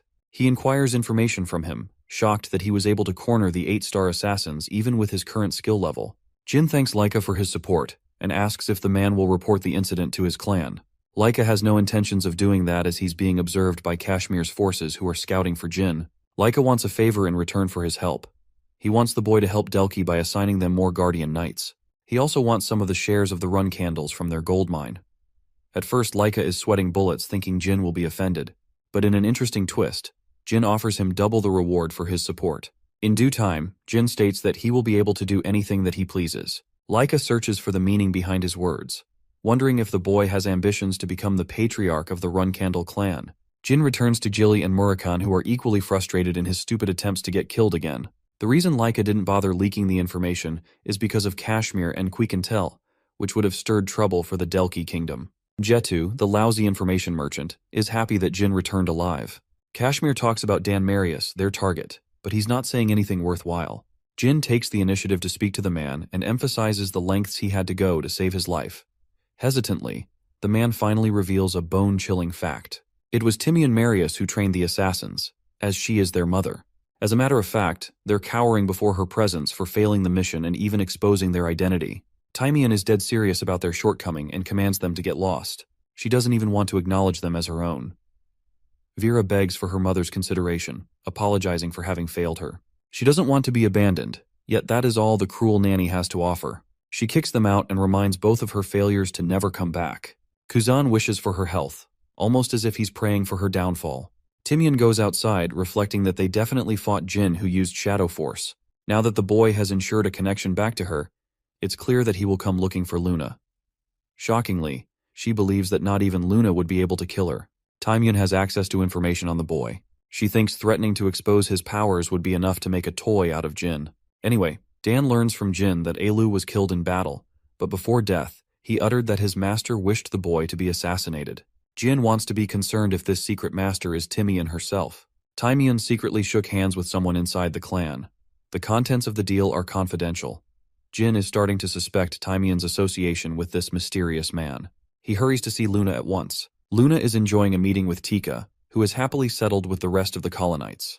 She's surprised to see the boy waiting at her door from afar, almost as if he's depressed. Jin comes to reveal everything in front of her face, but Luna can't help but laugh at the ridiculousness of it all. She thinks that Jin is for sure wrong about everything, desperately hoping that her baby brother confirms that he's wrong. Luna erupts in rage, slowly accepting the situation for what it is. She even thinks that the people of the orphanage must be framing Timian behind their backs. Luna is ready to accept every reason except the one that causes suspicion on Timian.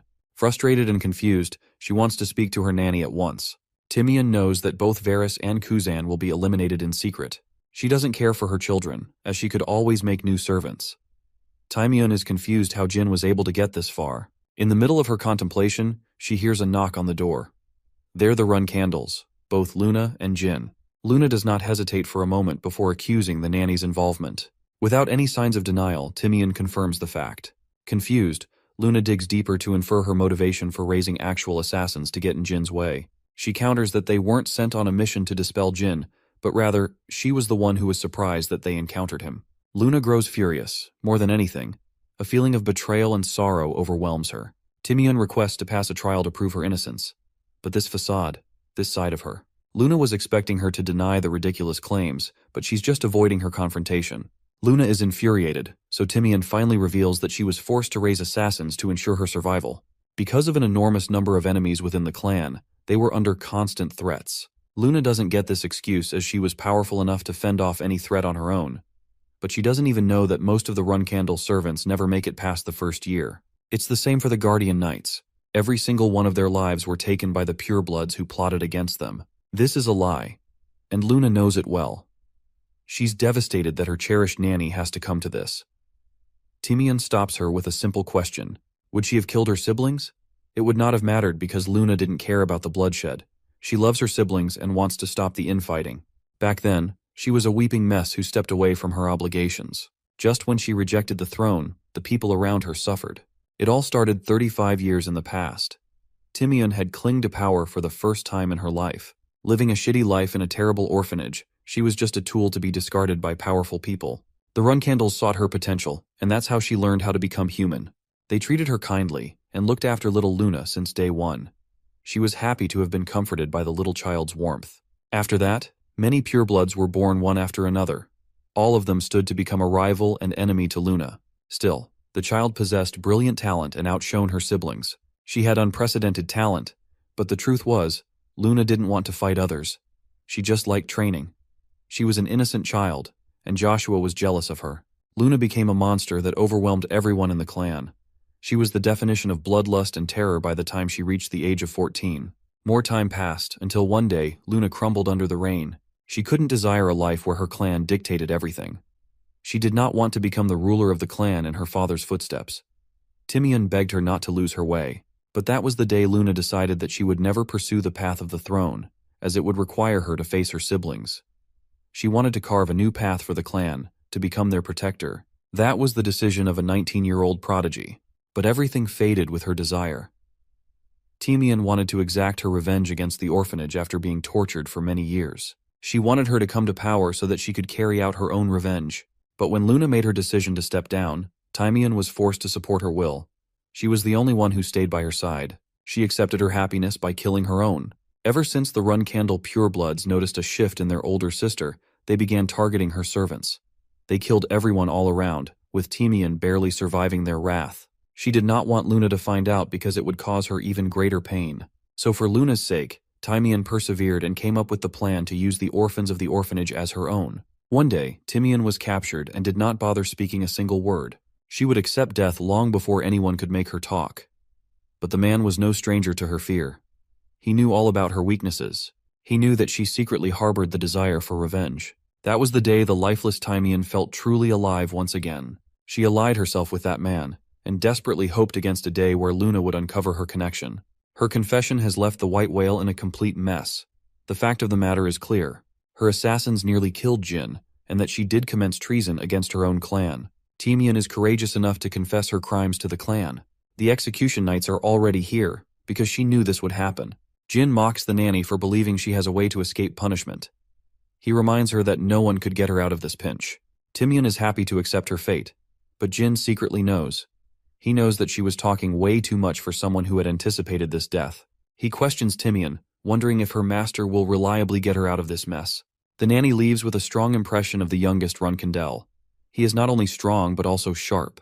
She still thinks she's got the upper hand on him thanks to the information she possesses on his powers. Just then, Timium receives an official message from her leader, who bears no interest in protecting the nanny. Saying as much, the Executioner Knight tries to kill her. The attack didn't make it through. Luna's terrifying rage is at an all-time high. The fact that someone could attack her own nanny before her eyes is unforgivable. She happily reminds them of their place. The knights are operating under the direct orders of their master, but they're still assassins who were sent on a mission. One of them is bold enough to attempt to kill Timian, all for Jin to intervene and stop their attacks. He clears their head clean for treason. The ones left are demolished by Luna's rage. She crushes each knight into the ground before breaking their limbs piece by piece. Seeing such a sight, Timian is left cold. Jin's suspicions proved correct. Her master shared no intention of keeping her alive. Now that it has come to this, Luna squeezes the life out of the knight, only to realize that he poisoned himself to prevent torture. Jin goes on to interrogate Timian for a chance to talk, especially since she just got betrayed. Luna is suspicious of the nanny, as she lied to her about the investigation involving Jin's attempted murder. Timian breaks her silence, but it's already too late. She's affected by the poison and won't make it soon. It's the same poison she gave to Kuzan, only to end up wasting her life by it. Luna becomes a whining mess. She didn't wish for her death. The old nanny reflects on her actions. She simply wanted to stay by her side for as long as she could. It all spiraled out of control when she prioritized vengeance over her obligations. That's why, in her final breath, Timian reveals an important piece of information before her death. She names the man responsible for placing a curse on Jin. Kiddard Hall placed the curse, but the one who commandeered this mission was none other than Joshua Runkindel. He knows everything about Jin's current abilities. Timian, in her dying breath, apologizes for her betrayal.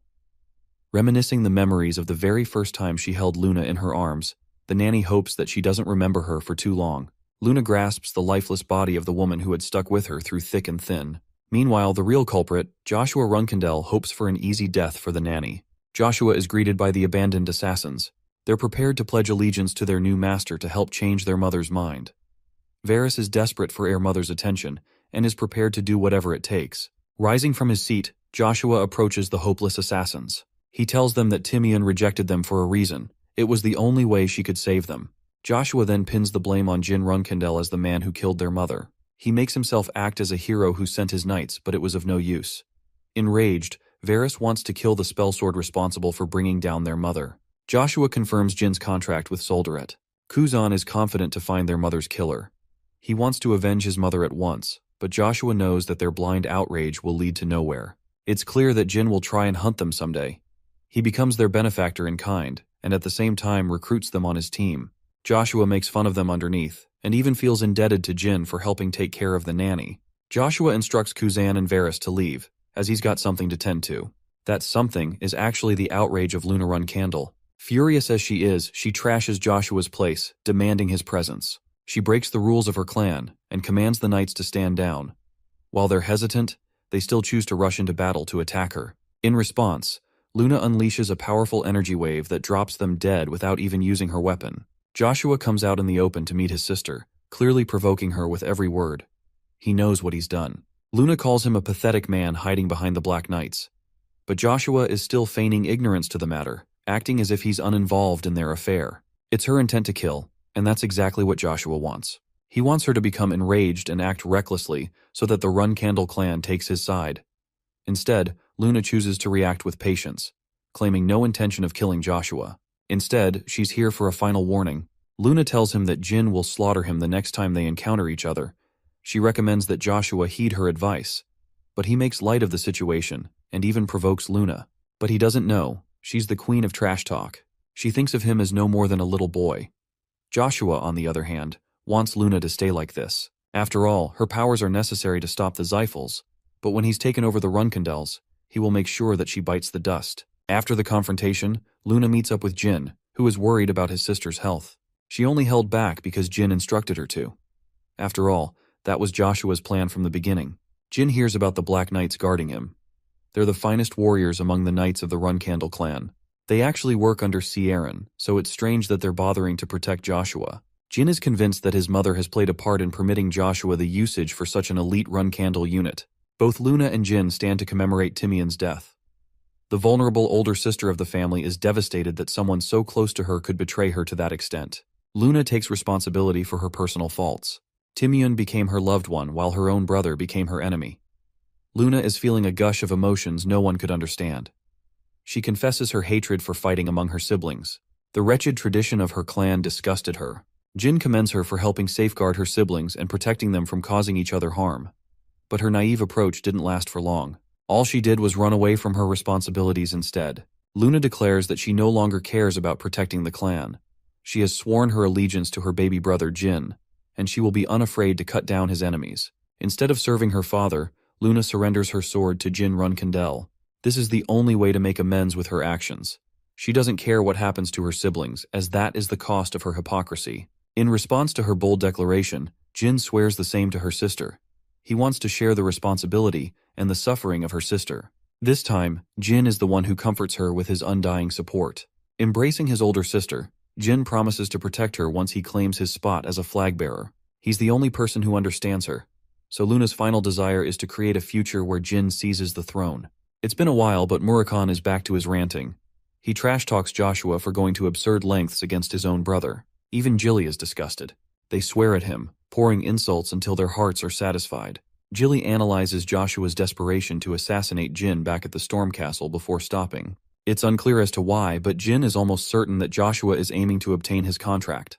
The Xiphals have already found a way to steal divine contracts, but even so, Joshua can't possibly be working for them. Jin wonders if there's another way to strip a divine contract. Kashmir has found reports on the man who placed a curse on Jin. He's a sorcerer who is hiding himself under an alias. Since Jin has a personal matter to settle, he requests all of his friends not to pursue him for the upcoming 3 months. The man is enjoying his drink at the bar when Jin Runkandel arrives with his own disguise. He acts like a member of the Xiphal clan and locates his target. Jin introduces himself as a student of magic, drawing attention from everyone around. Amel throws a fit and empties the bar by threatening the people. With no distractions left, Jin's disguise is ripped apart. Amel can see that he's got an immense amount of mana paired with brilliant physical ability. Amel accuses him, but Jin, since he's perfected his disguise, has no reason to fear his new identity. He adopts the name of his teacher's clan as part of his alias. The name Hister rocks the Elder's world. He can't believe that this man is the descendant of the same clan that were once wiped by the Xiphals. To prove his identity, Jin comes up with a concrete excuse of his past. He even shows him the invaluable book written by the Hister clan. Jin refuses to let anyone touch the object. He opens the book before Amel, and with the flip of every page, Amel's nervousness climbs. He expresses the desire to study the scripture and takes Jin right to his laboratory. Now that they're alone, the Elder wants to know how someone like him could survive the extermination of the Hister clan. Once again, Jin comes up with an elaborate excuse based on the information he knows about the Hister clan. But in any case, it helps add proof to his powers. Amel emphasizes that if he truly is the last descendant of the clan, then the Xiphals aren't going to let him rest easily. They'll place an incredible bounty upon his life. Sensing the man's despair, Amel makes him a deal. He offers his tutelage and reveals his real name as Kiddard Hall of the Backflow Magic. Jin acts shocked, claiming that he's the sorcerer who climbed to the 9-star level without receiving any outside help. He even helped teach some of the Xiphals. He's a master of the mana backflow technique. Amel emphasizes his offer for the final Hister to become his pupil. The Histers possessed incredible amounts of magic. The man had endlessly spent his life digging up information about them. Until one day, this nobody called Huel Hister popped out of nowhere. He wants to ensure that his legacy lives on in the form of Huel Hister. Having acquired a basic understanding of the backflow technique, Amel is ready to teach him advanced levels of the same magic. Of course, it's not like he's doing it for free. He wants to obtain the scripture from Huel. Amel is furious and states that he could easily adopt the forceful approach, and yet he refuses to do so out of his respect. His words have come out of his impatience, so Amel apologizes for getting ahead of himself. Jin offers him an exchange. He's okay with handing over the scripture as long as Amel trades it for his book. Amel is tempted by the offer and accepts it. He wants to go and retrieve it at once. Jin is prepared to wait for him until the time comes. Amel thinks he's struck a golden deal. After all, he was going to offer him the book anyway. What's more important to the man is the magic of the Histers, which could help him get ahead of the Xiphals. While he's getting ahead of himself, Jin is happy that everything is going according to plan. Amel does return and comes to find that Jin has already mastered the advanced backflow spell. Amel is happy to have stumbled upon a prodigious pupil. Jin retrieves the backflow scripture and hands over the relic of the Histers. Jin has no intentions of reading the book for now. Amal recommends his disciple to get a taste of the real world, and by that he means the humans living in the village. After all, he's an evil man who exercised his magic on innocent lives to perfect his craft.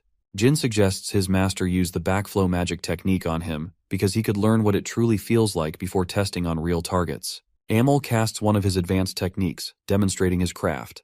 He attempts to absorb Jin's mana, but strangely the boy is somehow immune to its effects. Amal is terrified when he realizes that the boy's mana exceeds that of a 9-star sorcerer. So as a consequence, he's the one who becomes victim to his own technique. Finally, Jin can help him with some real answers. He shows the man the well of mana with infinite mana surging inside. The existence of this object has made all backflow techniques impossible to work against Jin. As for his getup, he tosses aside his disguise. Jinrun Candle was the boy who suffered a lifetime's worth of abuse by his clan, all because he endured a curse that he was never meant to. The boy that was destined to be doomed has returned from hell to kill his perpetrator. It may have taken Jin a combined total of 44 years, all of it was rewarded in this moment. Jin plans to abuse the same backflow magic technique to forward his mission. After all, the entire world is operating on the magic of the Hister clan. They're the ones who cultivated sorcery for what it was. Jin annihilates Amal's skull, which is nothing compared to the lifetime of abuse that he went through. But for Joshua, he will make sure to inflict copious amounts of pain. Jin leaves, burning everything behind in his wake. Jilly is missing Jin for his 3-month-long mission. Murakhan doesn't comprehend how Jin creates new ideas to stir up trouble. Jilly whines because he keeps making her worried. While they're having this talk, Jin is quietly observing them knock themselves out. He's back in one piece, and he's back with a gift from Kiddard for Murakhan to decipher. The Runcandle family shares dinner as they usually would. Joshua seems the most content. The newspaper is filled with reports of the mysterious Jin Grey killing Kiddard. Both the Tona twins are talking out loud, but they can't possibly believe that Jin would be able to defeat a 9-star sorcerer by himself. The sisters Miu and Anne are even more upset at their stupidity. Mary quiets down everyone for ruining her meal. As expected, the Runcandle family dinner is a mess. Joshua takes charge and addresses them to stop. He forwards his suspicions to Jin killing the 9-star sorcerer, but it's clear that it would have been impossible without outside support. Basically, he's accusing Yona without reason. His siblings rise to contest his baseless claim. Joshua tries to control the situation by emphasizing that he was just guessing. It's possible that the group called Anonymous was involved. They're the most powerful assassins, so Joshua thinks it's possible Jin hired them under his name to clear missions. Mary is still pissed that he's taking his hatred for Yona this far. However, Miu is on his side, because she's arrogant enough to believe that her brother could never complete the missions by herself. In response to her incredulous words, Mary knocks the living crap out of Miu before reaching for another punch in her face. She's barely able to contain her anger, but of course this is exactly what Joshua intended by his provocations. He's playing them for a fiddle. Mary understands her rank in the clan, but she leaves Joshua with a warning to not mess with Luna, or else Kieran will make sure he suffers. He's advised by his siblings to just defeat Yona in a one-on-one fight and make a name for himself. That's how he could prove his strength and make others follow him. But of course, Joshua is a coward who isn't ready to take such an approach. In this tense atmosphere between the siblings, the Tona twins are missing Jin's presence. Talks of the 9-star sorcerer's assassination roam everywhere and reach even the likes of Dante Heron. Veradine wants to go and find Jin with him. Talks of their mission have reached Vymonth. There are speculations that the Zyphals were involved in plotting Amol's death. They've been secretly rewarding clans who are helping them benefit. Lars doesn't care if the information is true or not. He just wants the news to reach the ears of the media. Knowing that the Zyphals aren't impatient, he wonders if they're backed into a corner. As for Jin, he's leaving Tikan again, much to Yulia's annoyance, who doesn't want him to leave. Even Jilly is sad that he has to go on yet another mission without rest. Jin's next destination is Samil, the place of the anonymous cult. He wants to retrieve something from that place and meet up with an important person. Jilly realizes that he's talking about Yona, who is waiting for his arrival as a reserve flag-bearer. Kashmir also has to take care of a certain mission away from Tikan. Specifically, this man has to speak to Kiaran directly. Jin knows but chooses to remain ignorant. Murakhan barges in, having decoded the document. Next, he helps Jin learn the incantations by imprinting it on his body. Now he's gained yet another powerful magic spell to his inventory. It should allow him to take care of all 7-star or weaker sorcerers without much of a problem. Jin activates Shadow Force Release and uses the technique. Enya is accidentally drawn to the pull of his powers, having barely survived the backflow. Jin is just shocked, while Quicantel is here to retrieve her contractor. She's getting annoyed that Enya's simping is progressing worse by the day. She has the hots for our boy, unfortunately. Quikentel heard about Jin's journey to Samil. She wants to warn him about the training ground where many tourists secretly get assassinated. While Jin is pretty strong, it will be tough if he's up against the best assassins around. Even a capable fighter like Luna struggled surviving against the anonymous assassins. So as a token for his safety, Quikentel gives him an object that will help him when he's cornered. She just wants to support our boy so that he can bring about the best outcome possible. With Jin prepared for his next mission, he leaves. After a long journey, he arrives at the southern entrance of Samil. Jin shows his entry card and states his purpose of visit. Before entering the city, he asks the city guard if the rules of the assassins apply outside the city. Why? Because the guy who literally brought him here lunges to kill him. Jin beats him with a single elbow, which means that the rules of the city apply even outside. He recommends the coachman to look for another job since he's terrible at assisting people. As for the city guard, at least he's not trying to harm Jin and allows entry. The Runkandel paves his way to find a beautiful city full of people donning the color white. It's a representation of the assassin's skill to kill without leaving a single trace. Instead of being dazzled, he's creeped out. The new visitors are almost always treated as fresh targets for the assassins. So it means Jin is definitely going to die if he stays at a lodging.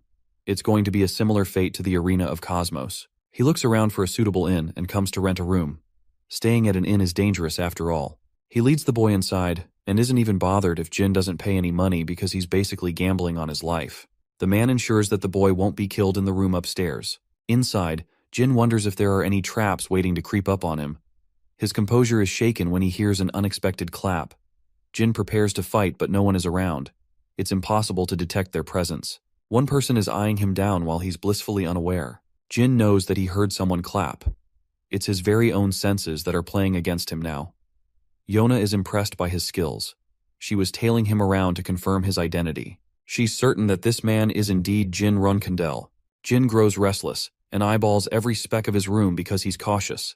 Yona is stunned because for a mere few seconds, Jin was able to detect her presence. She excitedly observes his confused reactions. She wants to play a game with her little brother to sharpen his senses and make him stronger. 4 days have passed since the event. The man wants him to leave, and he doesn't seek any payment from the boy. He's tried everything in his playbook to assassinate the boy, but nothing has worked. He knew from the beginning that he belonged to a known clan, but he wasn't expecting the boy to be this capable.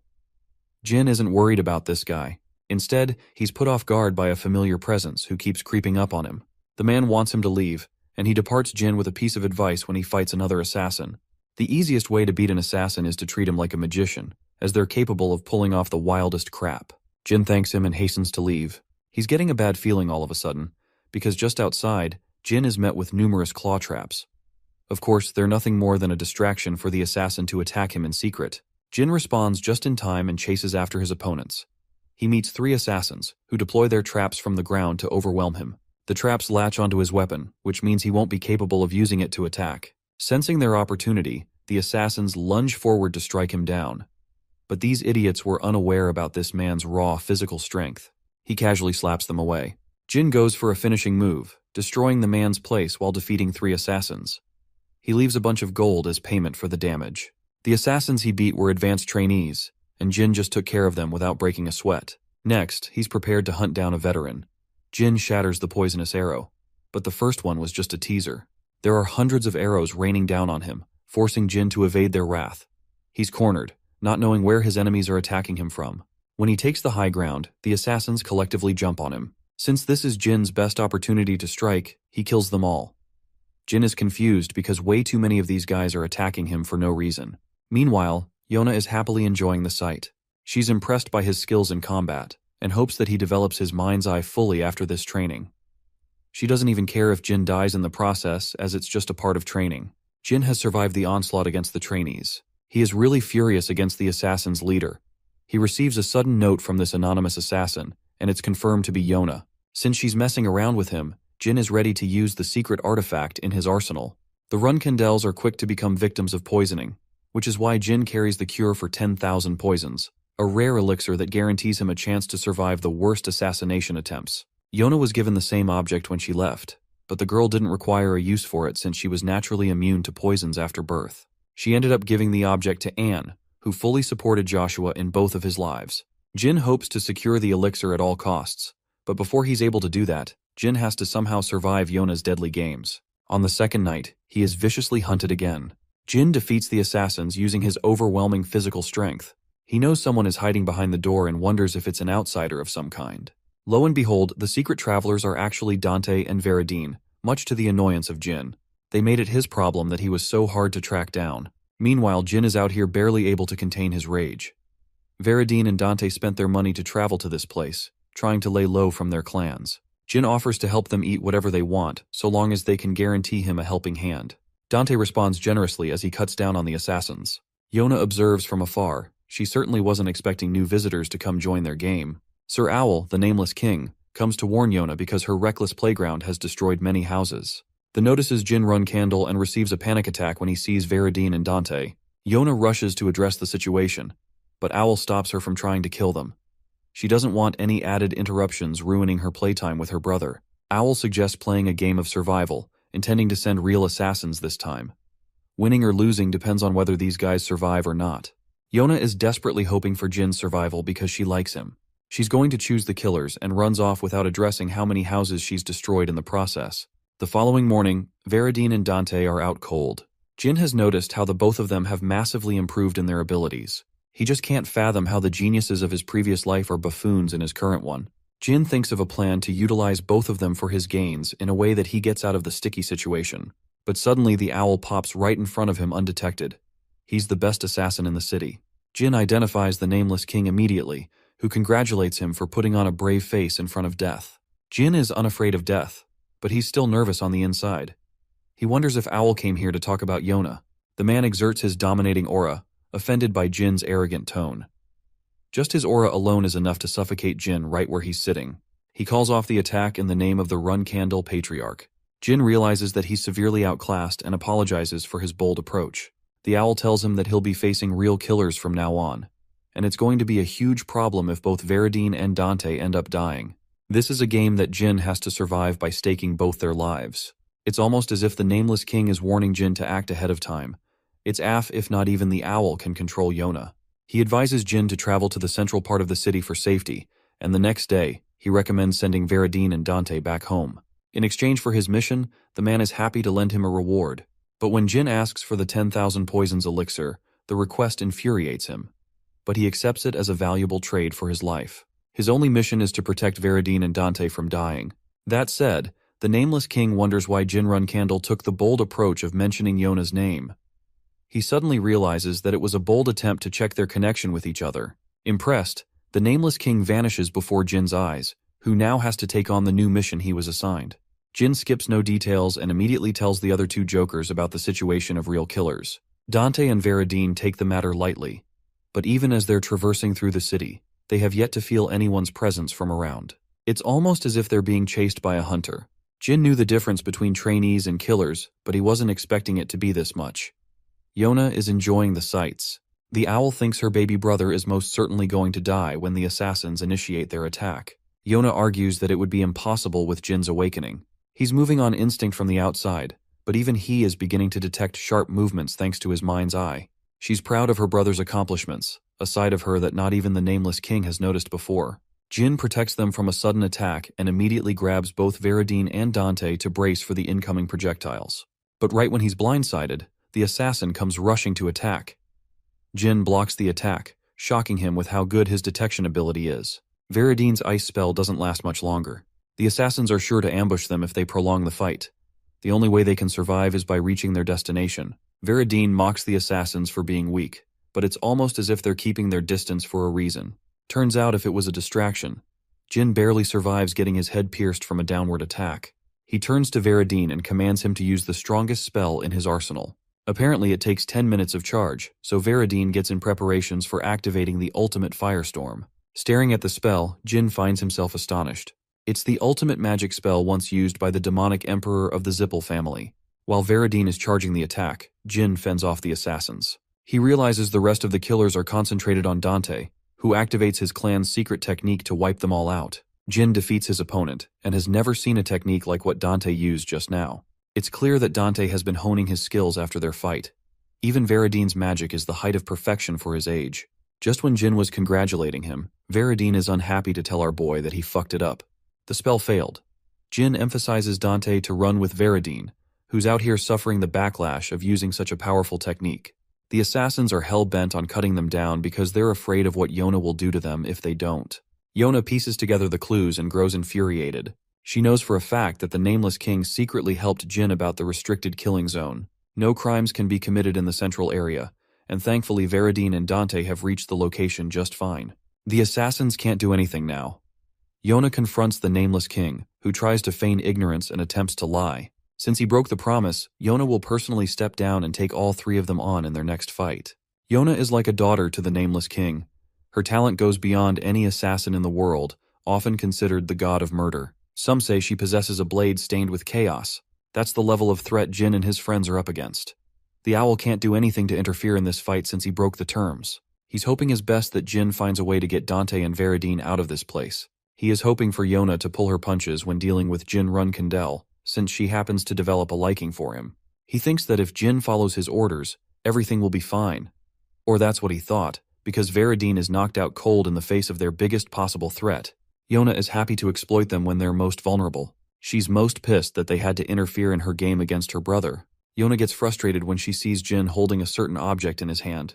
The Silver Dragon's Claw. The same object that Quiquintel gifted him to use when he is outclassed. Jin is surprised no one is reacting to this.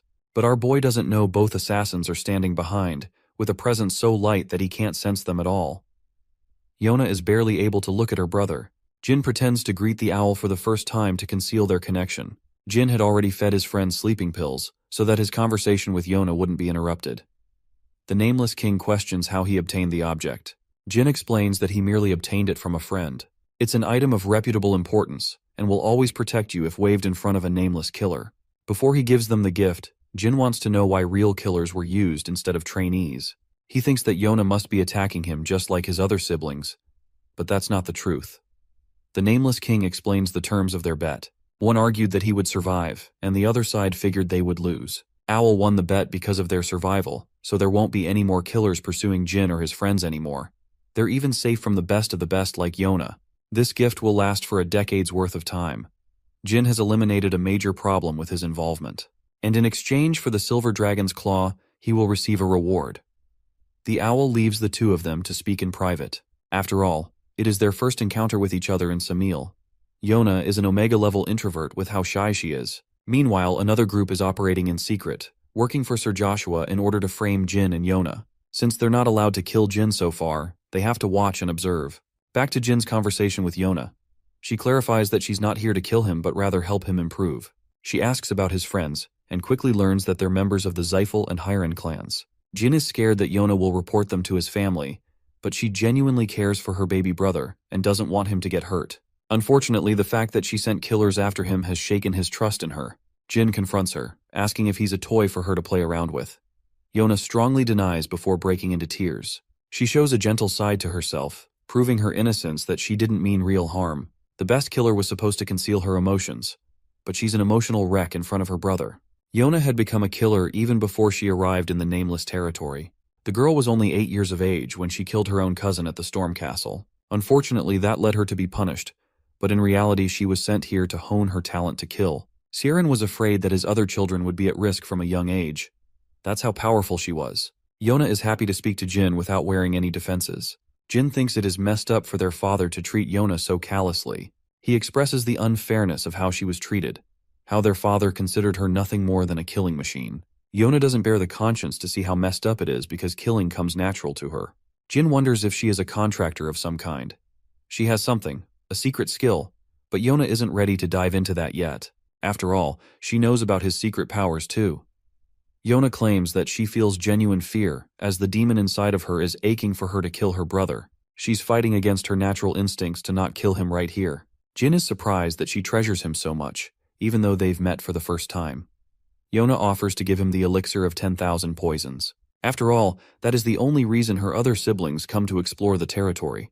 Jin shocks her by denying any such intentions. He won't start liking her just like that.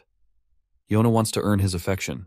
Jin senses the opportunity and suggests that they walk together, as relationships are strengthened through conversation. He takes his sister's hand and contemplates the best way he could treat his pitiful and clueless sister. As they're walking through the city, no one is around.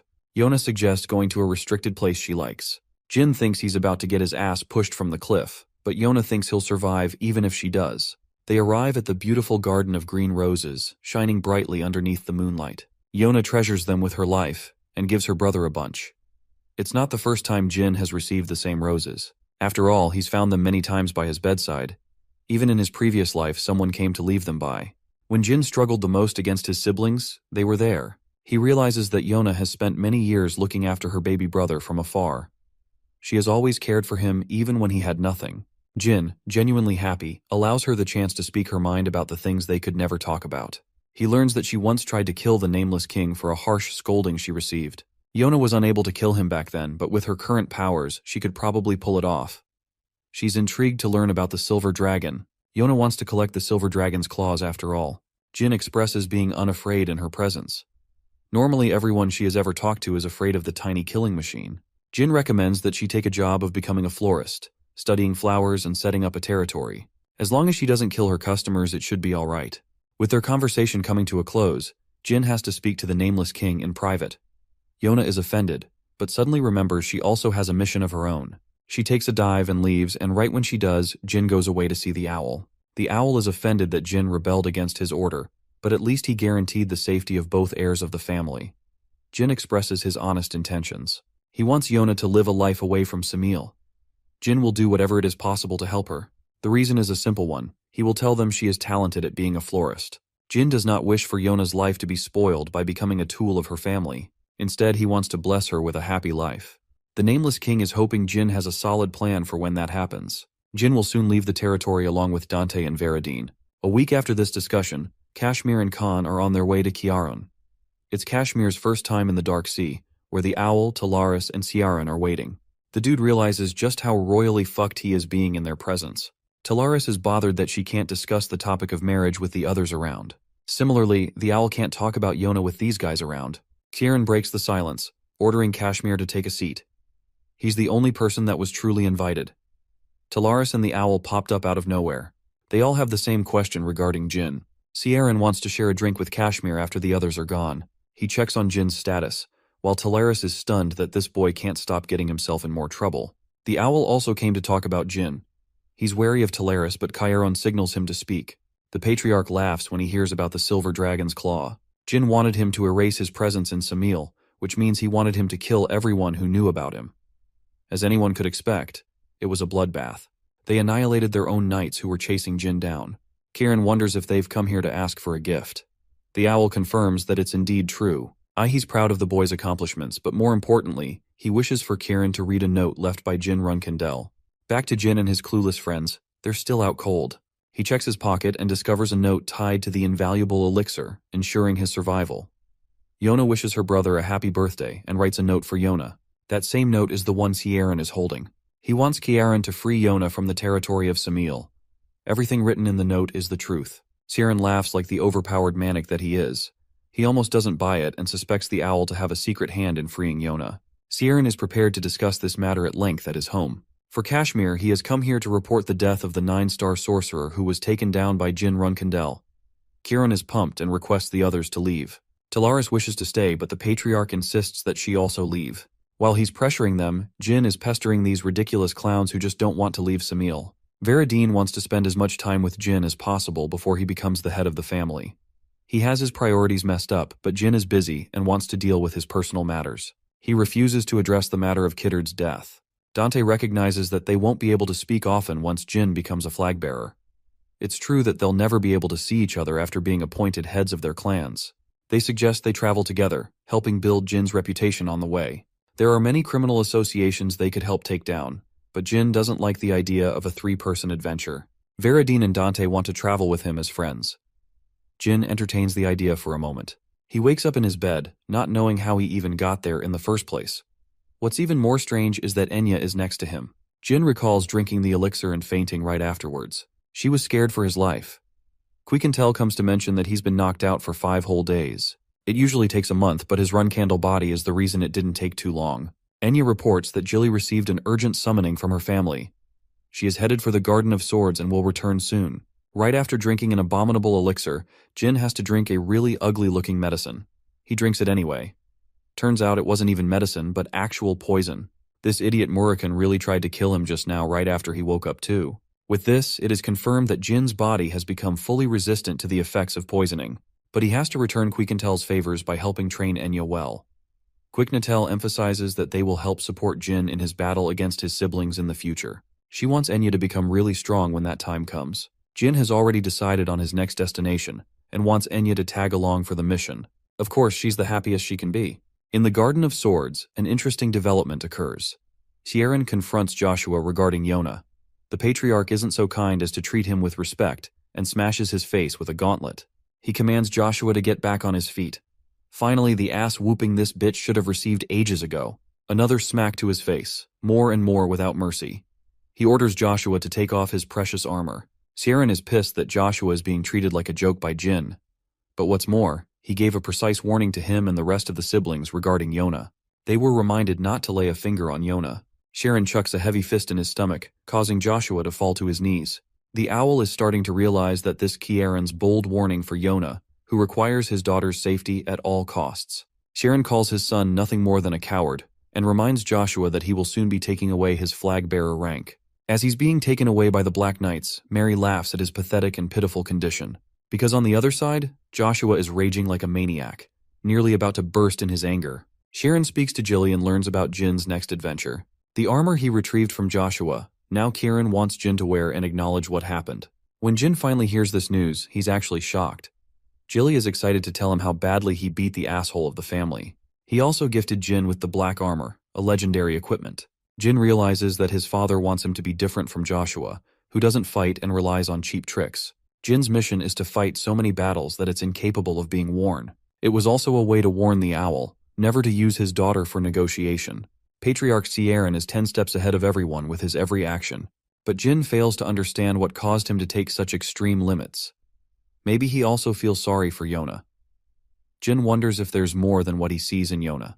His next destination is the Dark Magic Association. He hopes to eliminate the evil mages with his backflow magic. Enya has tagged along on this journey with him. Jin reminds this dumbass not to use their real name on a deadly mission.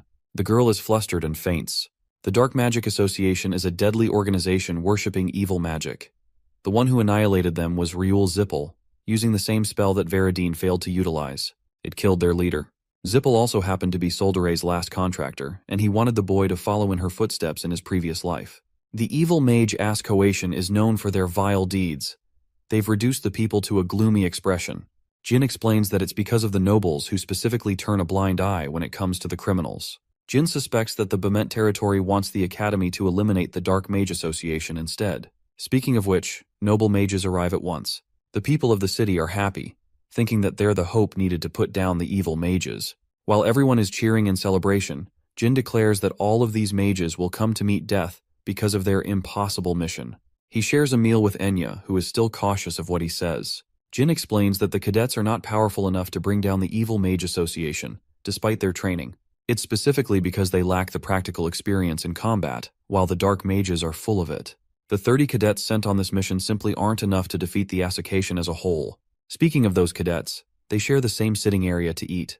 They're amateurs, and Jin can see that with one look. Jin wants to leave with Enya, but she is traumatized remembering that these punks are the same ones who mistreated her at the academy. Unfortunately, they happen to catch Jin staring at them. While Enya is shivering to respond, Jin replies, meeting the cadet's offense. He comes to threaten the commoner. The restaurant owner tries to pitch in, but he's attacked for no reason. Agitated, Jin punches the shit out of the guy for failing in his duties. He walks away with an imposing warning for the cadets. Jin pretends to be a higher mage and instantly dismantles them with just a little bit of his magic. He can't believe that these are the weaklings who bullied Enya. Jin turns the tables on them and threatens to interrogate the cadets for their arrogance. He tasks them with a mission, and they have no choice but to comply. With his expert acting skills down, Jin states that it's time for Enya to shine. She roars at the scoundrels to clean up the place. 5 days after the incident, the cadets prepare for an all-out attack against the evil mages. Jin suspects the presence of nearly 50 enemies, and yet the cadets are acting far too relaxed. An unexpected orc comes flying at them, screwing over their defenses. Fortunately, it was taken down almost immediately. Jin orders Chip to obey his command and warn the others of a potential ambush. Scared, the coward forwards this suggestion. Jin fails to comprehend how a low-level orc could be hiding out in the open. What's more is that a 7-star mage has yet to catch on to the details. They have their suspicions on Professor Orton, who was caught eating meat despite being a vegetarian. Jin picks up on this small detail. The cadets are instructed by Orton to form groups of 2 and enter the cave. They're all acting relaxed, believing in the powers of the 7-star sorcerer. Or that's what they thought, because yet another orc comes crashing out of the wall. They await for Orton's desperate orders, but the man happily turns tail. After all, he's the one who conspired their demise. Orton orders the orcs to kill the stupid cadets, but he clearly wasn't expecting a powerful spell hurling at him. Jin prepares to enter this fight while protecting Enya. Jin has commanded use of this amazing spell, wiping away everyone but 2 sorcerers. He thinks they're both at the 8-star level. Still, they're severely injured. Jin is surprised when they recognize the use of his backflow technique. Rolt Joe, a powerful sorcerer, thinks he can deal with a 7-star sorcerer like Jin, but he just doesn't know he's getting outclassed, even if he tries. There are even more powerful sorcerers than Rolti in the association, which spells bad news for Jin even if he survives. Instead, Rolt offers him a spot to join the association for his talents. Jin doesn't really care and uses the backflow technique to shut him down. He whacks Rolt with such ease that it makes it hard to believe he's an 8-star level sorcerer. The orcs are killed by Enya, who is improving better than Jin's expectations of her. The whole cave shakes to its core as a giant werewolf makes its appearance. He's happy to meet a really powerful mage who isn't even terrified of the monster. Excited, Goltef reveals his name and commands the warrior to fight him. Interestingly, this guy offers him to join the Kinzello faction. Jin is surprised to learn that the Dark Magic Association is working in close proximity to the Kinzello faction. Goltef wants Jin to join the ranks, as he will be granted a high position almost immediately for being a talented fighter. Jin would have entertained the idea, if not for the fact that his opponent is weaker than he is. Offended, Goltef fiercely attacks Jin, nearly shattering his barrier. Enya tries to jump in with her wind magic, but he's clearly uninterested in fighting her. While Goltef is distracted, Jin has already sliced him with his sword, surprising the werewolf with his dual fighting abilities. Now, he's even more pumped to fight the spell sword. Jin is having fun exchanging vicious blows against the werewolf. He clearly overwhelms him despite not even revealing a hint of his true abilities. Goltef understands that Jin is way more powerful than he lets out to be. Through combat, he learns that Jin is a Runkandel. To make it a fight of honor, Goltef learns his name and prepares to fight Jin with his tribe's name on the line. Jin prepares his special incantation, the same one he used to take down Mioran. 1 slash is enough to take him down. The White Wolf does not wish to be spared. He values honor and roars their tribe's pride. Jin responds with politeness. He will treasure Goltef in his memories. Jin slices him down with a definitive strike. The fight has ended. Enya wasn't afraid and became an even bigger fan of Jin's abilities. This werewolf was without a doubt much stronger than the one he fought in his cadet days. Yet Jin didn't struggle even a little bit. He wonders if Enya is okay with seeing so many deaths. She has come to a realization. She doesn't want to hold him down as a burden. Jin reminds her that it's okay if she doesn't fight. As for Chip, he's barely clinging to his life. Enya reveals her true self and emphasizes that she could take him out of his misery right now. She tries to be cool in front of Jin and vows to help her comrades. As for the imposter Orton, they've captured him after turning the tide. The man thinks that Jin is a student of Kittard, but it's not Jin he's talking to. It's someone who has uncovered his disguise and isn't afraid to give him a real beating.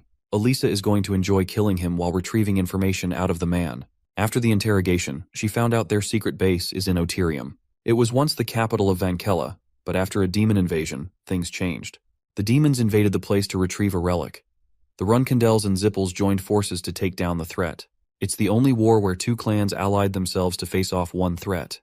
They succeeded in defeating the demons in the war, but since it was impossible to restore the capital, the kingdom decided to switch their capital. Oterium is just a breeding ground for demons at its current state. Jin has a bad feeling about this, and curiously asks why the demons made it their hideouts. Isa explains that at least 3 9-star mages are known to be found there. It's worrisome that such powerful warriors exist in that area. The Kinzello are a true force to be reckoned with. It's not safe to jump in without a plan. There's also the fact that they possess transformation magic, allowing someone to wear Orton's disguise. Of course, Bubar is the one responsible for these atrocities. Bubare is also linked to the Iveliano clan. Quiquintel has never heard of human transformations since it is a gift of dragons. Elisa explains that not even the culprit knew about the transformation. Bubar's methods are secret. Jin adds that he once encountered imposters when he was young. He thinks it is time they confront the Transfigurator. Jin intends to use someone to get to him, and wants Kashmir's help to investigate the relationship of the White Wolves and the Kinzello. 1 week after this discussion, Dante Heron and his father, the Patriarch, learned that a few of the competent cadets died on their mission to eradicate the Dark Magic Association. However, 2 survivors, namely Jin and Austin Gray, survived and successfully defeated the Dark Magic Association. One of them used magic, while the other used swordsmanship. Of course, Dante already suspects Jin's involvement. What's more, is they uncovered a weapon from the White Wolf. They see a sharp cut that only an expert swordsman could make. Dante laughs, as even someone like him couldn't make a sharp cut like that. It's a skill of a swordsman at the 8-star level. The boy humbly confirms that he has yet to reach that level with his strength, so their investigation proved baseless. He's extremely impressed by Jin's incredible growth, and feels the urge to speak to Veradine. Lots can't see anyone but Dante deploying a precise cut like that, aside from Dante. But he is fooled into believing that Dante is hiding his true powers. A month passed, Jin was waiting at the teleportation portal, concocting his plan. While he's busy contemplating, the woman next to him looks at the swordsman with intrigue. Jin arrives before Bubara's hideout. Bubara is worshipped as the greatest transformation sorcerer of their time. Dudes literally have a statue of this man, tempting Jin to annihilate it to a billion pieces. He knocks on the door and finds Bubar shocked. It's been a while since they met each other. The man is pissed, of course. He doesn't want to welcome Jin, who embarrassed him at the banquet. Bubare lunges to attack him, thinking the results will be similar to their previous fight. But Jin isn't playing around. He knocks the shit out of him instantly. Bishkal sees Jin walking. He's astonished to find Jin when he's clearly in the middle of his mission as a reserve flag bearer. Bubare begs him to kill Jin, but Bishkal is frustrated by his antics. He doesn't want to become an enemy to Jin for pointless reasons. Jin apologizes and states his intentions. He came here to commission a sculpture for his father. Bishkek finds it odd. It's as if Jin has changed, or maybe he's here for something else. Jin wastes no time, claiming that the real purpose of his visit is to meet Bishkal. He wants to fight him, but Bishkal is uninterested in fighting him. Just as he's about to speak, Jin feels a sharp cut, slicing off his hair. It was a test to check Jin's reflexes. Bishkek thinks he's still too weak to challenge him. Jin leaves without causing more trouble, but nearly kills Bubar in the process. He does not condone spewing dirt on the Runcandle family name. Bishkal is forced to fight him, to the point he's even warning Jin that it may be the fight that ends his life. Jin is prepared to suffer the consequences as long as he maintains his family's name. It's Bubari's stupidity that has escalated the situation to such extremes. Bishkal wants the fat idiot to apologize, ordering him with bloodlust. Bubari has to eat dirt as he apologizes to Jin for soiling their family's name. Jin is okay with Bishkal beating him for his rudeness, but both swordsmen acknowledge that it was Bubari's fault in the end. He takes his leave, while an infuriated Bishkal commands the Fatas to shut up as they have a lot to discuss. Bishkal reveals his findings to Bubari. Their connections with the Zippel family have been cut off. Bubar is insistent in finding a divine object called the compass. Bishkal is happy to ensure its retrieval. Suddenly, he senses the presence of someone and reacts immediately, but there's no one around them. Meanwhile, Jin Runkandel is secretly attacked by Yona, who came on a mission with him wearing an elaborate disguise. The letter she received from Jin made her very happy. Since the owl was afraid of Charon finding out, he prepared a false identity for Yona on this mission. Her objective was to gather information from Bishkal, which is how she was able to eavesdrop in his discussion with Bubari. Jin now knows their plans, but Yona is somewhat wary of Bubare, deeming him one of equal class. She refuses to speak about her secrets because Jin is hiding his own. So without hesitation, Jin reveals the Shadow Force. Thousands of murderous temptations engulf Yona's body, calling every fiber of her being to kill Jin Runkandel. She resists her own body, begging Jin to never bring out his powers before her. She's confused why he revealed his powers so carelessly. Jin explains that he wanted to keep them a secret at first, but upon receiving the green roses, he felt complete trust in his sister. He doesn't hope to hide any secrets from her. In fact, he promises to become so strong that she's incapable of killing him despite her temptations. However, even our boy is afraid of messing around with Yona too much because of their father's warning. In the Dark Sea, Sieran learns that both Jin and Yona had fun playing around. The patriarch is impressed by his son's spirit. Kashmir's latest letter reports that Jin defeated another werewolf. Sieran remembers fighting the leader of the werewolf tribe, who was powerful, so powerful that he lasted 5 hours against a fight with him. He comes to know about Jin's newest technique, a technique that uses the shadow sword and hasn't been used for 1,000 years. It was Tamar's original skill. Sieran is getting sudden goosebumps and hopes to fight a Shadow Force user. Back at Tikon, Kashmir learns from Jin that the one responsible for the creation of the Devil Stone is Bubari. He's meticulously using corpses of dead gods with his ability to create dangerous artifacts. Speaking of the dead gods, Murakhan wonders if it has anything to do with Nemoris. It's time to reveal to Jin what Murakhan found years ago in his battle against a giant. It was unclear why it appeared out of nowhere, but the Dark Dragon is almost certain it involved Bubar's involvement. It's possible that he has connections to the god of sculpting, one that disappeared from Hister itself. He made the creation of the Origin Stone possible in the first place. Eventually, the god was stripped of his rank and forced to become human. The dragons were responsible for annihilating the graveyard giants that he created. But still, it's impossible for Bubar to forge a contract with a dead god. Jin adds that there's an item that could even locate divine contractors. That's how they found Yulia. It's an item called the compass. And while it is an imperfect object, it still led to the capture of Latri. Jin thinks it's necessary to obtain the compass from their enemies. He plans to steal the compass when it falls into the hands of the Kinselo faction. Jin plans to locate to a safe location. The Silver Dragon suggests they make their move before getting exposed. They will reunite 1 year from now, guarding them from their enemies. Murakhan knows of a place safer than even the Ice Palace. His suggestion?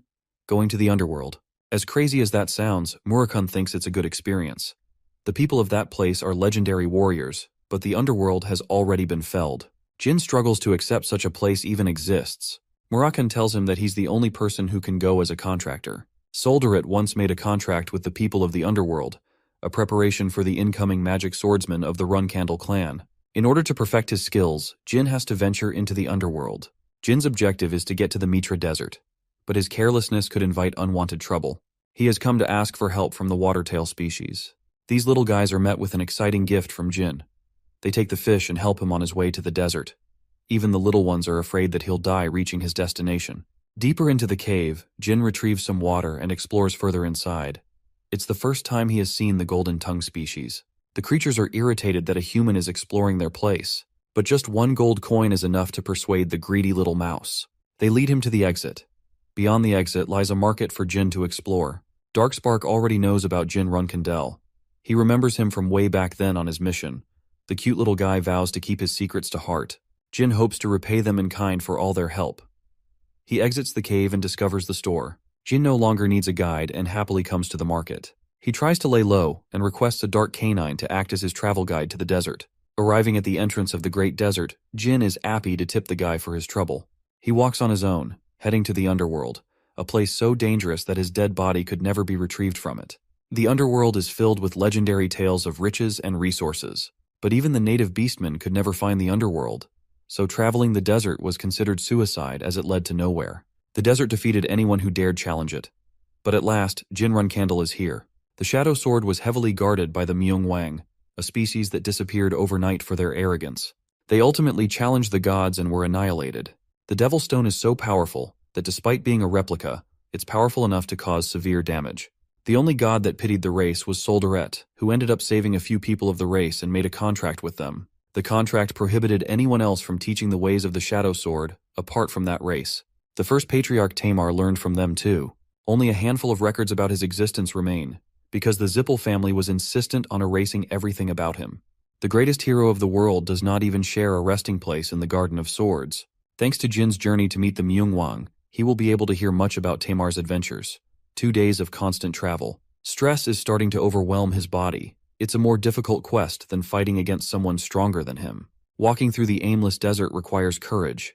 It's a test for Jin Runcandle to overcome himself. An entire month passed. Jin has yet to encounter food or water. All he sees is death surrounding him. Even his footsteps disappear in mere seconds. There's no way for him to go back. It's necessary that he endure this hardship. Suddenly, the first sign of life. A voice calls out to him. These fools are none other than the Tona twins. Jin is almost certain he's facing an illusion. The Tona twins hurry to attack him. He's surprised by their heavy attacks, as they were waiting until he was completely exhausted to attack. Jin wonders if this truly is an illusion he's facing. He tries to escape, but they quickly catch on. Jin barely reacts to their sharp movements in his exhausted state, but he knows that neither of them possesses a strong attack to finish him off. Jin is infuriated that he suffered so much in his previous life when these guys were so weak. He pummels them to the ground, standing as the victor. Daytona and Hitona apologize, but it's Jin who has found himself hesitating to deal the final blow. He knows in his heart and soul that it's necessary to cut his brothers down if he has to advance ahead. Jin delivers the final attack, not because of his hatred, but because he's a member of the Runcandle clan. He is begging for the illusion to fade. Jin has waited an entire day, but they've yet to fade into non-existence. Jin no longer believes that they were illusions. As painful as it is, he buries his brothers as a mark to advance further. Jin rests at night, consuming a dangerous scorpion for nutrients. He wonders how the rest of his siblings are doing. The thought of his brothers devastates Jin. He doesn't have any water left either. Nothingness awaits him in the scorching heat of the desert. He has lost track of how long the journey has been, not knowing why he came here. He is caught in desperation because he has just killed his own brothers. Suddenly, a person offers him water. Jin's senses are as sharp as a knife, and he instantly handles her. Valeria is impressed that his skills have massively improved over time. She's his precious teacher from his previous life, and the real final descendant of the Hister family. She acknowledged the boy's talent and taught him magecraft. Back then, he was banished from the Runkendell family when he met her. But it's impossible that she knows about that, since they never even met each other. The desert he knew has changed into a green scenery. Valeria's appearance is the same as her previous life, so it's not making any sense to him. Jin thinks she's another one of his illusions created out of memory. She offers him a drink, but Jin believes he's going to have to fight her if he consumes the drink. Valeria is confident that she could kill him instantly in his weary state. Valeria strangely knows that he was reborn, and orders him to drink so that she can fight him. She calls him her only student. Valeria's words comfort him. But more than that, she just wants Jin to overcome her using every skill in his arsenal. Jin wants to challenge her on the basis of magecraft. She represented everything to him in his previous life, so he hopes to give her a show. Valeria is unafraid as she rains down an incredibly powerful thunder attack. The spear follows him, which makes him realize that Valeria isn't holding back. They fought many times before, but Jin never won. And now she's fighting him on the basis of killing him. She likes his evasive maneuvers, while Jin plans to wear out her mana. Valeria, of course, knew that it's what he was hoping for. She recommends that he use the sword to fight her, because there's really no other way he could defeat his teacher. Jin activates backflow magic, thanks to the teachings of Kittard. Valeria is a little upset, and says things that would stir his heart. She knows it will affect him. Jin hopes to meet her expectations. He has to use an advanced technique and plans to endure her wrath. 3 minutes of dodging are required for the move to execute. Jin endured for a while, but he wasn't expecting Valeria to catch him from the ground. She traps him with a giant magic circle, while at the same time maintaining her electric spears. The chains burn through Jin's flesh, and he realizes what's going on. The spears are also an illusion, as only a single one contains mana. Jin summons Tease in his most desperate moment. But with his flailing state, it would be difficult to maintain the phoenix for long. Valeria's magic entraps the phoenix for a long enough time that Jin is able to activate his advanced level technique. Valeria is unafraid. She's out here resisting the effects of his technique while simultaneously commanding so many spells at once. But still, Jin refuses to surrender this battle. Valeria unleashes everything in her arsenal to fend him off. Jin draws nearer. His tide reversal was actually a weapon to identify the real spear from the fake. Jin activates his armor, narrowing the distance between the two. Valeria thrusts the Thunder Dragon with its full wrath. Jin coats his blade with shadow force. He refused to use his sword for a reason. Jin pierces the mage with the best attack he's got, a symbol of his utmost respect for his teacher. Valeria remains defeated on the ground, proud of her student's evolution. She fades into non-existence. After all, this too was just a mirage. Jin refused to hold back in his final attack, because if he didn't, he had no choice of winning. He weeps in sadness and regret that he killed the teacher he loved most. That night, he finds himself in a bundle of swords in the desert. From out of nowhere appears yet another mirage. It's the first patriarch, Tamar. One flicker of his shadow force dominates Jin into throwing up. It's as if he was facing a god who forced him to kneel. But if Jin kneeled now, all his sacrifices would have been for nothing. He resists the sheer pressure, overcoming the pain to move ahead, to go on and cut Tamar down. Seeing the boy's relentless stride, Tamar smiles when he hasn't for 1,000 years. Jin's entire body is commanding him to slice the first patriarch. He possesses willpower to cut his siblings and even kill his own teacher. While he was sad, he did what was required to overcome his shortcomings. The test is coming to an end. Tamar unleashes a shadow wave that nearly kills Jin. But still, he goes on, resisting the hopelessness of his situation. Tamar commands the swords and cuts Jin down, all over his body without stopping. But Jin still hasn't accepted defeat. He killed the ones he loved most to get this far, and he wouldn't have hesitated even if there was someone else in their place. His willpower knows no bounds. Jin commands use of the special technique, cutting down anyone who stands in his way, and finally eviscerating Tamar's image. Unfortunately, before he was able to cut him down, Tamar disappeared. Jin roars that he came to cut down the first patriarch, but a voice reminds him of the real reason he came here. The land of the Manhwa is his destination. Jin wonders if the voice was also a mirage. Murakhan had told him about the 3 mirages. It's Jin who forgot about them after losing his sanity. With the 3rd mirage finished, he releases his shadow force. But nothing happened. It doesn't make sense at first, until Jin cuts down a path revealing the location of the one who tested him. The man is impressed that Solderet's contractor passed the test. Jin, on the other hand, is damn pissed for being played like a fiddle. Tantel has waited for a very long time for Jin. He takes him to La Prarosa, the land of the Mungwang. Jin consumes a drink before spitting it out. It's a special elixir that helps him recover some of his sanity. Tantel wants the boy to rest up before meeting the others. La Prarosa was built 5 millennia ago. It's not a surprise adventurers lost their way just finding it. Luxury of the highest caliber surrounds them. Everything is made out of gold. Jin takes note of the jewel in his chest. Tantel explains that it's nothing more than a heart. There's no one in the city besides this man, which leads Jin to question how many of his race are left. Tantel explains that nearly 80 people live in the city, a small number including the battle god and battle kings. They're the siblings who will pass the shadow sword upon Jin, his most anticipated weapon.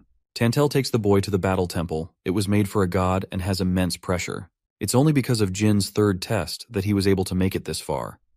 Tantel warns Jin to be cautious of his words, as they're not the type to let him fly easily. Jin meets his siblings, who are curious to meet Solderet's contractor. They've been dying to teach him since Tamar. The woman wants to clean him up. Jin is treated like a rag doll as they fight over who gets to wash him clean. Jin enjoys his bath. He had a rough time dealing with the warrior woman. The humans of this era didn't have good hygiene. The size difference is crazy when he compares himself to the warriors. After cleaning himself, Jin dons traditional outerwear. Tantel explains they're headed for the temple to meet the battle god and the 12 kings he saw from before. Inside the temple, Jin notices the illuminated stone on Tantel's body. He wonders if it has something to do with the battle god. Tantel advises him to respond appropriately, or else he's getting his ass sent back to the desert. The door opens at last. Jin stands before the Golden Kings and their battle god. The pressure he's feeling right now is immense. Belize and the other battle kings are staring him down. The ruler of the place is the battle god, a smaller woman compared to the others, but with such a dominating presence that it eclipses the strength of the other kings. Surprisingly, the battle god comments on the differences between Tamar and Jin's appearance. Yet they boast the same energy. It's unlikely that Jin will become the better of the two, and they don't expect him to rival Tamar. Still, Belize trusts in his strength. After all, he's Solderet's contractor. Most of the other kings have already considered him weaker than Tamar, and for good reason. But Jin didn't come here to be treated like an inferior. He's bold enough to claim his name in the presence of the 12 kings. Van, the battle god, introduces herself properly. She makes it clear that the 12 kings are his enemies before becoming his rivals. Jin is okay with that, because he senses their open hostility. The problem is, he can't get a read on their intentions. Van will conduct his test tomorrow, and until then, she tosses him her own sword to fight. Jin calls it an ordinary sword, but then it immediately absorbs all of his shadow energy. It is drawing out every last bit of his shadow energy. Van tells him that Tamar overcame the shadow Asbring sword, so she expects the same from our boy. Jin is bold enough to try and back his words. After the meeting is dismissed, Belize argues that it's too soon for Jin to overcome the shadow-absorbing sword. After all, Tamar was much older and stronger when he overcame the sword. Van knows this, but she chooses to act anyway. It's been 1,000 years since Tamar's fall. Their race stands to test the limits of the current Runkendel family, which means Van is confident in their evolution and believes they've grown much stronger since then. The next day, Jin turns up, drained of his strength. He couldn't even sleep because the sword kept exhausting his energy. With no amount of shadow force left in his body, Jin's going to have trouble. Garmund is the first of the 12 kings to test his resolve. He comments on the boy's exhausted condition and emphasizes that he has yet to acknowledge him fully. The first test is to swing his sword 10,000 times. Of course, Jin is confident because he's already done that before. The number goes higher and higher and higher until it reaches 8,000. It impresses Tantel as Jin executes his 9,000th strike. Thanks to Luna's excessive teachings, as well as the steel ball training, Jin's sword technique has been perfected. It is the very technique that forms the Runkendel family's mindset. At last, Jin completes his final swing, maintaining his stance. Garmund is impressed by the boy's powers, as many Runkendels failed to do the same. The people cheer in Jin's name, but Garmund is tight-lipped. Jin doesn't want to hear lame compliments from the man. He commands Garmund to accept that he's worthy of his teachings. Garmund is embarrassed, but he admits as much. Now the real training begins. Of course, Garmund has no intention of fighting against Jin, confident of his victory. He thinks that Jin won't even dent his sword, so the Runcandle decided to prove his strength by pushing him back. Garmund explains that it was a metaphorical figure of speech. The 8 King instructs the boy to take a swing. Jin uses his full strength, but instead he's the one getting pushed back. Jin wants to try again, and Garmund is happy to let him. With only aura left at his disposal, Jin concentrates his strength in a single slash, destroying the landscape with Garmund still pushing him back. Jin can't believe the difference in their skills. He has found himself completely outclassed. The 8th Battle King has taken some level of damage from the boy. He wonders if it's because of his perseverance as a Runcandle who conquered the desert. Even without Jin's shadow force, he's powerful. Garmund gives him 1 week to perfect an attack that will move his sword. The swordsman was expecting him to teach, but Garmund believes the third mirage, and the belief that everything can be cut is all he needs. He asks how long it took Tamar to succeed, and discovers that it took him only 2 days. 4 days have since passed. Jin has yet to move Garmund's sword. He has tried nearly 8,000 times. At last, one of his strikes managed to chip Garmund's weapon. He's still behind Tamar's performance, but the 8th Battle King is impressed by the boy's growth nonetheless. In Tamar's case, he didn't have the shadow-absorbing sword wearing him down, which begs the question if the first patriarch could have succeeded in 4 days like Hin. It's an impressive achievement, and shows that the Runcandle family has been growing in the outside world. Garmund fully acknowledges the boy, and knows that the others will come to see him the same way. But before that, Garmund requests that he be the first to taste the fruits of his achievement. Jin doesn't know the heck he's talking about, but accepts anyway. Garmund takes the chipped piece of the sword and straight up eats it. Jin is struck speechless with what he just saw. His next training is scheduled to begin tomorrow. That night, Jin is observing the beautiful cityscape of La Prarosa. He wonders if he could boast the same qualifications as Tamar and uphold the reputation of being Soldaret's contractor. Tantel sees him lost in thought and knows that Jin didn't sleep for 3 days because of his shadow absorption training. He offers him a stone to eat, but Jin is suspicious and doesn't want to consume it right away. It's actually a snack that recovers one's energy. Jin takes a bite out of it and feels rejuvenated. He wants to know which of the Battle Kings is the strongest of them all. Tantel explains that there isn't a ranking system. They're treated as commoners like Tantel. A gloomy, shadowy presence creeps behind Jin, forcing him to react with his sword. It's the 5th Battle King, Boras, who is impressed by Jin's reaction speed. He inspects Jin's teeth and finds it strange that Jin is missing a molar. It happened with his final slash in the 3rd Mirage. Jin was so concentrated and angry that he ended up breaking his tooth. It's a considerable achievement. Boras is happy to lend him one.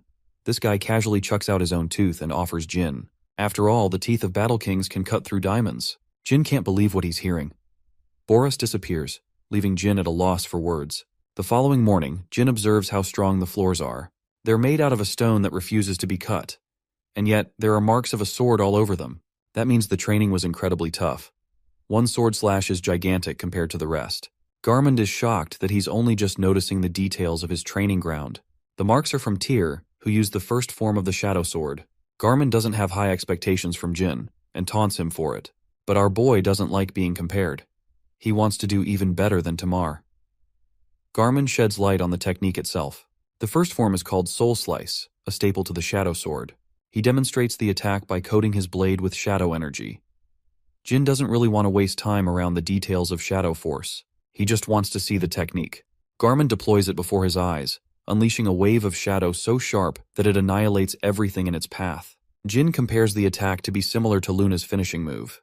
While it's less powerful compared to her attack, it's still effective.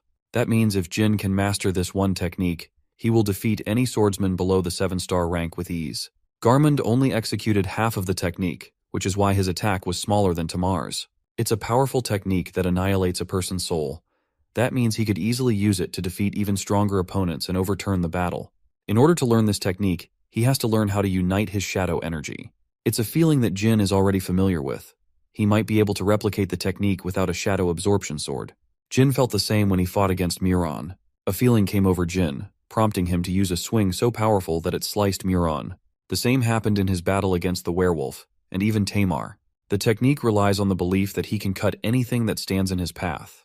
Garmund is impressed that he's already familiar with how the technique operates. He wants to show a second demonstration of the technique.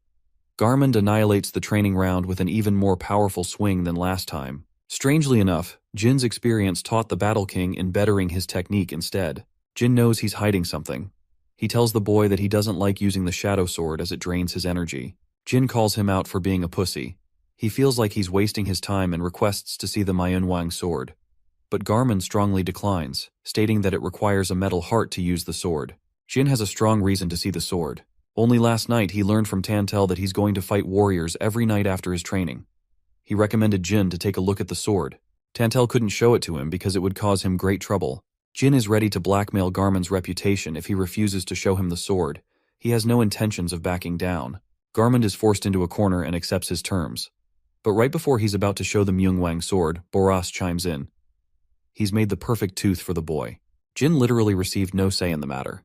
Boris just grabs his face and adjusts the tooth in place. It's weird for Jin to be accepting a nasty gift like this. But the moment he receives the tooth, Jin experiences the effects of memory transplantation magic. He learned about it from Valeria in his past life. The Hister clan used a device to exercise the use of such magic. Every bit of information about the Myungwang sword is currently being instilled in his memories. Boris chooses to keep his secrets, but confirms that what he received isn't related to magic. Magic is nothing more than a term of humans. In reality, mages don't exist as a race, and the people who use magic merely become blacksmiths. Boris is one of those blacksmiths, the most skilled one of all. They keep yapping about each other while Jin is contemplating how this civilization could use magic half a millennia ago. It's even more advanced than their current magic. Jin thanks the legendary blacksmith, who didn't just offer him the gift for no reason. Boris wants the boy's second achievement, that not even he himself knows about. A month passed as Jin finally managed to learn Soul Slice. He also honed his abilities thanks to Boris's, allowing his body to be faster and precise. The techniques of the blacksmith helped him unlock amazing levels of power. It took a while, but Jin eventually became capable of forming an aura heart. At last, he could nearly even execute the Myungwang sword. Boris is happy with his development, as he formed an aura heart that not even Tamar did. After all, he didn't receive the memory transplant from Boris. The blacksmith reminds him that training his Myungwang sword is nothing more than a secret. He is yet to be acknowledged by the others after all. The Myungwang race were born with jewel hearts made from aura. Every one of them boasts the strengths of a 9-star warrior. Basically, they're the strongest from birth. For Jin, it should be considered impossible as a human. With Garmin and Boris finished with their training, it's time for the 4th Battle King to help with Jin's development. Jin questions what he will learn from the 4th Battle King. The training will focus on the second form of Shadow Sword, a topic of interest for Jin. The 4th Battle King happens to be mute. Although not entirely, she considers it a form of training which started when time stopped for the city. She's finally here, the only Battle King whose presence is undetectable among others. Garmin and Boras have their peculiarities, but she's different. Jin politely introduces himself, but he wasn't expecting to get attacked right away. Rinfa is even faster than Boris. She annihilates Garmin with a show of her strength. Garmin, now enraged, comes to attack her. Even Boras steps in, launching her sword and kicking her away. Rinfa seems to be really mad. She doesn't want to hold back against Garmin. Boris takes him and leaves Jin in her care. When he sees her, Jin is reminded of his dear sister Yona. He thinks it should be a good idea to treat her the same. Jin's training with Yona began. He's training by himself and has yet to ask anything from her, which is also why she's observing him training on his own. Just like Yona, she observes him quietly. Every time he tries to gather aura, Rinfa appears before him to teach him the second form, but she doesn't like the way he executes the first form. Rinfa sometimes strikes him down, satisfied with dealing him the blow. If it wasn't for Jin's training with Luna, perfecting his mind's eye, he would have been killed. Still, he hasn't addressed Rinfa's weird way of training. He has to make sure Rinfa is the one who approaches him, instead of the other way around. 10 days passed. Confused, Rinfa asks why he's yet to ask about the second form. Jin claims that he's uninterested and instead wants to know why she's not spoken a word. Jin calls her out. He thinks that not communicating with others through speech and instead communicating with writing invalidates the purpose of her training. Jin emphasizes that he doesn't want to train under someone who is hollow on the inside. He wants Rinfa to put her efforts into teaching him, the same way Garmund and Boris did. After his bold words, he offers an apology and returns to training. For the first time in hundreds of years, Rinfa breaks her silence. In order to show her sincerity, she prepares to demonstrate Jin an incredible technique. Rinfa executes a beautiful dance, different from the first form Jin learned from Garmund. Each strike resembles a reflection of itself. It's an attack that cuts both ways with one sword. Jin is astonished to witness the miraculous second form. Rinfa completes the beautiful attack after executing it with elegance, impressing even the likes of Boris and Garmund. She asks for his thoughts. Jean is left amazed, and is really happy to earn her trust as the techniques she showed days before was just a fake. Boras wants to break the news with the others. Jin performed a feat not even Tamar could by making her talk. The second form is called Scissors, which befits its nature to interlock the shadow force.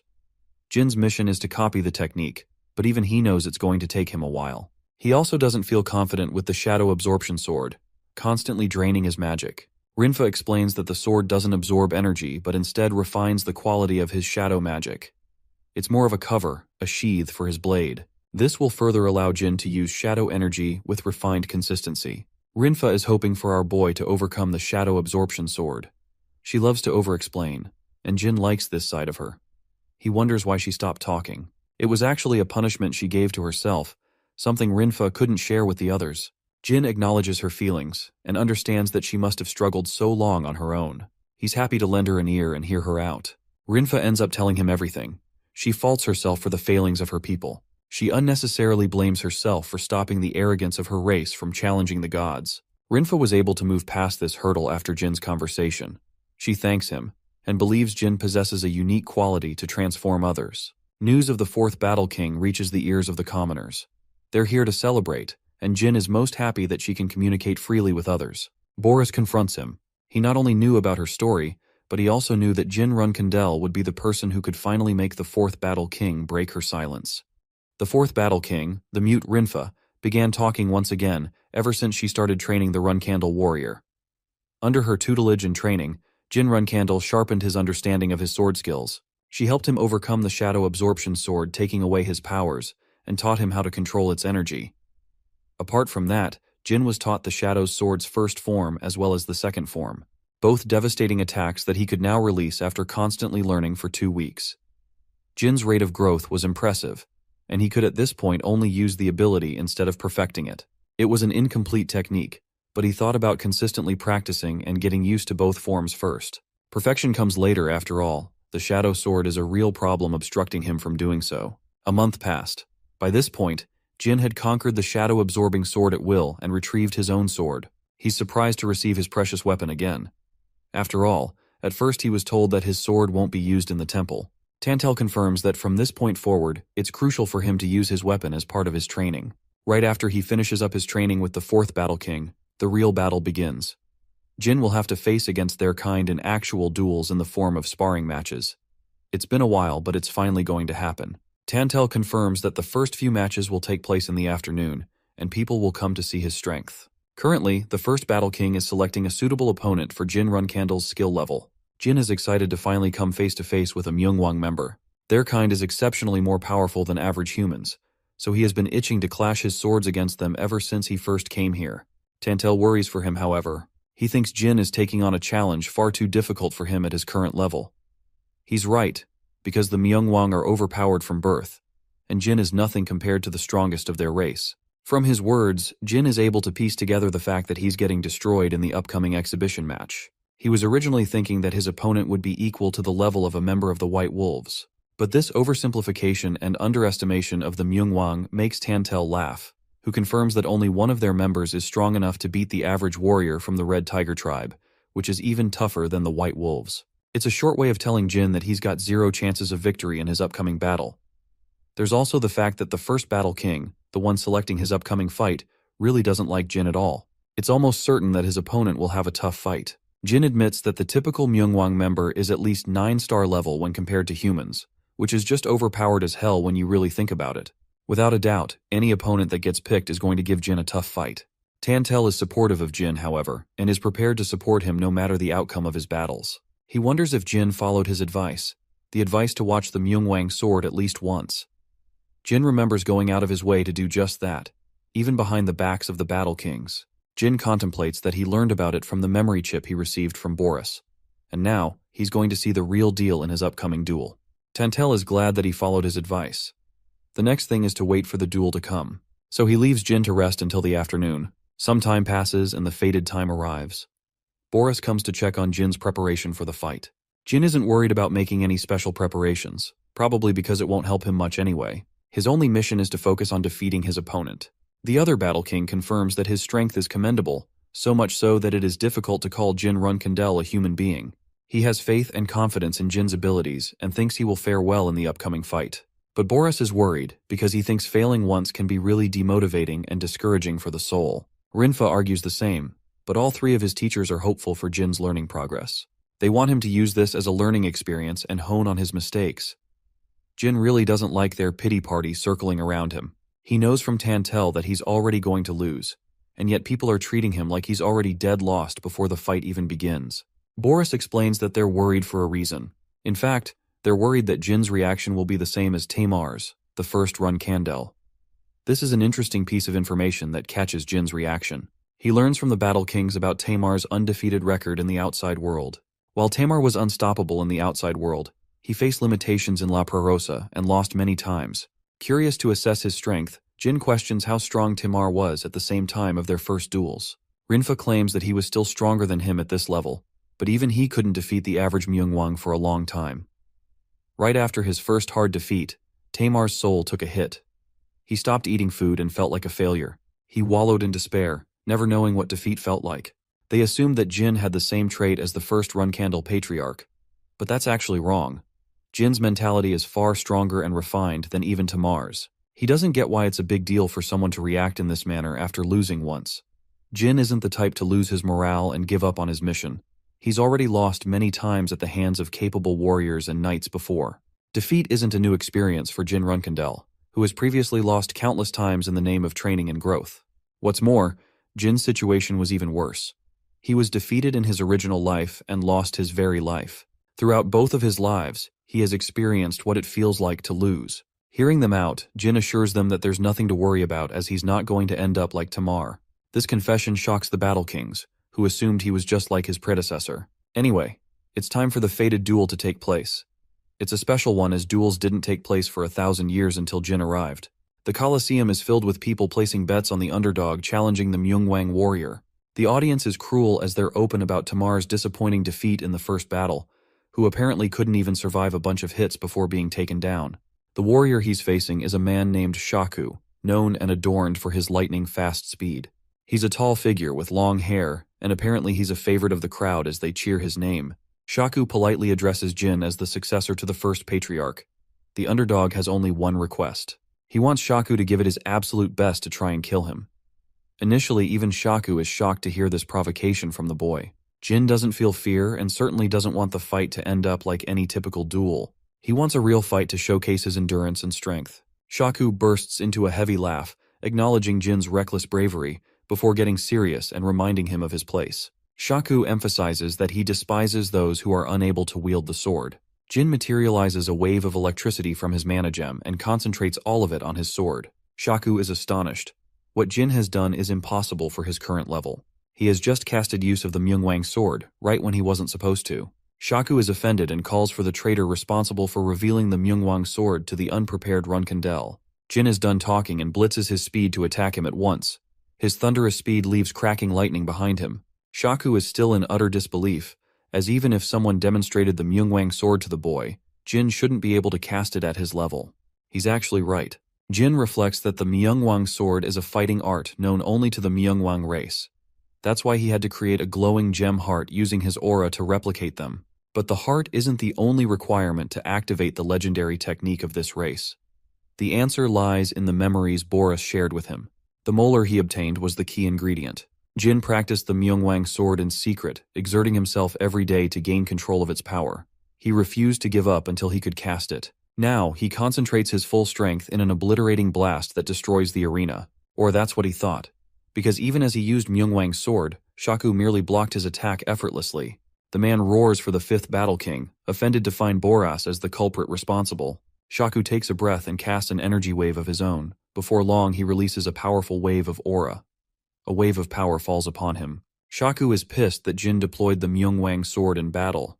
He wants to pay him back dearly for disgracing the technique. Shaku isn't letting this one slide, and Jin can only prepare for what's coming at him. He props up a spell and tries to summon Tess. To his great shock, Jin can't even access or summon Tess into this dimension. He wonders if it's because the La Prarosa dimension was created by Soldere, hindering the Phoenix's access to the dimension. Shaku sees him wide open for an attack and blitzes past Jin, who is barely able to respond by dodging his vicious attack.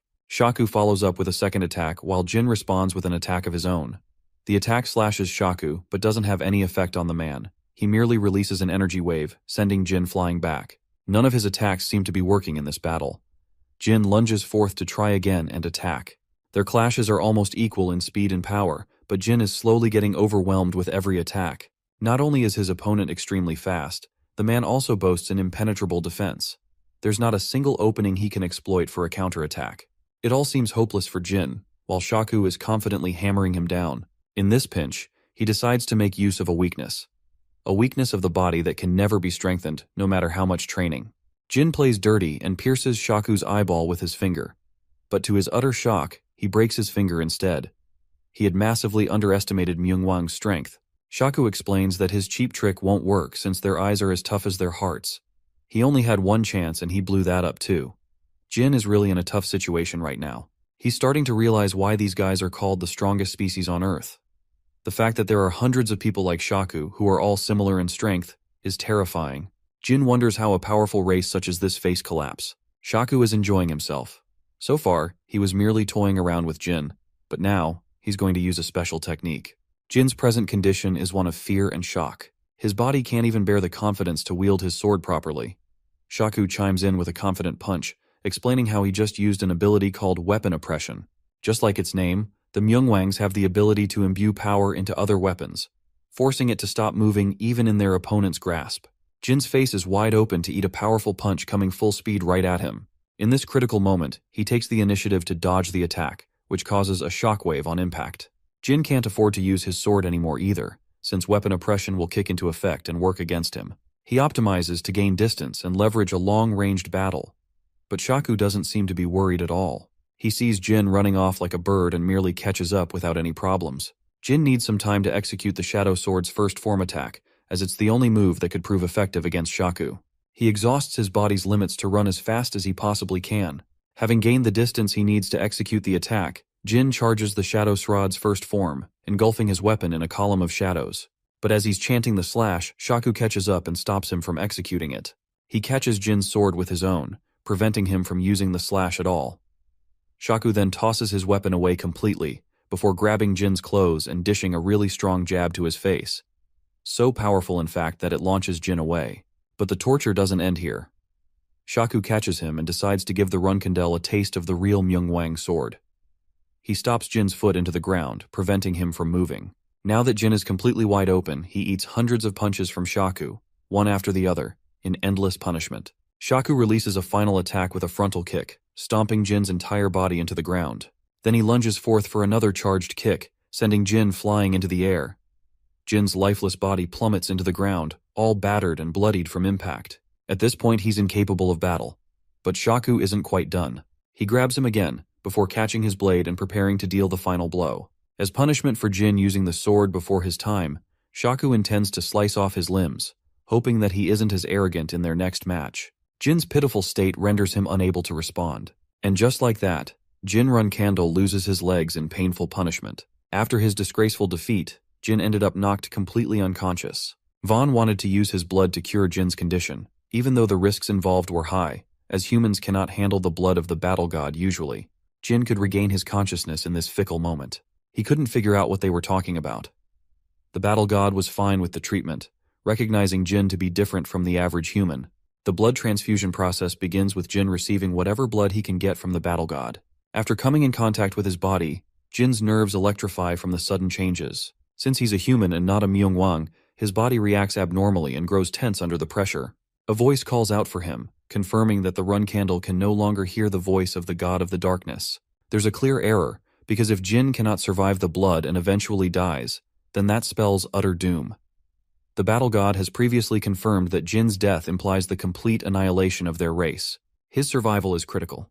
The battle god Vaughn speaks to the boy in his memory's consciousness, confirming that his death would mean the death of everyone.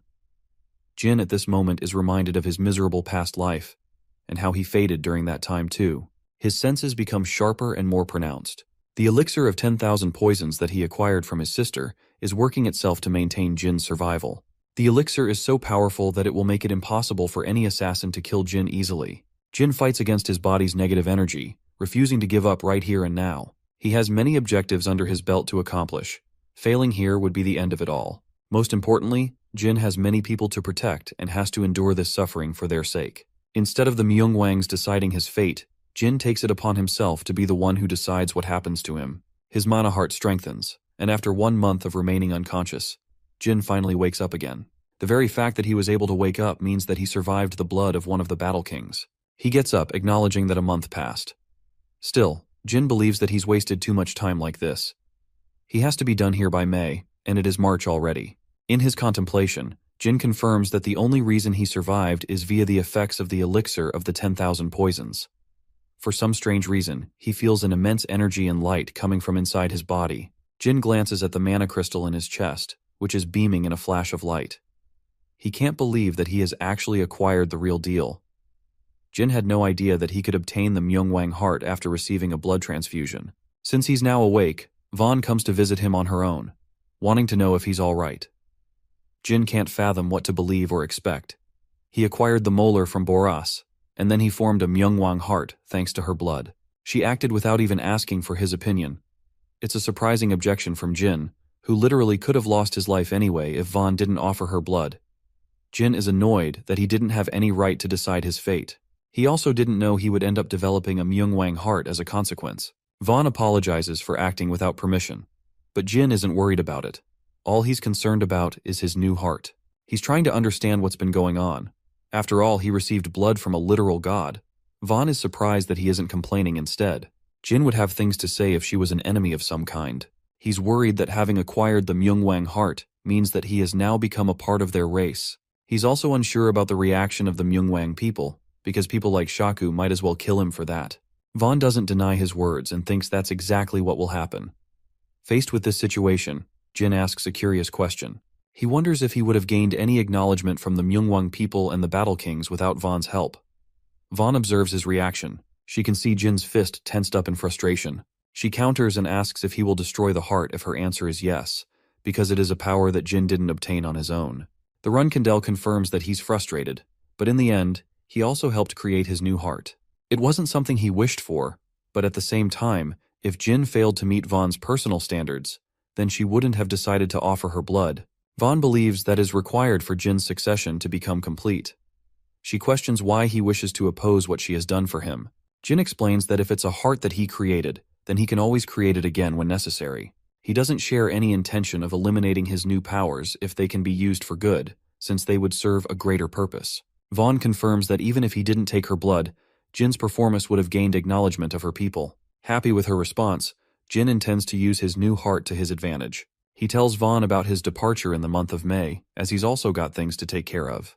But he will return to La Perosa after that, so he wants the battle god to adjust and tune the rate of his training with this trip in mind. Since there are only 2 months of training for Jin to use, she alters his training schedule, commanding the warrior to train with the 7th Battle King in the morning and in the afternoon. He will train with the man who put him in critical position, Shaku. 50 days passed in the blink of an eye in Jin's training. The Myungwang clearly opposed him, and grew even more hostile than before, ever since Jin obtained his new heart. But after a while, when they learned that it was against Jin's personal choice in the matter, they came to stop hating him. The Myungwang race is unquestionably fierce and dominant. While normally, Jin would have wished to become just as strong as them without having to utilize his new heart. But it's impossible, and he knows that after facing Shaku in 49 matches. The outcome? He lost every single match decisively, but every time he faced defeat, Jin Runkindel mustered his spirit to train again. Instead of fixating and turning inside his loss, Jin felt the need to climb higher and stronger than before. He could feel his mind opening to new perspectives and strength. After facing Shaku in 10 whole battles, Jin was starting to believe that he might be nearly as strong as Luna, his older sister whom he deems the strongest among his siblings. Shaku's overwhelming strength and aura blew apart Jin's chances of victory. Every fight was a fight to survive. After 20 harsh and strong battles, the Runkandel realized that Shaku wasn't an equal to Luna at all. After facing him 30 times, Jin began to grow stronger on his own, and was able to match the warrior's blows. By this point, he thought Shaku clearly doesn't hold a candle to Luna's dominating strength. After 40 long battles, Jin had the confidence to believe that he could slice off one of Shaku's arms. Their strength and speed matched each other, and the gap was narrowing with every fight. Jin's physical skills were increasing at a godly rate, and the spars of suffering soon became battles of joy for him. He began to enjoy those fights with Shaku as a rival instead of an underdog. Despite his struggles, Jin still had to seek outside help from the 5th Battle King Boras. Why, you might ask? It's because after every fight, Jin's body would be mutilated and sliced apart. After a while, Myungwang stopped talking about Tamar, his predecessor. In fact, they were starting to cheer the underdog on more than ever. Now came the day for the 50th duel, where Jin was cheerfully supported by the people. He observes Shaku's stern and annoyed face and mocks him for fearing an incoming loss. Shaku explains that he's actually grown attached since they trained together every day. With every battle, it's gotten harder and harder for him to slice Jin's body. But that's not the kind of man Jin wants to face. He wants someone dead serious and strong coming right at him like they've got a grudge to settle. Jin recommends the man to fight him seriously without any brotherly feelings. Vaughn is eagerly watching this fight take place. She comes to hear from Tantel about Jin's scheduled departure from the land of La Perosa. Tantel makes a quick suggestion. He wants the rest of the people to also have the chance to fight Jin, as Shaku has had enough chances of his own and fought Jin for too long in their training. The other battle gods also confirm that Jin has gained a positive audience of supporters who spectate him eagerly, waiting for the chance to fight the successor. Vaughn draws to a pause before requesting the permission of the people. Before their fight begins, Vaughn announces Jin's departure in 2 weeks. She thinks it's time they all accepted him as one of their own, allowing them the chance to spar with him without any problems. Vaughn asks if anyone has a problem with what has just been discussed. Some of the Myungwang are still on the fence about accepting Jin Runchandel as one of their own. But seeing Garmund, Boras, and even Rinfa support Jin in his journey of growth has influenced their hearts. He has impacted the lives of the Battle Kings in his short stay, and he didn't even have an arrogant attitude despite receiving the Battle God's blessings. Even though his limbs were severed each day, Jin had the tenacity to return the next day and fight again. His undying persistence earned him the praise and recognition from the Myungwang. Instead of despairing like Tamar, he didn't fret about his losses either. In a moment of silence, the 1st Battle King Valtirok stomps the ground and accepts Jin Runchandel as his brother. He leads the pathway for others to accept Jin as well. Boris and Garmund are the happiest homies they can be. They also stomp in acknowledgement of Jin Runchandel. The gatekeeper Tantel follows, and even Shaku confirms they also believe in Jin Runchandel as one of their own. Soon, Jin receives a wave of acknowledgement from every single person at the arena. At last, the Myungwang people have agreed to accept him. Vaughn makes the announcement and declares Jin Runchandel as one of their own. After gaining acceptance from the Myungwang people, they decided who would come to fight him using the age-old game of rock, papers, and scissors. The sequence of fighters was soon finalized, and Jin became the victim of many fighters throughout the day. 2 days passed, and even Tantel was there to obliterate Jin's body with fierce slashes. Every morning he endured, every noon he suffered, and every evening he suffered even more. Jin endlessly fought the Myunwang people without taking any form of rest. He was physically strained all up until he had to face Shaku in their 50th rematch. Jin was pissed after getting the living crap beat out of him in every match, so he wanted to return the favor. But surprisingly, the moment he landed a small scratch on Shaku's face, the man accepted his defeat and surrendered. Jin was furious like hell that he couldn't dish out the same treatment that he got in return. He was really mad, but at the same time, came to accept the fact. After all, his new goal was to beat the Myungwang people instead of Shaku. When the fight finished, Jin regained his composure and helped Shaku get up from the ground. 9 days remained until he departed from the realm.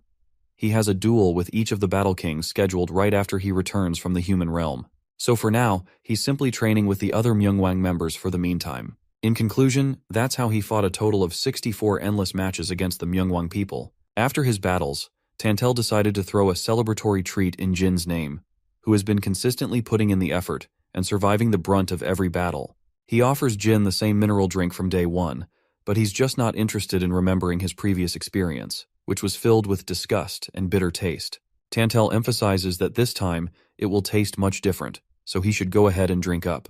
Jin is surprised and suspicious, but he decides to trust the man anyway. He chugs the drink down, and this time, Tantel wasn't kidding around. The drink does taste different. It packs a powerful, rich flavor now.